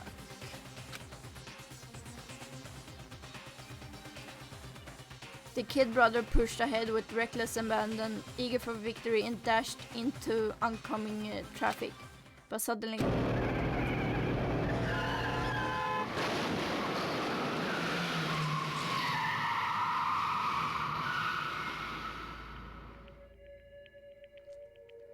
Laying in his kid brother's arms, the older brother delivered his final words. "My bad, kid. I fucked up. Sorry." Of course he knew it was his brother's fault, but Diane never blamed him for what happened. "Hey kid, the rest is up to you. No matter what, you gotta keep the gang together." His brother drove in front to take the... Oh god, he drove in front to take the hit for his brother so his brother didn't get hurt, and it's like, no, why would you do that? Why are you making me feel these things? Because it's the team you and me to put together. It's a promise between men. Daya sacrificed himself for Mondo. Oh no. He decided to hide the truth of what happened from everyone else in the gang. In order to keep the gang together and keep the promise to his brother. He could never admit to anyone that it was his own weakness that had caused the accident. And as a result, the team was made even stronger under the banner of the kid who bested his big brother. Daya was gonna lose to his kid brother, so he got stupid and got himself killed. That became the explanation for what happened. Mondo's lie became the truth. He wanted to lead the team so bad he was willing to tell all kinds of lies about his brother. I'm strong. Yeah. Strong. Wait. This is mirroring Shihiro's thing about I'm weak. And yet...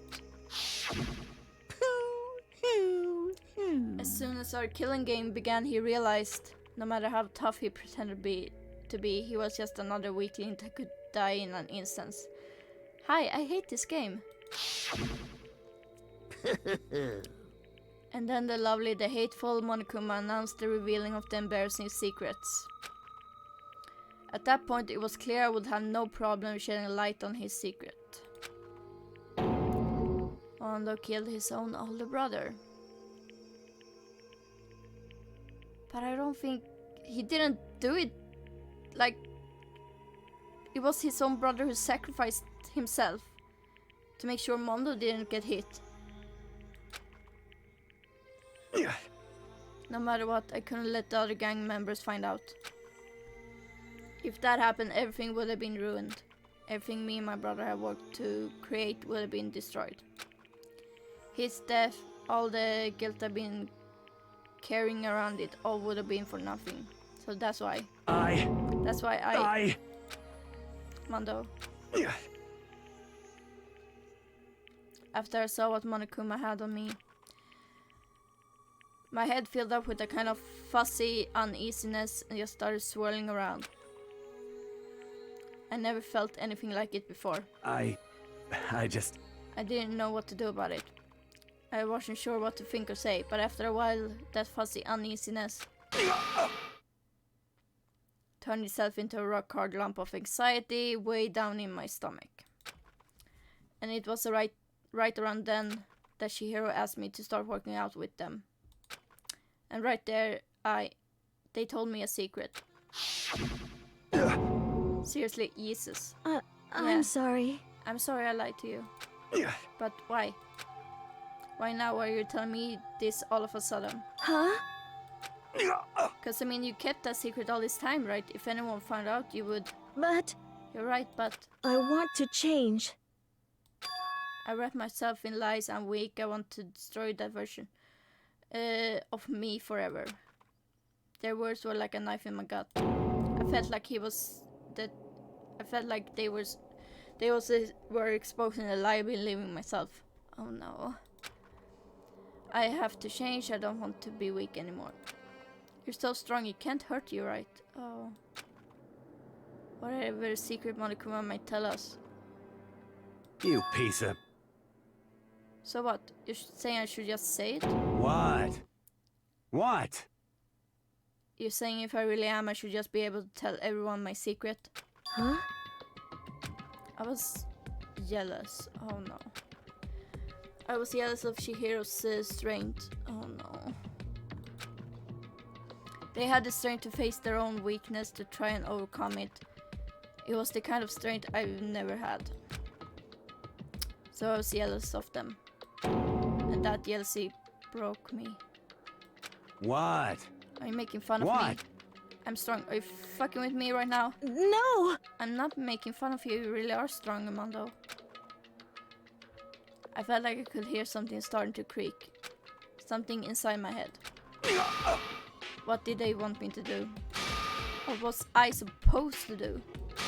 Was I supposed to just sit back, let my secret get revealed and ruin everything? What's wrong? Damn you! Why do you have to tell me all that? Are you trying to rub my failure in my face? Oh, no. I just wanted to... I just really admire you. I admire your strength. Yeah, that's right. That's right, I am strong. I'm strong. Oh. Stronger than you. You son of a bitch! I'm stronger than Daya. I don't remember anything after that. When I woke up again, he was laying at my feet, covered in blood. I had a dumbbell in my hand and I was staring at him down on the ground. Hey. I killed them. I killed Chihiro.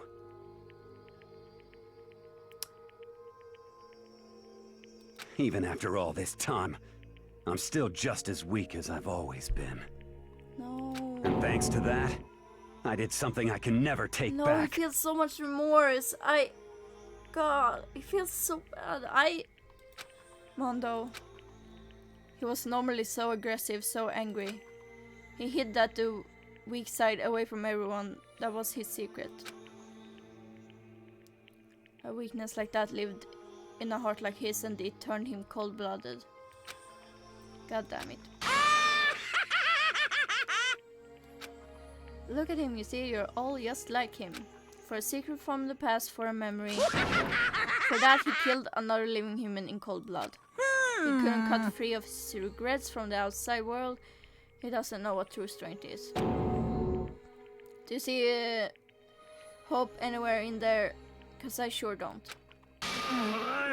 Bastard.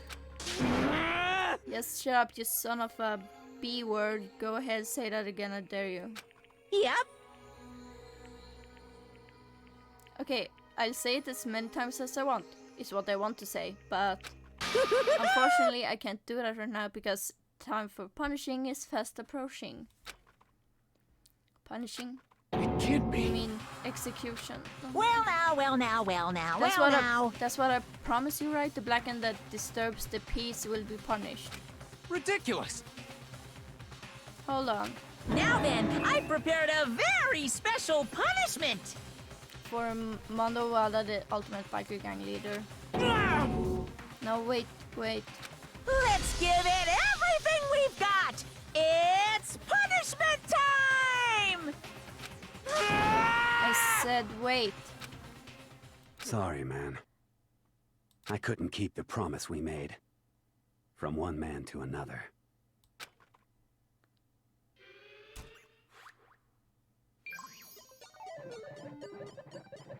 No. I don't know. What's happening?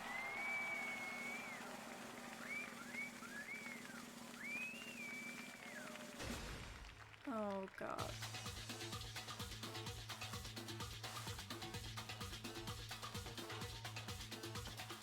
He has his own... He has his own pompadour. Why? What? The cage of the... Okay.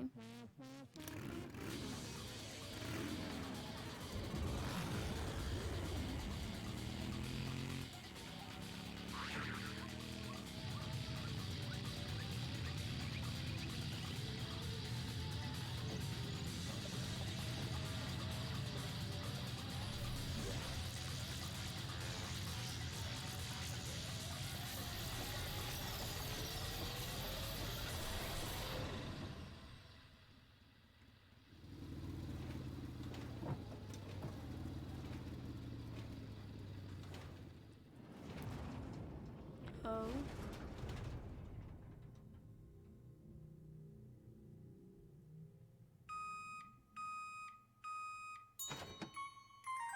What? What?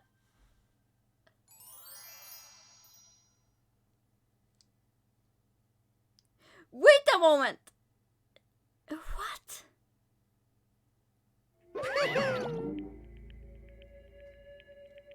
Okay. Laugh at that, your soul will forever be at peace. It can't be my brother. Oh. Another murder and another execution. Yeah, Millie, I wondered that too. What the actual fuck? I want to feel again. Everyone's lives are taken so lightly here. I feel like I might be going mad. I'm going mad. Maybe I'll just let it happen. No?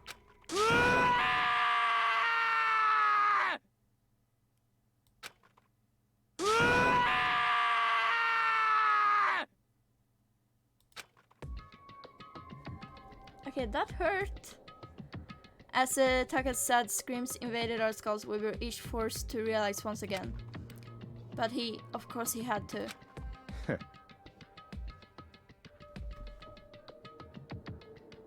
What a disappointment. This is the end of the game.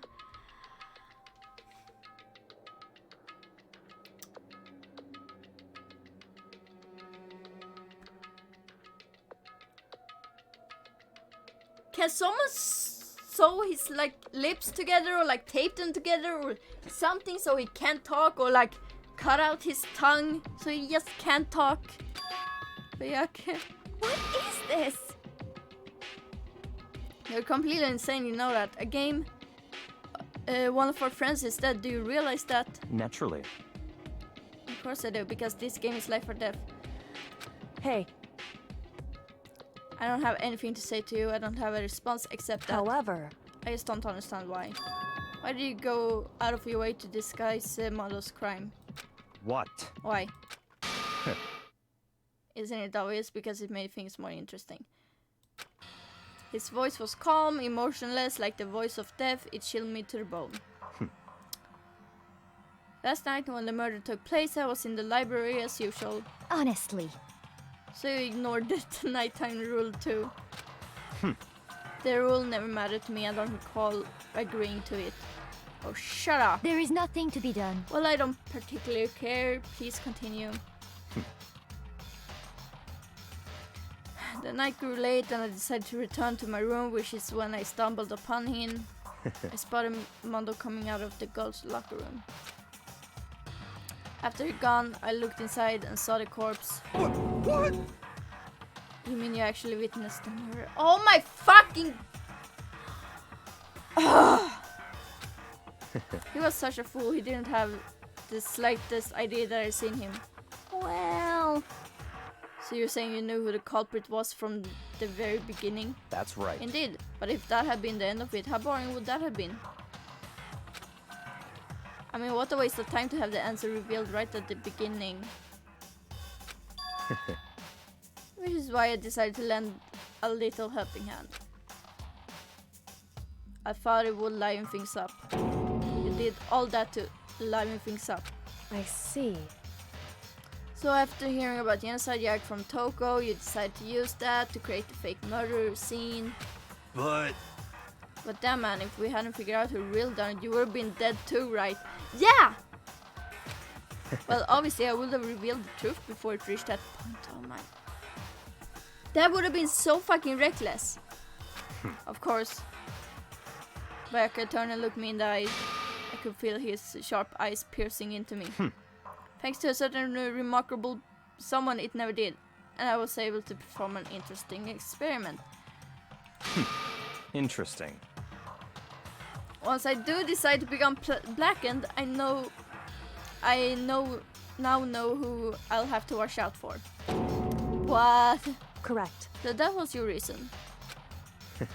Are you satisfied? Indeed. Yes, we're done listening to your story. Moving on. Hey.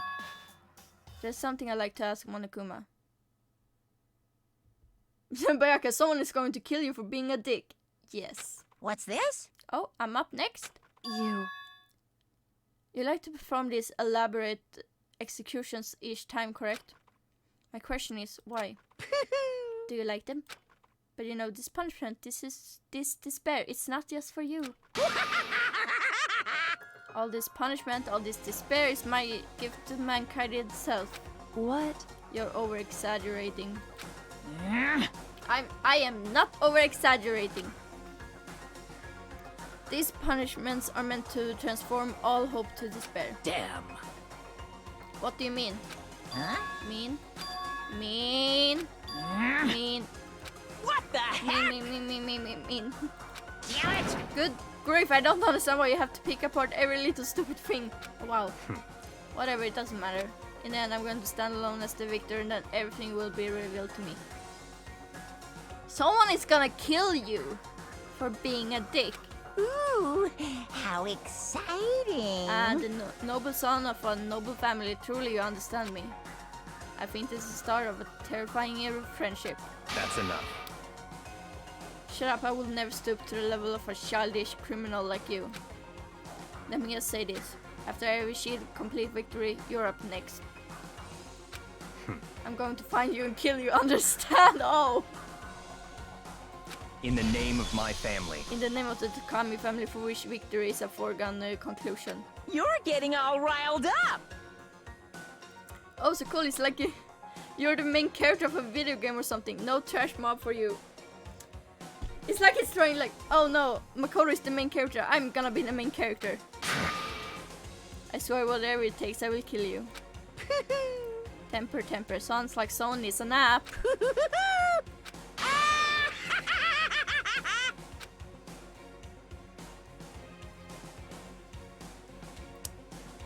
Monokuma's laughter peeled across the courtroom and the curtain closed on the case of Chihiro and Mondo, but he knew that wasn't the end. The killing game would still continue, because the mastermind wouldn't let it end.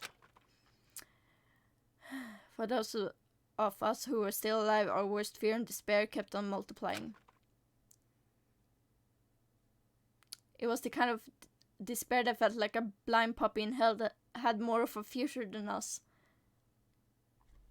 That's stupid because no puppy would ever get sent to hell. All of our courage or effort or friendship, it felt like it amounted to nothing at all. It was the worst kind of despair. Oh, wait, what's this? Well, anyway, like I was saying... Yeah, everyone knows all dogs go to... I was gonna end it, but I don't know what this is. This is a pretty good spot. Yeah, a really good spot. Also, how is he doing that thing with the strings when he has no fingers?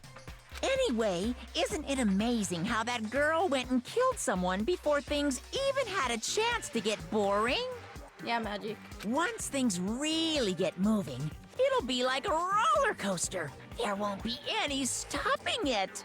Fear and despair charge forward at a speed nothing can hope to match. But I must admit, I'm disappointed. I went to all the pain and effort of making you part of the group, and you couldn't play your part. You do remember you were supposed to make the first move, right? Do we have a traitor? Well, no biggie. Nothing we can do about it now, so just do your best to make things more exciting from now on, okay?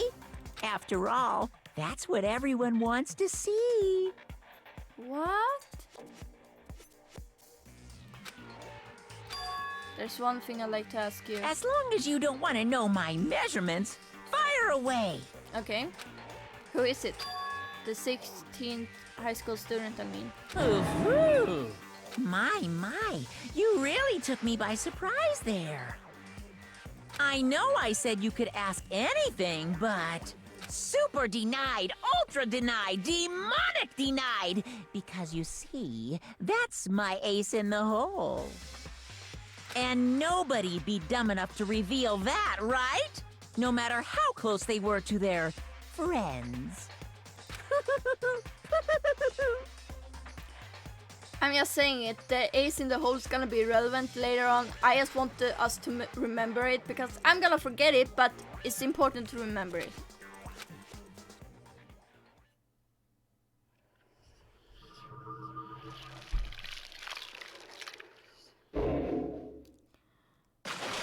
Oh. 10 students remaining.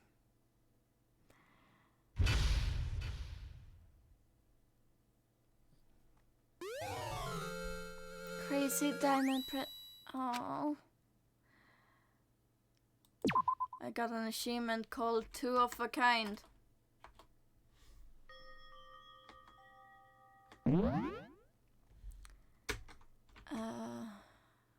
If I can please let me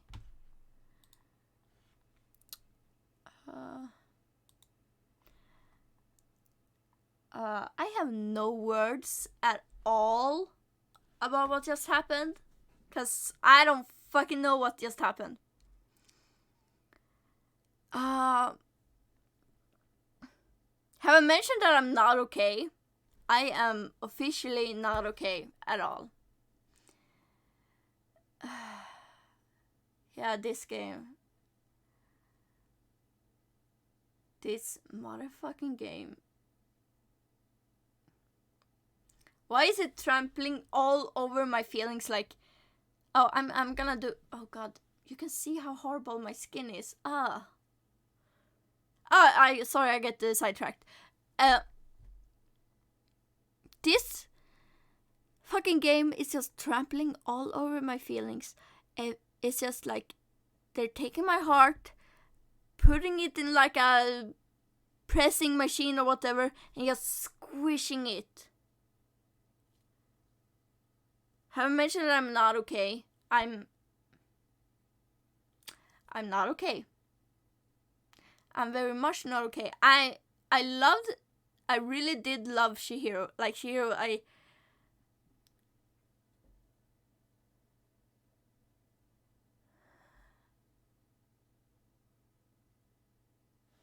yeah, he is doing an execution on me through this game. My execution.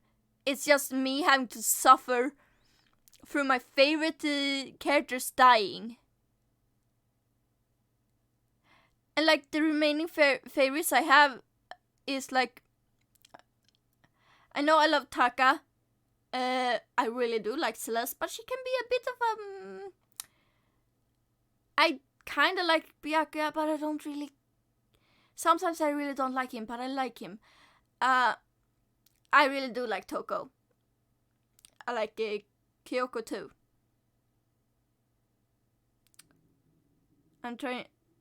I guess I'm a tiny bit of a fan of Aoi, but I'm like, And Sakura, I really love Sakura.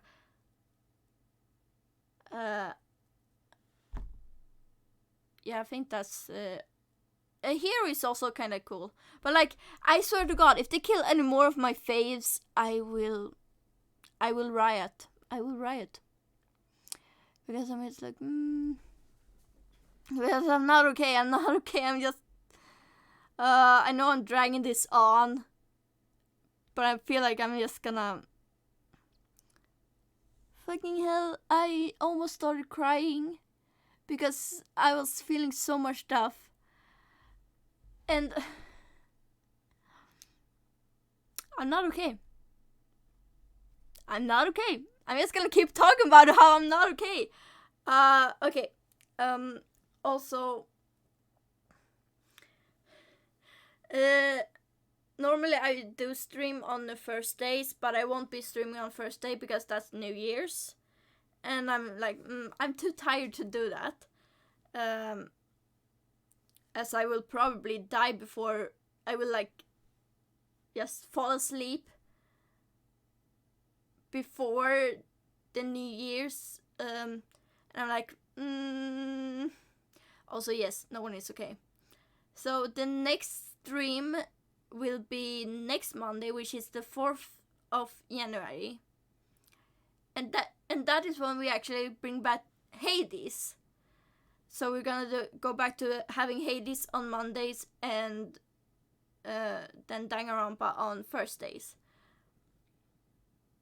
So next Danganronpa stream will be next Thursday, not the one this week. I'm not okay. I feel like I'm emotionally destroyed.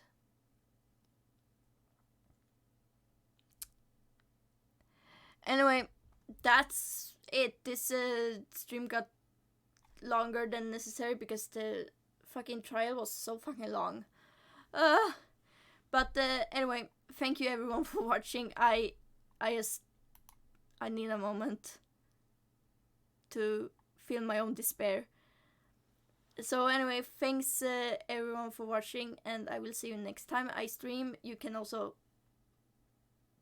go to the links below because hello, I require attention. I'll be seeing you next time, so bye.